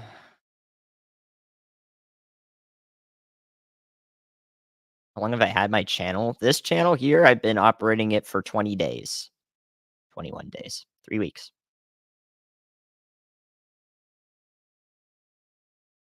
Dog heard me say chicken. Oh no, dinner time. Walkies. Any dog owners? Walkies. Is that malicious? I don't know. I think it's fun. We see the cat? Nah, he's upstairs. He's upstairs snuggled in bed. My cat named me. Yeah, he talks to me. I don't know. Western Iowa all this week. Western Iowa hopefully stays out of the worst of it on Tuesday. It's really the eastern half of the state, especially southeastern, that is going to be very interesting. So it'll be unsettled in Western Iowa on Tuesday, but once it passes through, all that severe stuff is really going to be east of you, I think. Central Texas over the next couple days shouldn't be too bad at all if there is anything down there. Give me a second. Shouldn't be too bad. Just a marginal risk tomorrow for DFW again. Marginal risk tomorrow. Low end severe weather if it does happen, and then the big stuff's on Tuesday and Wednesday. Minus is 12. DFW good to go to sleep? Yes. DFW can go to sleep. Chicago, please pay attention Tuesday. Tuesday evening over there. Multiple rounds possible. Still watching this here. About to cross Texas-Louisiana border near Shreveport. Another round coming through for Shreveport.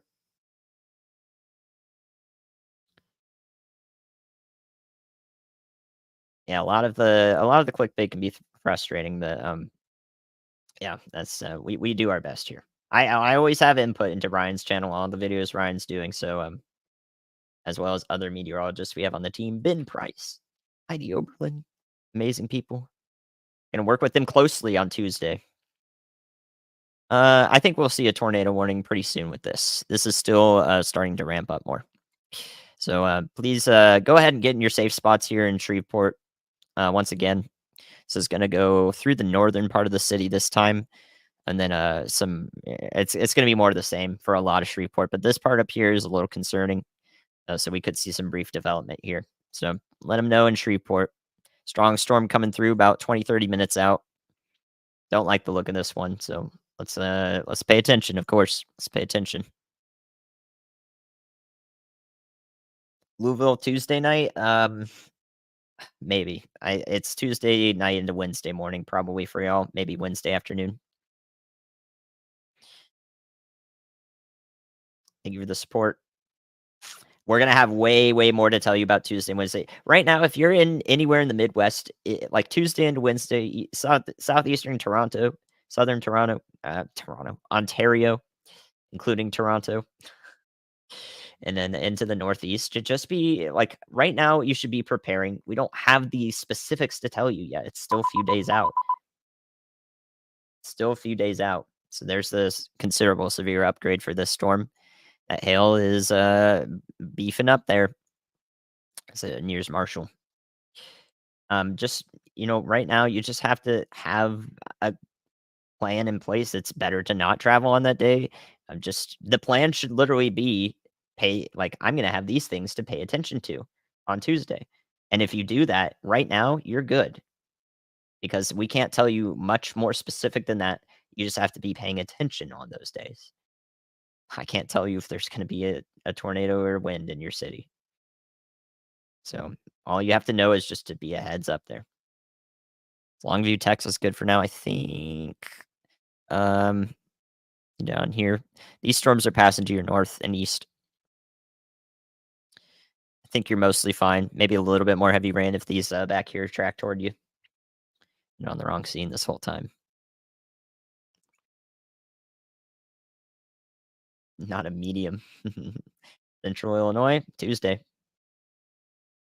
Well, we showed the risk just a bit ago, but yeah, I'll show it to you again. Then we'll be talking about Shreveport. Tuesday's risk is this right here. Pretty much everybody in here just needs to be paying attention on Tuesday. Some capacity. So large area for Tuesday. And that's all I mean, just look at this risk right here. If you're anywhere in the orange and the yellow, first and foremost, it's a day to mark on your calendar. And then just pay like on that day, we'll be talking about it and what specifically is going to happen. I have YouTube videos leading up to it. That's what we do here. Just don't work that way. I need to control Ryan's entire weather house. I'll do it. This is struggling to come together here, but I'm still concerned about this storm here headed towards Shreveport.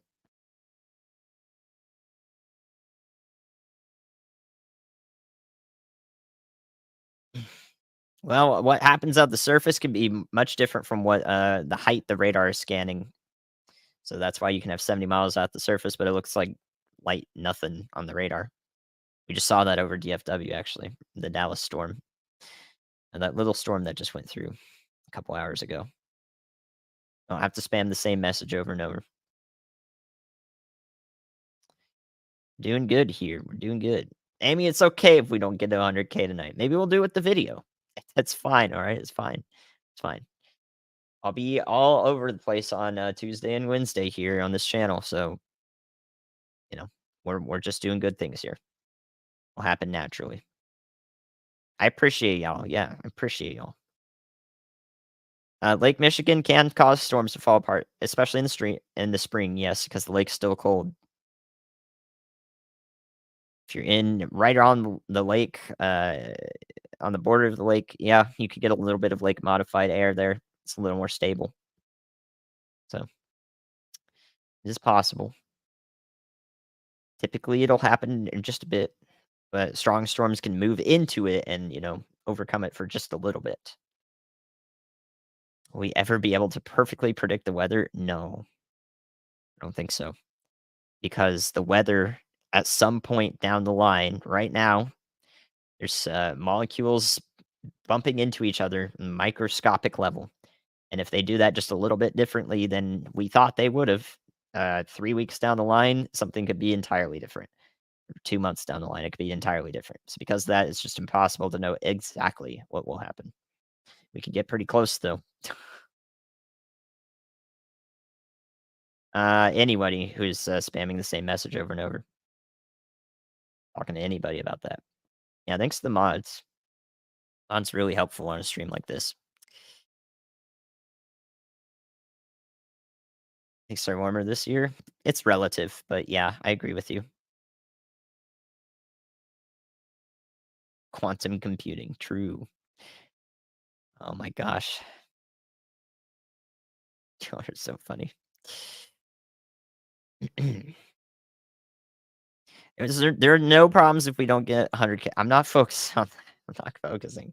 Okay, well, I'll say thank you and so forth. The fastest rise to 100K is great, but it's much appreciated. Dust devils into real tornadoes? Not typically, because dust devils usually happen without a cloud. For a tornado to be classified as a tornado, it's attached to a storm. Otherwise, it's a land spout. Well, there's a little more. There's a couple more clarifications in there, but that's the way you could think about it. Oof. Hope you're doing well there in Washington State. The wildest storm I've tracked is probably Friday. Um, this last Friday. So Mississippi, this storm, right here, heading along I-20 is probably going to continue along I-20 and bring some powerful winds into and along I-20 through Mississippi. And then we have another one that may grow upscale into the same thing. May do it again. The rest of the state, rain. If it does do anything up here in the northern half, it'll be rain.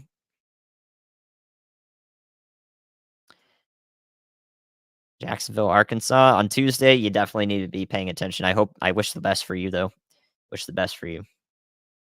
Unfortunately, you are in the line of the storms that or the line of sight for storms on Tuesday. No. I don't I if it's 100K offline, I don't care. I don't care. We're just covering these last few storms here. 'Cause this one's pertinent to the Shreveport area. Gotta be making sure we're looking at it. I don't know the worst tornado on Friday. There were a few that were all bad. It's not we don't have to categorize one as the worst. People's lives were impacted. Hopefully that helps in Jackson, Mississippi.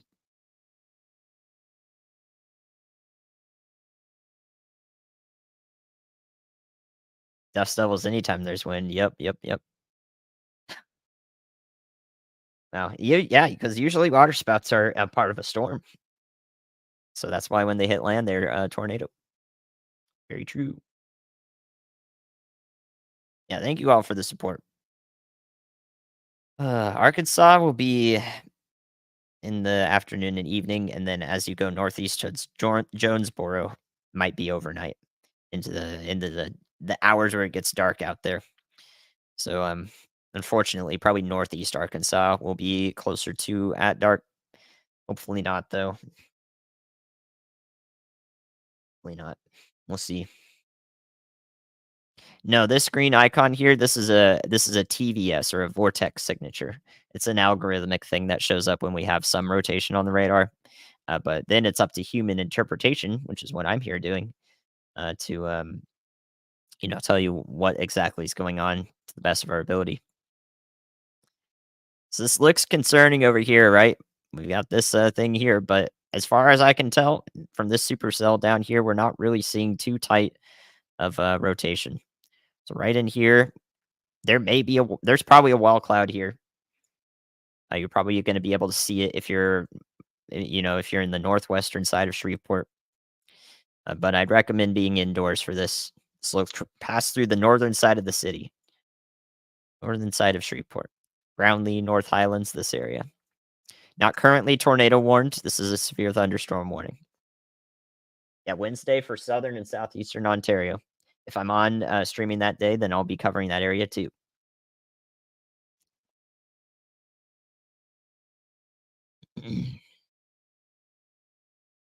Yeah, I'm happy to help everybody who's excited. Thank you guys. I love seeing all y'all just I love seeing all of y'all just being excited for it. Like, it's real and we have storm anxiety for anybody in the path of these things, but that's what I'm here to help with actually. It's really what I'm here to help with. The storm chaser setup, they're currently frozen, but I think Brian's offline now. He's gone off Zello, but we've had those storm chasers out there. They were in central Texas, just about. So we had Zach and Frankie and Brian Allen. So let's put up the rail fans there. We got some cameras. Uh, and double check if Zach is still streaming. I'm not sure if he is, but we have more rail fan cams. Look at that. Look at that. Yep, I would say for everybody who's not in basically in Monroe, Louisiana, or Shreveport, that it would be okay for y'all to go to sleep if your bedtime is early on in the night here, around 9:30 p.m. Central. Down here near College Station in Caldwell, this is just a severe thunderstorm warning now. We watch the tail end of the life of this supercell down here. No, radar's usually pretty up to date. Sometimes we can get scans within 30 seconds of the processing.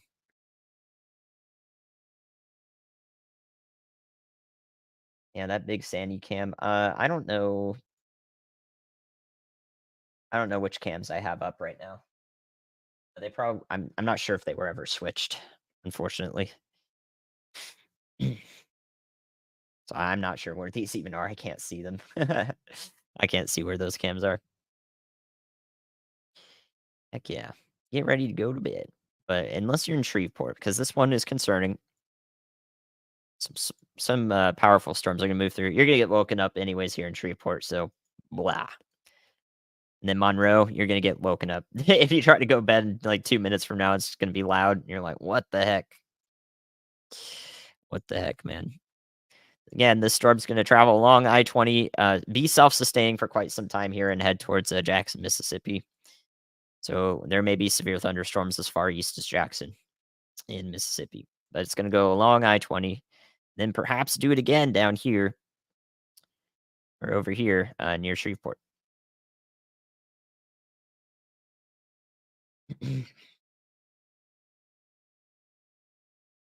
That chat's so silly.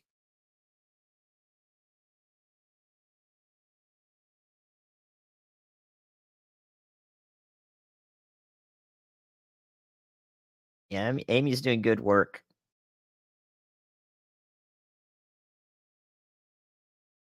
Guys, I'm not even looking at the sub count. Ryan is like I'm watching Ryan celebrate right now in Discord, and I'm like, I just want to look at Shreveport, man. So almost 100K. Okay, thank you, appreciate it. We got more work to do. No, Haley, Toledo, Ohio will have to be on the lookout on Wednesday for severe weather. You'll be paying attention. It's going to become evident on those days when people keep talking about it. So you'll be paying attention on those days, I'm sure. And we'll probably be here for you, especially on Tuesday, Wednesday. Can I update College Station? I just did, I think, unless you joined within 20 seconds. But yeah, College Station is just a severe thunderstorm to your west. I think it'll miss the city quite a bit. Go to the southwest. Yeah, lots of lightning in this one. Where is this one? Let me see if I can look at it. Uh, Spartanburg? I don't think that's lightning. I think that's a flashing light. I don't know if it's storming over there in Spartanburg, South Carolina. Yeah, those were never switched over. So those are just some railfan cameras to watch. Unfortunately, they're never switched over. Took screenshots of Ryan 100K? That was a long time ago, before I started working. Alright, alright, alright, I'll bring it up. Man, y'all. You're kicking me. You're getting me here. I don't even remember how to look at the sub count, except I can see it. Okay, see live counts. Okay, yay, I'm doing it. Look, wee, 99.9. We're doing the streamer thing. Please be taking shelter in Shreveport, Louisiana. Alright, we're looking at it. OG of the Andy channel. We got plenty more work to do.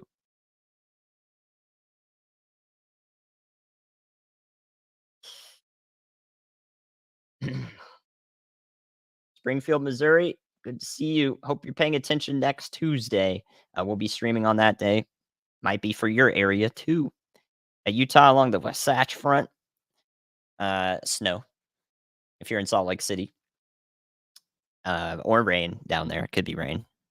But there's definitely going to be unsettled weather over the next couple days as our big old storm system that has the severe weather risk moves in on Tuesday and Wednesday. So Monday, Tuesday, unsettled weather over there. Okay, I have it up there so everybody likes to move the numbers, right? Oh, they stopped it. 100K. Thank you guys. I was here, Ryan Hall, y'all. Hey, thanks, Ryan, for boosting the channel. 100,000 subs. We're going to do so much more. This historic moment from here on.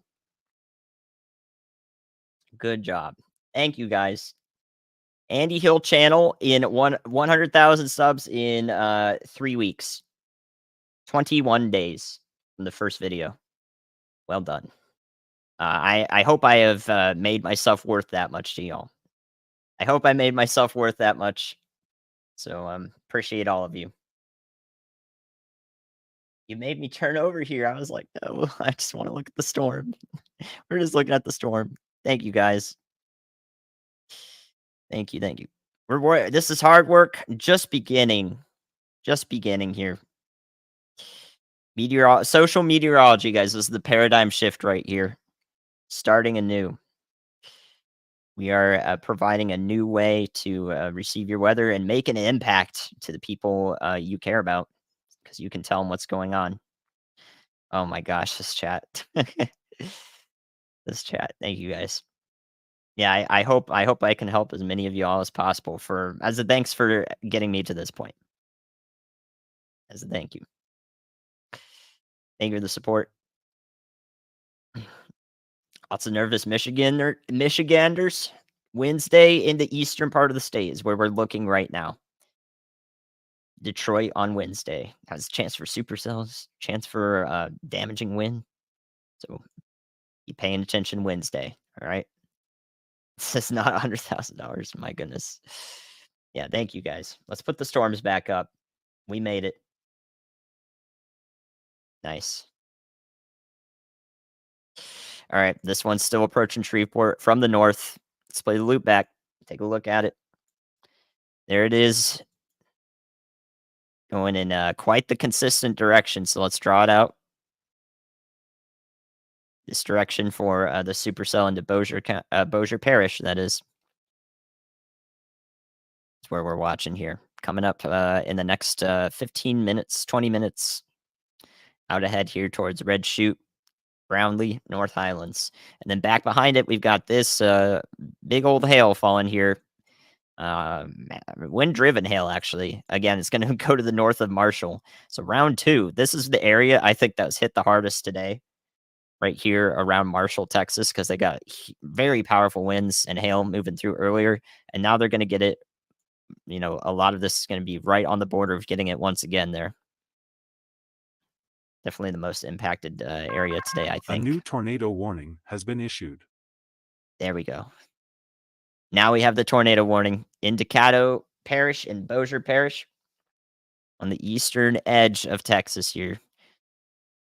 Um, why is it on the eastern edge of Texas? Good question. Let's see where it pops up. I guess they issued it a little bit behind here, maybe like this. That might be what happened. Just on the eastern edge of Texas across the border. But here it is. There's their tornado warning. We've been yammering on about it once again. Always like to yammer on about it because it does mean a lot here. So tornado warning for these areas. Make sure you tell everybody there to take shelter once again, especially northern Shreveport. But it's a good idea for everybody down here to, just practice taking shelter. Your phones went off at the same time.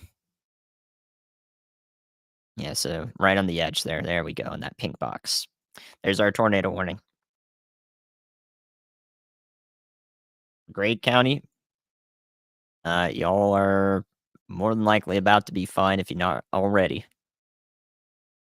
Down here in Longview, maybe just like one more bit of winds gusting through here with some storms, but not as bad as what has gone through.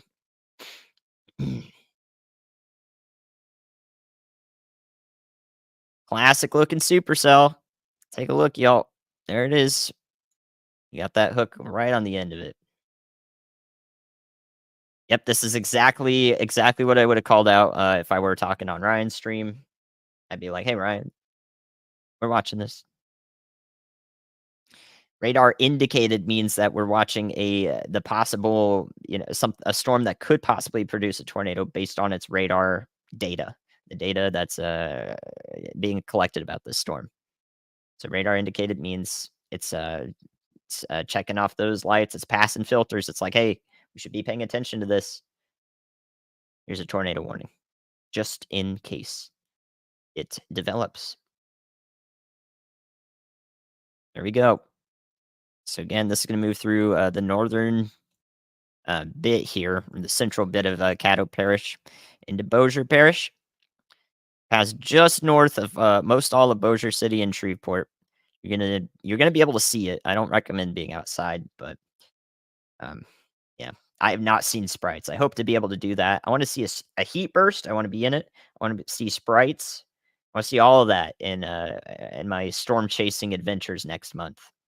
And hopefully I can, still put out some videos and so forth while I'm out and about. That's the hope. That's the hope. Because I don't want to just stop telling y'all things for 2 weeks while I'm chasing. But rest assured, I'll have stuff to look at. And thank you guys, everybody who's sent along support. Rosemary, I appreciate it. Thank you, thank you.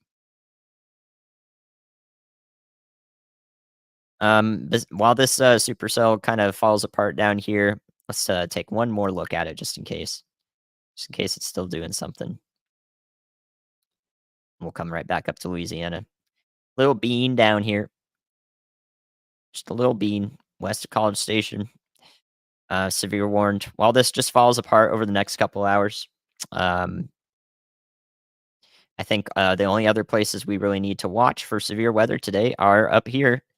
Now moving into northern Louisiana for the night. So everybody else, as soon as this passes through Harrison County in Texas, we'll be pretty much good to go.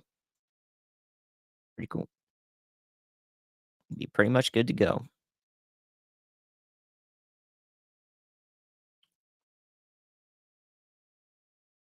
Rotating storm here going up with height. I don't see anything imminently tornadic, but again, this is just something to make sure you're taking shelter for. It doesn't hurt you. Doesn't hurt you to take shelter here. So, have I eaten anything? I don't want to tell you the answer to that because then everybody's gonna get on my case. I'm totally fine. Tiny bean. Yeah, I want to see all those cool things. Make sure I experience it because it's one thing to cover all these storms from an armchair, and then like when you go out there and you're in it, you get a respect. You get a certain respect for it, and I think that that's going to add to my perspective on covering these events. At least a decent amount, and I think that's valuable.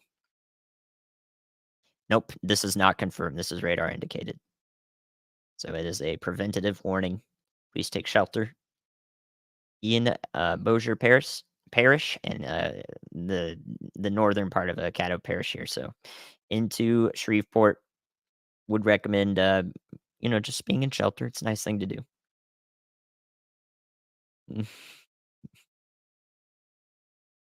Cliff bars, yeah. See, that's what I was talking about. No, we're all good here. I am gonna dive into some potato salad and, some, baked beans, I think, after this. No, no, I'm not gonna go in an interceptor armored car. Oh my gosh, yeah. Why does the sky turn green around tornadoes? The sky turns green because of hail in the cloud. Ice refracts light, and eventually, once that reaches your eyes, all that light combined kind of turns into a greenish hue if refraction is occurring in the storm. So it's the same thing as when you have two mirrors or you have a endless like mirror of something. Eventually, you start to see something that just looks like a faint green. It's kind of the same thing. Yeah, it's your classic mustard mayo potato salad, I think. A loaded southern potato salad. This is headed to the east-southeast towards, the northern half of, Shreveport here, along this blue arrow. If you're south of I-20 in Bossier Parish, you should be taking shelter right now. You'll probably be fine. You'll be fine. How do hills and valleys affect tornadoes? As tornadoes go up and down hills and valleys, you can literally think of it as flattening the spinning part of the storm and then stretching it. So it's possible when it gets flattened because it goes up a hill, it spins less rapidly because it broadens out. And then when it goes down a slope, it can also, it gets stretched out so it can start spinning faster. That's one possible way that hills and valleys can affect tornadoes as they move through.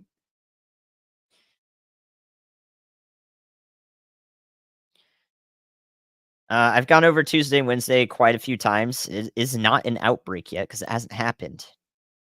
CC means correlation coefficient. I've gone over it quite a few times. All I can say at this point is that we have those risk areas in place so that you're paying attention. No, I did not make the potato salad. The baked beans have brisket in them, guys. Come on now. I'm getting the protein.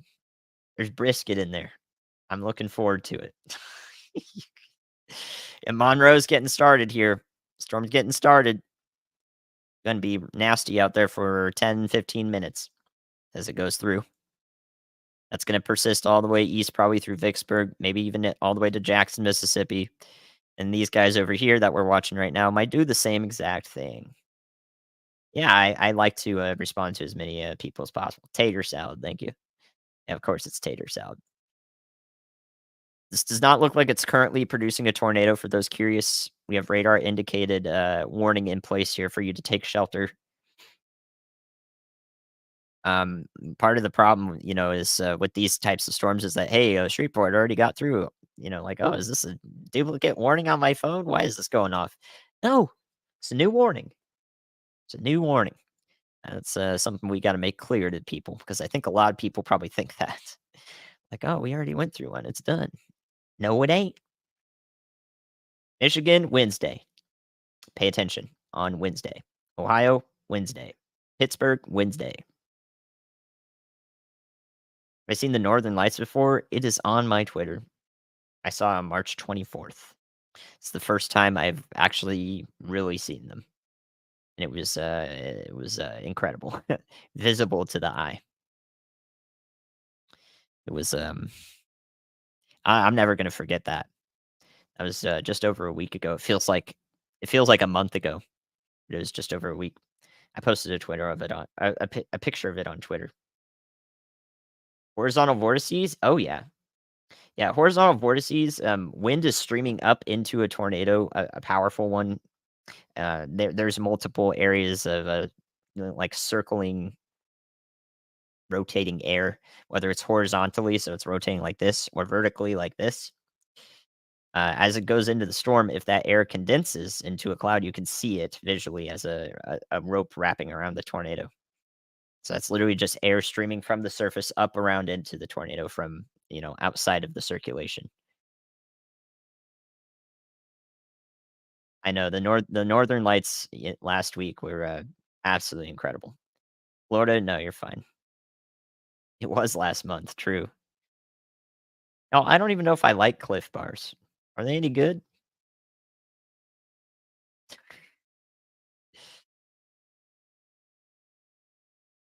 I'm in Minneapolis right now. I'm from Southern California. Did my degree in Western North Carolina. Mixed bag. I got it all. So if y'all are criticizing my y'alls, I was in the Bible Belt for 5 years. I heard it enough. Mixed bag.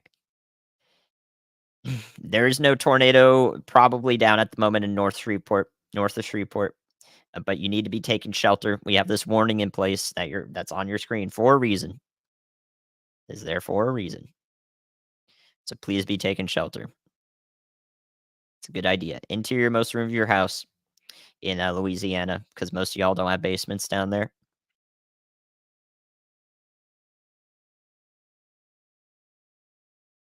Make sure you got your shoes just in case. It's good to practice this, even if the storm doesn't do much for you. This is good practice. Know what to do when the warnings come for you. Oh, I don't know where Paragould is. I don't know what that is. If it's I don't know which state it is, but Illinois, Missouri, Iowa, eastern half of Iowa, Arkansas, and those are the areas that need to be paying attention on Tuesday. Maybe southern Wisconsin as well. And then on Wednesday, we're really looking at the eastern part of the Midwest, so Ohio up to Detroit, southern and southeastern Ontario, western New York, western Pennsylvania. So we're moving through Monroe right now, Wachita Parish. Is it loud there, y'all? Be inside. Do what in Shreveport? Into your most room of your house. Just be in shelter is a good idea to do. Good idea to do. Is the parish in like right here? Like Shreveport is in Caddo Parish, right? Or is it in DeSoto? I can't see it because the lines are too thin. So like y'all should have gotten the tornado warnings on your phone in there.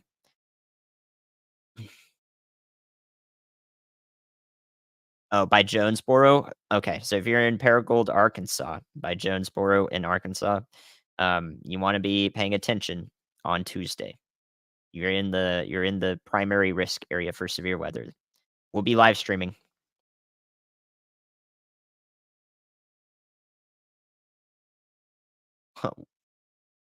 I don't even know how to begin that. Shreveport's in Caddo, okay, good. Central Kentucky will see some storms on Wednesday. Washita, thank you. Washita. Washita.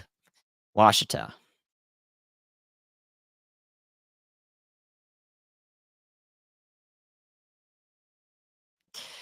Said that like 15 times. Finally, we get it right. Nacogdoches, down here, you're good. Daughter's fine tonight. What time Tuesday? You want to be paying attention from late afternoon through the early night.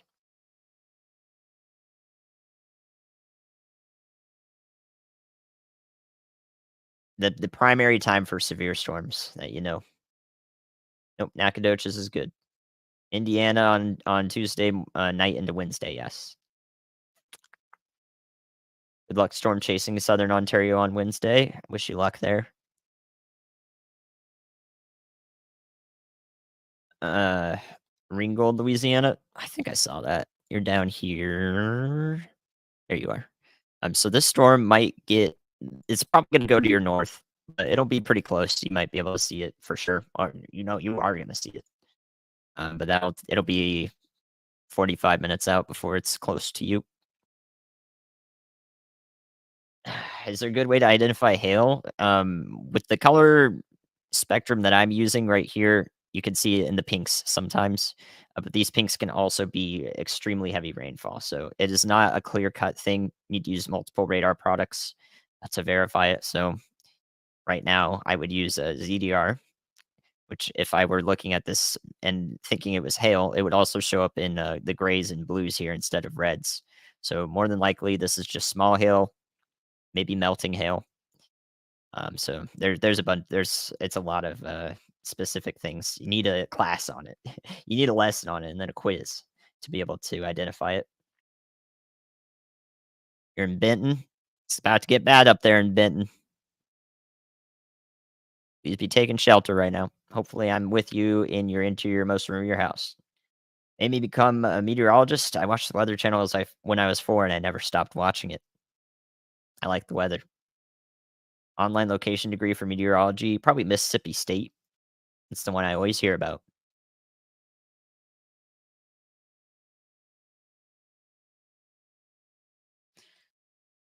Getting loud there in Monroe. It's gonna pass through. Should be done in 10 minutes for most of y'all. Is there a TBSS? Uh, from what radar? I that's probably unimportant to look at. That is a way to see hail, though, yes, from a radar that's far away. Thank you for the congrats. Piece of reporting tornado on the ground headed towards Benton? Very possible. Very possible right in here. This rotation right here is, it could be a tornado as it approaches Benton. Again, this is why we have this warning in place. So, I mean, get into the interior-most room of your house. Take your shoes.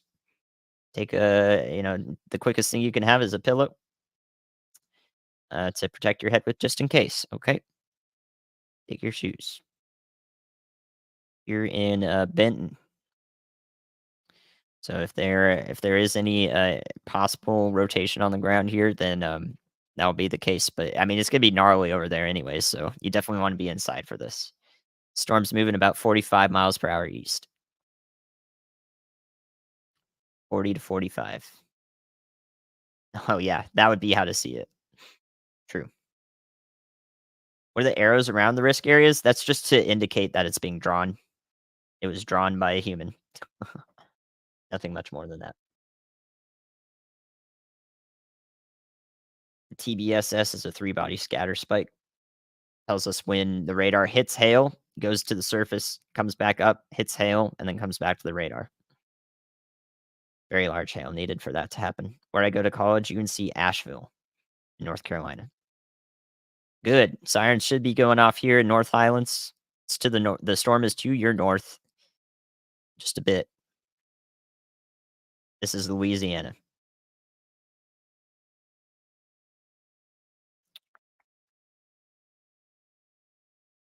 In the Central Valley. Hopefully, you're drying out over there just a bit. Enjoy the spring. Yep. Don't be scared. Be prepared. You're in San Diego. Nice. Thank you for the support, Lori. Oh, I've seen that one before. Matamedi, something like that. Yeah, that one's hard. You guys are silly. Yeah, absolutely. Have a great night in Texas. Hope I helped. Hope I helped anyone in Texas prepare for this event today.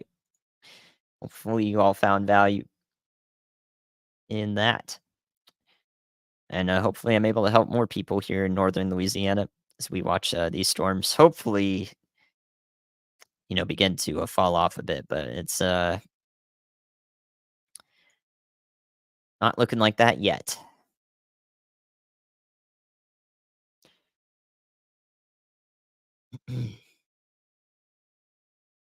I did meteorology degree in 4 years, Bachelor of Science, and then all this part of the job is just experience. This is what really gets you. So meteorology is to understand why these things are happening.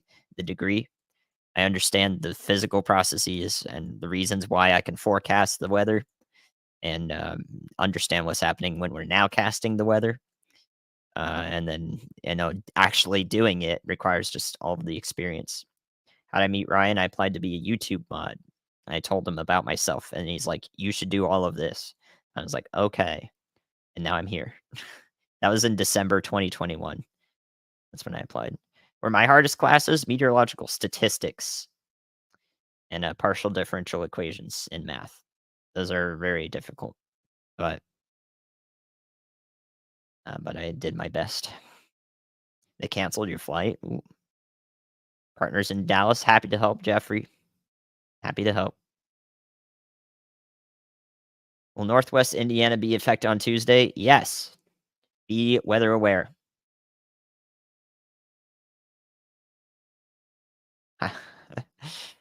They get good at calculus? Sure. I prefer arithmetic, but Oxford, Mississippi is okay. Yeah. You guys are fine. Still tracking south. Yeah. We're watching this go this direction towards Minden.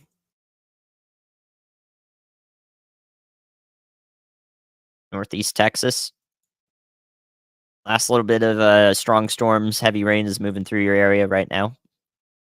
And then that's it. Benton going off again. Hopefully it's all right there, but it's going to be a little nasty out just for a bit. I don't think there will be a tornado on the ground right now. We can't see too much in terms of the winds over here. You managed to avoid calculus through a doctorate. Props to you.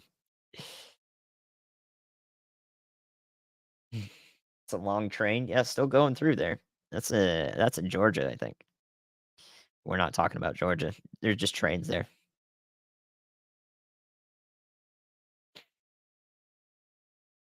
Knoxville? What? You guys aren't even in a thunderstorm risk tomorrow. Maybe Wednesday sometime. I want to be paying attention on Wednesday. I think you're talking about Wednesday. Thank you, Lindsay, for the support. Oh man. When do I think Idaho will get severe weather? I don't know. When's your usual risk? When's the climatology? Is it summertime? Into the fall? I think they get it quite often in summer and fall, maybe. Memphis on Tuesday, it's probably going to be late Tuesday night into Wednesday morning. The risk is focused on Arkansas. Memphis is just outside of the primary risk, but that can change. That can change. So let's play this back a bit so you guys can see where this is going.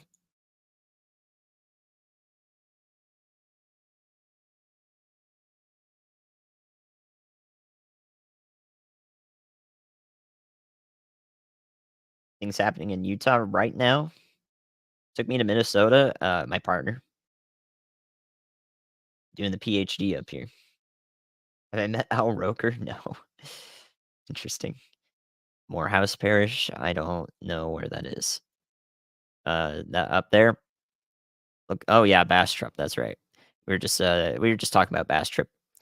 This looks like the storms are going to move through your area right now. The worst part of it's to your south. If you're in Bastrop, it's just causing probably quite a bit of traffic problems along Interstate 20. I'm gonna assist anyone. So if I'm helping wildland firefighters, that's great. If I'm helping the common person, that's great. What is going on in Utah, y'all? What are you talking about? All right, I'll look at it. I'll look at it. Utah right now. I better see something. Uh, where can I go? I better see something over here. What is it? What do you want me to look at over here?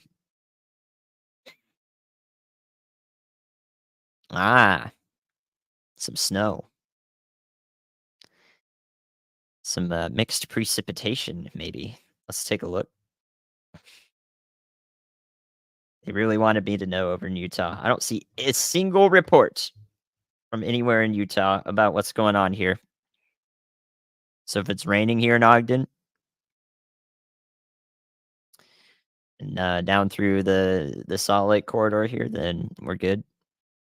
Definitely snowing up in the mountains though. Definitely gonna snow all the time. And it's probably gonna snow, for quite some time, tomorrow as well. This is the same storm system moving through, this area from the Pacific Northwest and is going to reemerge into the plains and cause our severe weather risk on Tuesday and Wednesday. Not mixed precipitation, no way. Utah moment, Snownado moment. Is Tulsa gonna be in the fun weather Tuesday? I think you're gonna be right on the edge of it, so, possibly, possibly not.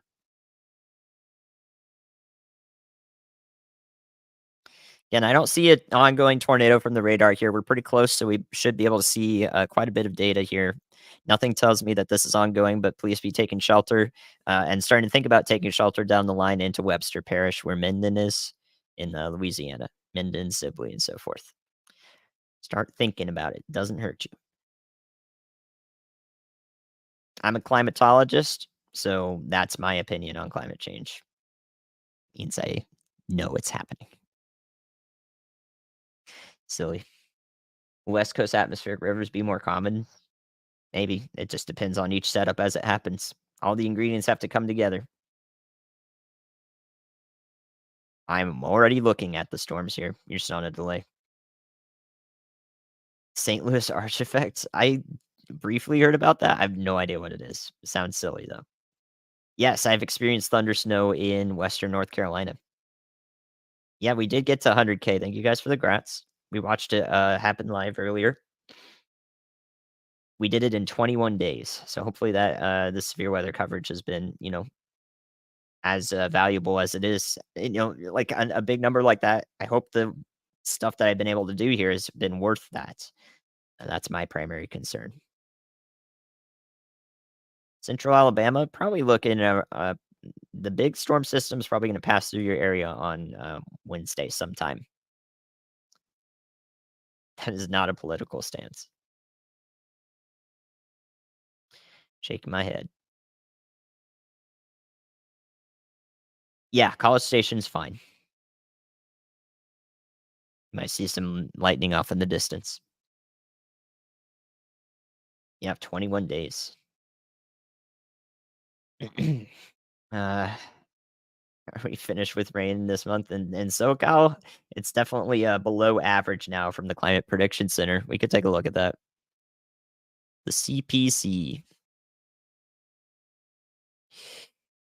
Below average, precipitation expected. Look at this. Look at this, graph right here. See this? 6 to 10 days through, mid-April here, below rainfall for a lot of, a lot for a lot of us. This doesn't mean rain won't happen, but this is our outlook from April 8th to 12th. So maybe some period of warming and sun. Would that be nice? Same thing. Here's the temperature for those same days. Warm. It's warming up on the West Coast. Nice. It's finally going to be spring there over there for y'all.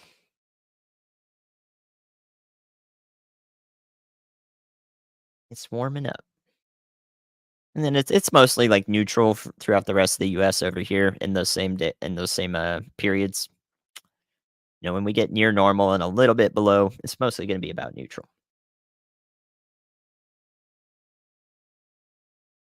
Looking in Northwest Louisiana at the moment.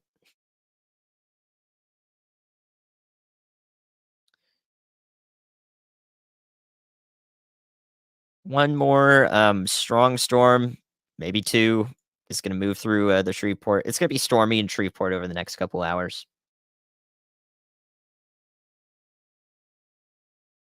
Uh, I didn't think I was going to be in media, actually. I thought I was going to be working from the back ends in meteorology if I did do work in the sector. I didn't want to be on news, but I'm happy to take it on. I've got experience in broadcasting, so we're all good. Northern Missouri Tuesday, be weather aware. Be weather aware. Columbus, Ohio on Wednesday, be weather aware. It's, the area of risk for severe weather is focused on those days in those areas, so, um, the idea there is that if it continues to be that way this far out, we can't tell you what exactly is gonna happen, uh, that we will be, covering it live. Jonesboro's fine tomorrow. Jonesboro Tuesday, pay attention.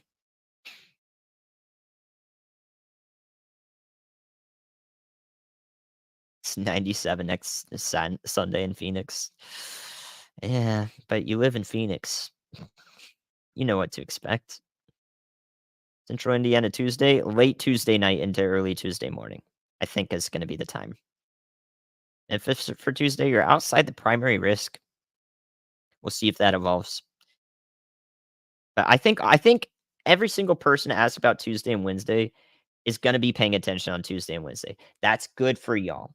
This is good, okay? Even if I can't answer every single person, and even if I tell you all the same exact thing, it means you're paying attention. And that to me signifies that you're gonna be okay because you actually pay attention. That's a hallmark. That stands out. So pat yourselves on the back too. The important thing here is that we're telling everybody, that beyond the stream who may not be watching these, who may not be watching on Tuesday, who may not be watching on Wednesday. That's the important thing. I have the resources. They don't want me to promote it, but I'm gonna do it anyways. The Ryan Hall Discord, you can find it. You'll be able to find it. We have a bunch of learning resources in there. It's all dedicated into a single spot. So I would seek that out.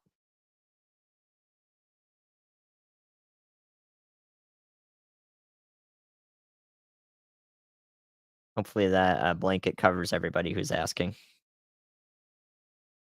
The public get the radar maps. Yeah, you talk about this.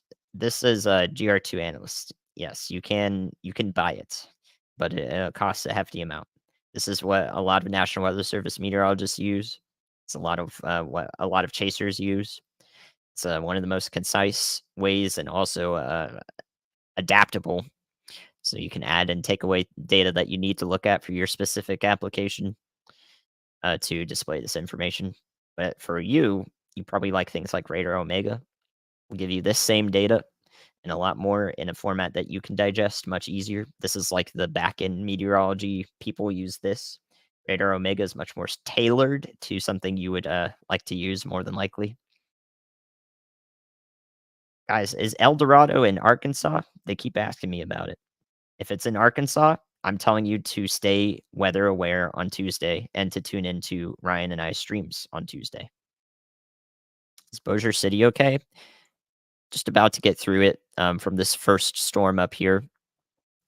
But there's going to be more heavy rain moving in occasionally after that. All of Shreveport. It's going to be stormy for a bit.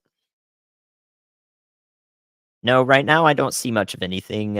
Like it's rotating for sure. There's a bunch of interesting wind directions being produced from this at the same time, but I don't see anything concise. El Dorado, Arkansas. So Tuesday. There is an El Dorado in Oklahoma too. Yep. There's also one in Kansas.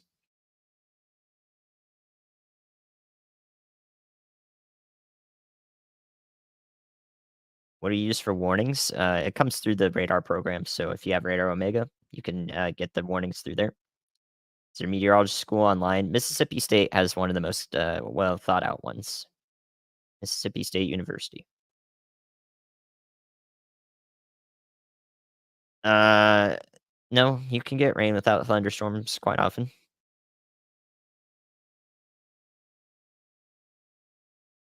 Future radar can be accurate, can also be heavily inaccurate. It is a guideline more than it is a certainty. Use it as a guideline. North Mississippi is fine. Be weather aware on Wednesday morning. But just have a way to receive warnings, I think. That's probably gonna be overnight for y'all over there. Just issued an Outlook via mesoscale discussion? What? Okay, there's, like, an Outlook upgrade concerning is that what it means? Yeah, I watch Retimmer occasionally. Man does great work. He has his, PhD in seasonal prediction related to agriculture. El Dorado, right? True. You know, Amy, you should have gone to bed an hour ago, but I'm happy, and I hope I was able to keep you good company too. Thanks for the support. And thanks for all your work. Thanks for being here. Sorry I didn't let you know ahead of time. You know, things are chaotic, but on you already know what's happening on Tuesday, Amy. So there you go. A filter on Radar Omega, you want the correlation coefficient. It might be super res correlation coefficient. It's going to be tough to nail it though. You have to know when it's happening.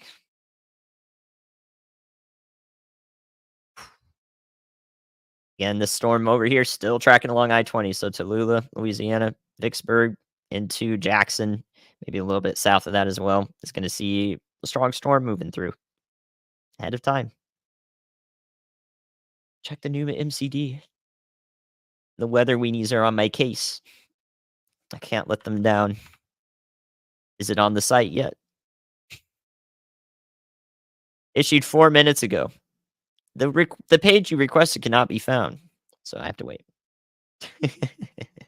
Okay, yes, it's concerning, an Outlook upgrade. 1Z? Wait, what? 1Z?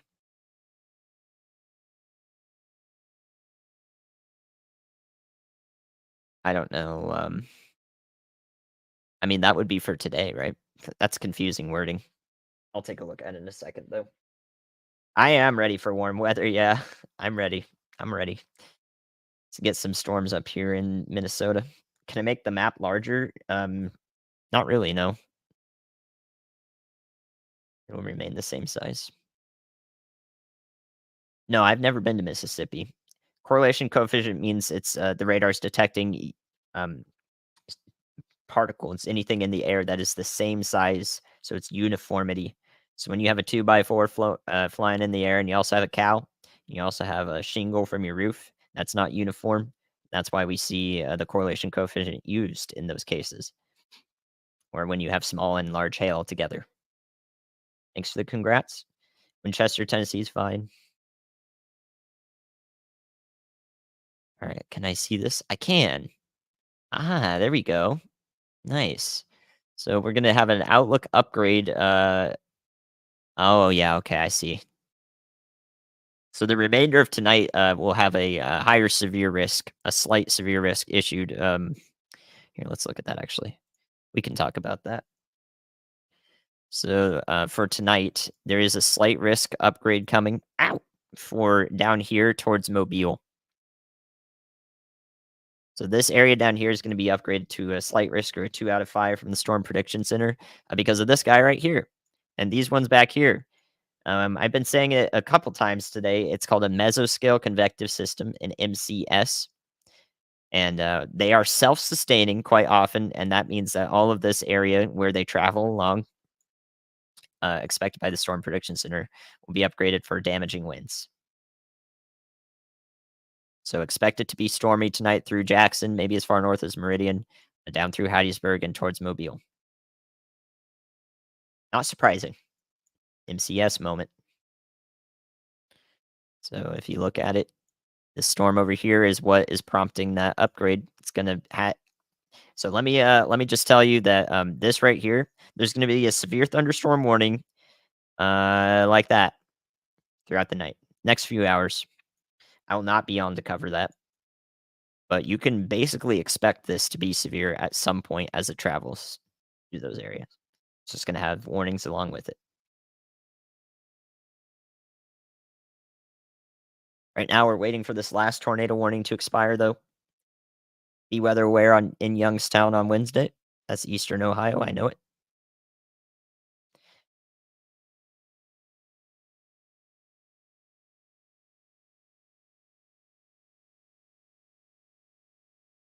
Yeah, yeah. Hopefully, this expires and we don't have a new tornado warning issued. Yep, that's there's that slight risk going through. Yeah, it's gonna go all the way maybe to Pensacola. Uh, you have to apply yourself, Zachary. Apply yourself, if you want to.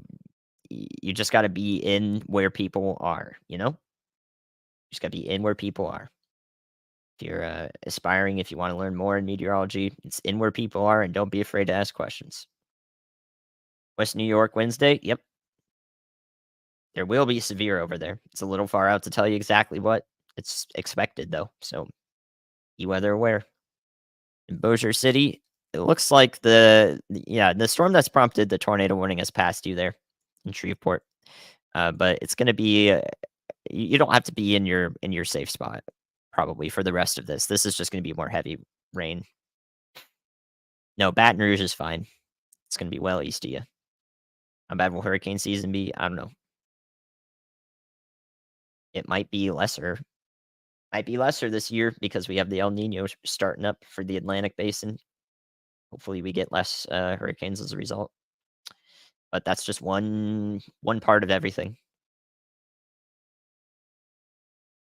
North Georgia, you'll be fine. Storms will eventually make it to you as the entire thing sweeps through the nation sometime on Wednesday. Be okay though. Yeah, Nacogdoches can go to bed. Southern Illinois, be weather aware on Tuesday. Yeah, Texas basically is completely done. Just this guy down here that's petering out over time. Midas is upstairs. Show the forecast for severe weather in South Haven. Man, so many people. So many people. We have no tornado warnings anymore. So let's quickly go over the risks again. This is going to be the last time I do this today, okay? Last time I do this, and then we can call it. So let me show you. Today, these storms right here on Radar Omega, I'm looking at it. They're going to pass down south and eventually toward the south and east, toward Mobile. So damaging wind all the way through here, maybe a couple tornado warnings as we go. So have a way to receive warnings into the morning hours, all the way towards Pensacola. All right. Tomorrow, everywhere is just in a day before the day. Everywhere in the green here. Day before the day. This is Sunday. So marginal severe weather expected up here to the Midwest, in Dallas, in the deep South. Tuesday, here's your risk areas. Everyone in the orange and the yellow. Tuesday, right in here. Be paying attention. Be weather aware on Tuesday. You can see how that slices right through Memphis. The severe weather is mostly going to be just west of you, but this can shift just a little bit, so be weather aware. The timing is going to be something like this, okay? So the timing is going to be like this. The 3-hour increments or 1-hour increments. Okay, so from west to east, just like you're used to. Storms will be much earlier over here in the afternoon to evening hours. Storms will be overnight as they go this direction here in Arkansas. Same thing up there. Afternoon hours, development is expected through the evening to overnight this direction. Probably overnight once it's over here into Indiana. Southern Wisconsin also weather aware. And then day 4, if it lets me show it. Sometimes it doesn't. Nope. Doesn't let me show it this time, but I'll draw it in for you. I'll use my own yellow marker here. So the day 4 risk, that's pink. Day 4 risk is expected severe weather in this area from the Storm Prediction Center. Just like this. This is day 4. And going up here through southern, southeastern Ontario. So western New York, Pittsburgh, western Pennsylvania, most all of Ohio, east of Indianapolis, east of Lansing through Detroit, and up here into southern and southeastern Ontario as far as Ottawa. That is for Wednesday. All of those people are paying attention to Wednesday. Thank you for the support, y'all. So on Tuesday, Ryan and I will be streaming. Both of us will be streaming. It's Tuesday, April 4th. Wednesday, we'll see. On Wednesday, we'll see if both of us are streaming. If not, then hopefully that risk is, staying on the lower end of things. But there we go. What happened earlier today? We had one confirmed tornado earlier today, and I think we might stay at 1, but we'll see if there's another tornado reported any time. That's what happened earlier today, and a bunch of hail reports.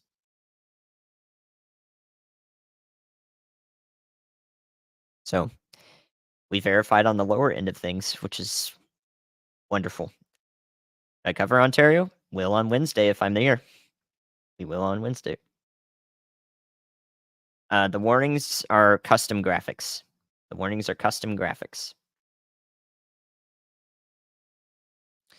Run on a server by our tech team in the back end. So unfortunately, you're gonna have to know how to code to replicate it. Takes a lot. We're very thankful for the team to be able to have such a concise and good, easy to use things like that. Easy for you guys to digest it. And there was still some shear in place, but yeah. Yes, Canada has the ECCC, Environmental Center, something Canada. Sorry, that wasn't a diss. They do important work. The ECCC. Thank you all for the support. Yes, New Jersey did have tornadoes yesterday, as did Delaware. So please have a way to receive warnings, of course. And I'll leave you guys with that. All right. Thanks for being here. Thanks for all the support. Thanks for 100K. Hope I helped. Hope I made it worth your while. And I'm glad that it was on the lower end of things today. Be ready for severe thunderstorms along I-20 and all the way down towards Hattiesburg and Mobile. Other than that, you're good. So have a great night, y'all. Have a great night. That painting is 2 foxes. See, they're nice and cute. Thanks for being here. Happy to have you all. Good, good job to the mods and good job to everybody for getting the information out to anyone who needed it. If you were watching and relaying it, that's what we like to see. That's what we like to see. So let's all take some time to do some, have some relaxation and treat ourselves tonight. Get yourselves a hot beverage and stay chill. We will be back on Tuesday and Wednesday. All right. Have a good night, y'all. See you. See you then. Unfortunately, see you then.